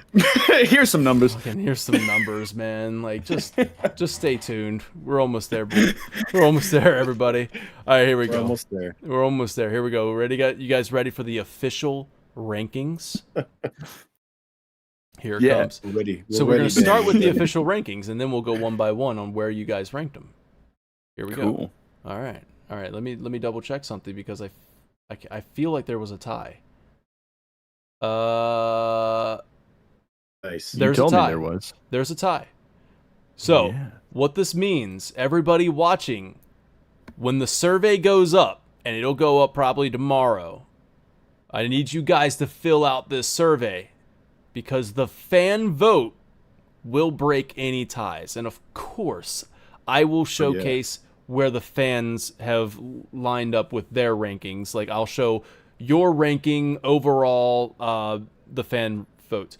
But the official ranking is the panels, and we add up the points, and if there's a tie, whatever chapter won through the fan vote will edge out the competition. All right, whatever they tied with. So you'll break any ties. There is a tie here, and I'll tell you about that later. But here we go with the ranking. Where did we rank chapter 13, where angels fear to tread? Lee, you ready? Get off your phone, Lee. We're almost done. Tell your boys that you'll be on Outlast Trials later. It's not. No, here it is. I was writing in chat. It is at number 2. Number 2. So, damn. At number 1 is Dawn of a New Era. At number 2 is Where Angels Fear to Tread. And then at number 3, A Golden Key. And then The Planet Stirs at number 4. This is crazy. I believe this is where this is official? I believe this is our tie. Nice. A Golden Key and The Planet Stirs. I feel like that might be the tie, and I'll check it later. But this is where it's at. It's at number 2 right now. Toolman saying this is a great chapter. Centurion says nah. We don't believe it. You don't like that, Centurion? I think Centurion saying nah to Lee saying he's sober. Okay. I get you. I'm just sweating. It's like 90 degrees in here. Oh my god, yeah, no AC. All right, so Dragoon King. No AC, no fan. No AC, DK. No AC, Dragoon King. You're delirious right now. Here we go. Dragoon King, you place it at number 7 in your ranking. It's at number 7. So you have this underneath the Long Shadow of Shinra, which I, of course, find interesting. You have it under You have it under Fool's Paradise, Blood in the Water, and all that other stuff. So go ahead and where are you at with this? I'll elaborate real quick. Yeah. I like every chapter. We've gone over this. Of course. The problem for me is that it's just one long dungeon the entire time, which is fun. But Rebirth, to me, is a game that I just love the replayability of so many of its chapters. This just isn't one that I go back to often. Story-wise, it's great, but I try to account for everything I play Rebirth for.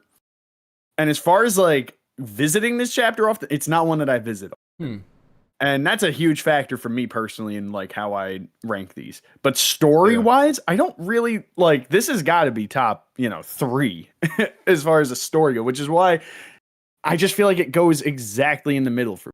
Okay. It's just, for me, I love it. I have so much fun with it. But when I think fondly of all the chapters that I play and go back to play and enjoy, this is just not one I'm going to visit. It's long. It's basically just a dungeon. That's pretty much it. And also it's replayability wise, it's not the best one to go to either because you don't have Kate. So if you want to do any side content, you got to do 12 to do all the open world side content if you want to have your whole party. So for me, it's just, phenomenal story chapter. It's got some of the best moments in the entire game. Yeah. But on a gameplay standpoint, it just drags itself a little down for me at least. And that's all there is to it. I like it. Oh god, all right, we'll get to me in a second. All right, go ahead and go to Excalibro, and you rank it at number 3 in your ranking. It's cracked the top 3 for you, underneath of A Planet Stirs and Dawn of a New Era. Yeah. All right, so this is really easy.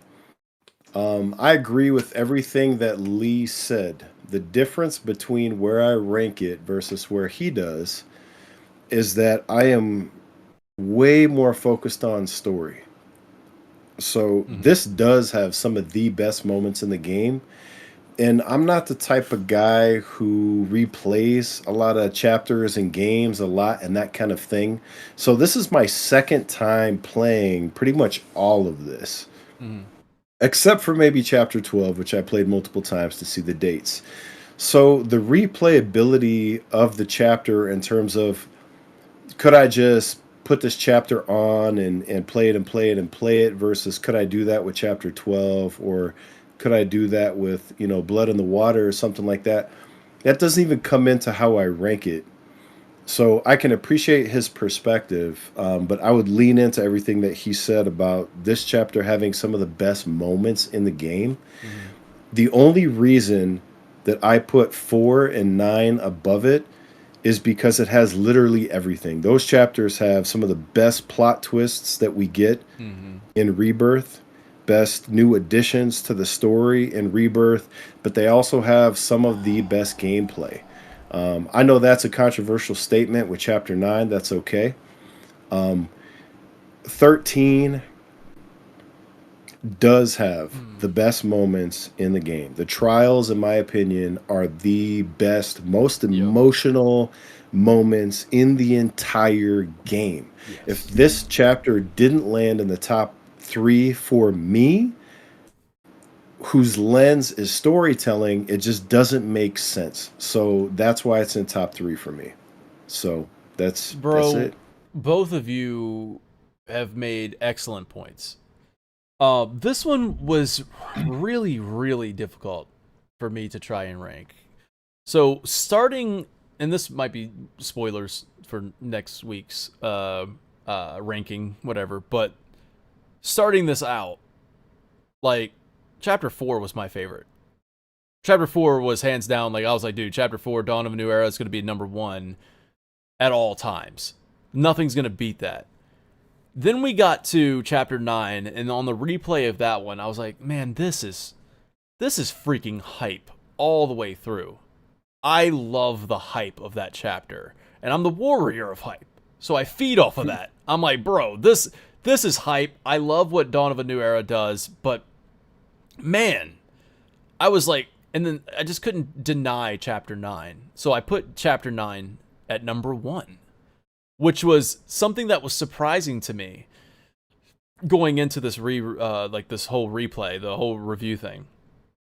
Then I get to this chapter. So this chapter, going into this, I didn't know where I was going to put it. I remember the Temple of the Ancients being really long, and I was like, man, it's very drawn out.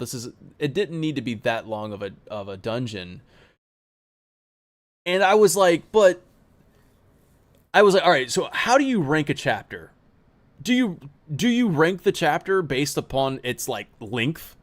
Like, is that fair? Or, you know what I mean? Like oh, the chapter is long. It's not, like, I have to do a freaking 10-hour analysis on this. That's not fun. You know, like, but you know what I mean? Or when you're playing the game, you just save it, you turn it off, and come back to it another day. It doesn't matter what the label of it is. It's whatever. I did remember the temple being a little bit too long, and I was like, man, that kind of sucks. But the temple, if you think about it, was probably the best dungeon in the entire game. Like, the entire game, this is finally a dungeon that I was like, yeah, I like this, because this feels like a more traditional dungeon in a Final Fantasy game, rather than a very, very guided experience. This one felt a little bit more, like, I don't know, traditional in a way. So gameplay-wise, I enjoyed the dungeon. I wish that the climbing was faster. I wish that pushing was faster. I will say that. There's just speed up that stuff. Then you get to the story beats, and the story beats, like I said, the trials, my favorite moment in the entire trilogy so far. Not just Well, chapter 1 of remake. Be careful. Yeah, be careful. I was gonna say bombing mission, bro. Yeah, chapter 1 of remake still my favorite. Yeah, the bombing mission 100% is still my favorite. But like this, the trials, the freaking Cloud losing his mind, Sephiroth being a just awesome villain. I love this stuff, man. So all of the story that builds up to it is top tier, top notch. And then if you add on to my experience playing this game, and I know it might not be fair because technically a golden key, you can do all the side quests. But I always go back and load chapter selection, choose chapter 13, you're right there on the Tiny Bronco, go do all your side quests. You hate Kate. I hate Kate. No, I'm just kidding. I don't hate Kate. But like, that's where I did all my side quests, because there's even Gilgamesh there too. Like, you can't do Gilgamesh until this one. So don't forget about Gilgamesh's island. Gilgamesh Island was freaking awesome. Yeah, it was. So I love Gilgamesh. You gotta bundle that in. Plus, can you do Gilgamesh in chapter 12? I feel like you might be able to in a New Game Plus run. If you did all the side quests, loaded up 12. Like in an initial playthrough, you would have to do it in 13. Yeah. But in New Game Plus, I can't confirm this, but I feel like I saw somebody do that shot during the Gilgamesh fight where everybody's like standing in a line together, that really dopey like anime type shot. I could have sworn that I saw somebody posted that with Kate in the lineup at the very, and that would only be possible if you did it in 12 or with mods. But this was when I think it was only on PS5, unless somebody modded. Like, that's ridiculous for that. I don't even know how, but yeah, I think in theory, if you were to have a New Game Plus where you didn't do it on the original run, went back and did it in 12, you could do it. I can't confirm that though. But anyway, continue your point. I just wanted to throw that out there. That might be actually possible in 12. Yeah. If you really want to fight Gilgamesh with Kate, if that means something to you. Yeah, I honestly don't know. But for me, it was like, this is the chapter I would always go back to. Talk about replayability. This was the chapter I replayed the most. Just because this is where I get my platinum. This is where I'm going to do it. Because this is the easiest access I have to all of everything. So, chapter 13 gets a huge bump for that. Now, I struggle so hard with this, and I don't even want to scroll over left because I don't know if I necessarily like fully believe, and I've already locked everybody in. I said we're not doing any more changes, and I just don't know if I fully believe it. Rip the Band-Aid off, Dan. That's my number one, y'all. All right, dude. I when you were talking, my number one. When you were talking, I was thinking in my head, I'm like, it's got to be number one for you. It's got to be how high it was. Yeah, it was 3 on our total ranking, and it was 3 for Wiley. That made total sense to me. I can't like, I don't know whether I've like truly believe it, because at any given day, I could tell you that A Dawn of a New Era is number one. Like, I could be like, yo, Dawn of a New Era is number one, regardless of this whole list. I feel like your top 3 is interchangeable. Yeah. Yes. There's nothing that sometimes, most of the time for me, whenever I'm doing a ranking, it's like, oh, this is my number one. Everything else is interchangeable. But like number one, it's always the same. But now in this case, I don't know, man. Like, but I got at number 1, chapter 13. What's up? Dan. Yeah. This is why you have a panel, bro, because this is subjective, and we can all explain and justify why we feel the way that we do. And this is what we came here to do, baby, is talk about why we love this stuff. So. And like, dude, I mean, like, for sure, I sit here and I think, like, yeah, I've replayed this chapter so many times. Like, I reload this chapter a lot. Go back to do my chapter select stuff. But the story that we just digested, the story that we just analyzed for like the past 10 hours between this and the last week's thing, like, holy crap, dude. This story, like, this is awesome. We get Cetra lore here. We get freaking Sephiroth, Cloud breaking mentally. Just so much stuff going on. I really like this chapter, but I honestly don't know if I want to put it. I would like to put it lower or not, but we'll see what happens. I mean, yeah, you locked us in, but like, Who's to say? Who's gonna stop you? Who's gonna Who's stop gonna me? stop you if you change this? Who's gonna stop me? We could do a re-rank at the end next time. Apparently, we're staying up all night, so the marathon. When we lock in our final 14 chapters, we'll see what happens. We got to lock it in by the end of next week, though. Like by the end of next week, everything gets locked in. Until you change your mind. All right, there it is. I want to say a big thank you to everybody tuning in. Wait, do we have accolades? Oh, we do have accolades. I wanted to say thank you, but stick around. Don't go anywhere. We only have Excalibros. We got Excalibros entered in. Excalibro has his entered in. Honestly, just run us through it. Like when I say, the hell happened to mine? I didn't enter them in, man. Okay, it's been the hell? It's been wild, y'all. It's wild. Dude, I can pull up our text. But did you guys hear Barrett's theme, the trial? Oh man. Boom, boom, boom, boom, boom, boom, boom, boom, boom, boom. And oh man. Okay. I don't know if that was my favorite, but listen to the cries of the planet. Yeah, that's what I was gonna say. Listen, and then I was gonna say listen to the cries of the planet. Cries of the planet. The battle right there. Dan, do some typing. We got to hear that, Dan. We got to hear that. You got to hear it? Yeah, I'll get it up there. We got to hear it. All right. And then get ready to do some typing because I'm going to tell you each of my thingies so that you can put them on screen like they deserve. He's going to tell you his thingies, Dan. Tell me your thingies. All right. Wait, what did I didn't type in anything. So for best music, dude, I had the Turks song in Elena as my best music. I love that song. Oh, really?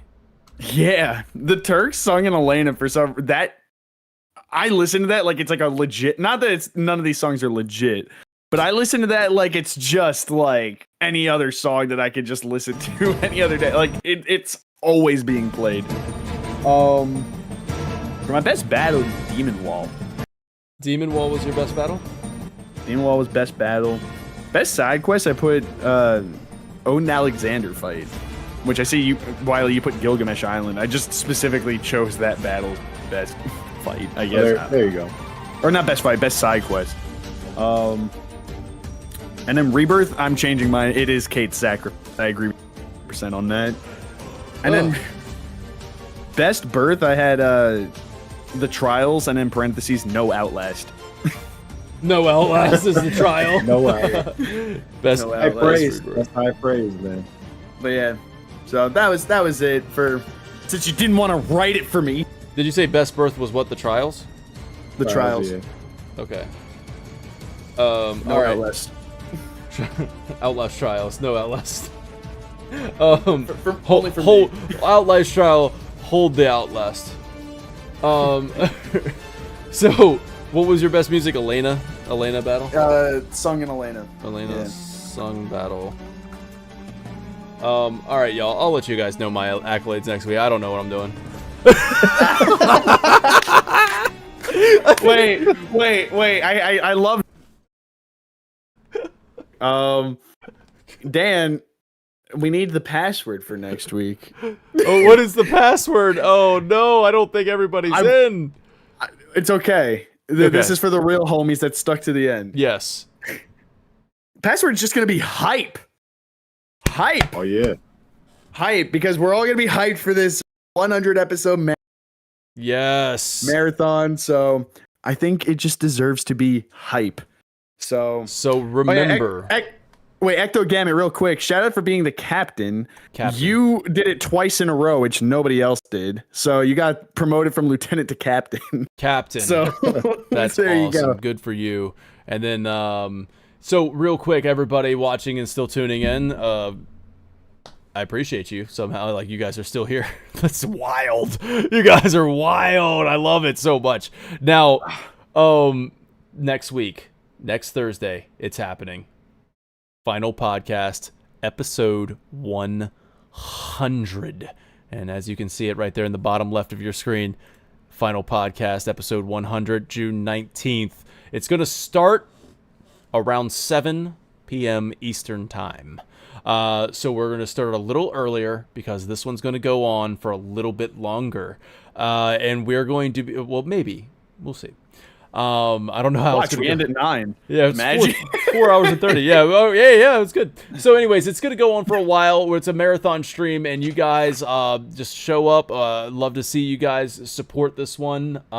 It's 100th episode of Final Podcast. I'm going to have special guests, party members, kind of making their way in and out of the show, kind of surprising you at random times with some special guests. So that's going to be a lot of fun. I'm really excited about who has already agreed to be on this stream. It's going to be really cool. And don't want to miss it either when it starts off, because when it starts off, if everything goes according to plan, it's going to be something special. So I'm pretty excited about that. So that's going to keep an eye out on Twitter, X, whatever it's called. And keep an eye out on YouTube posts. I'll make sure I let you guys know the exact time it starts and the thumbnail and everything like that comes up. But you don't want to miss it. I'm telling you, it's going to be a lot of fun. And it's going to be a marathon stream, which means we will go until it is done. We will go until it's done. Chapter 14. It's done. Until we are. It's done. Wait, until Dan, we're done.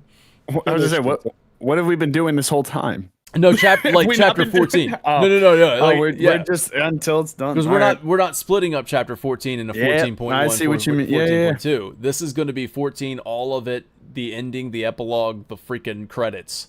Because there's stuff to analyze in that too. Well, there's an hour in the credits. What have we done? Yeah. Oh man. So I'm actually gonna resign now. Yeah, it was nice. You know what? Actually, I don't want to do that. Thanks for having me. And of course, we will give our closeout with our official rankings that might change from today. And awards and we like our accolades and things like that. But thank you so much for your support. Thank you so much for being a Final fan out there, just chiming in chat. It's really cool to see y'all every week. And this has been a lot of fun to do. And please just support that 100th episode. That would mean a lot, y'all. So, until then, take care now. Bye-bye then. As I reach to grab my mouse and hover over the stop streaming button. There it is.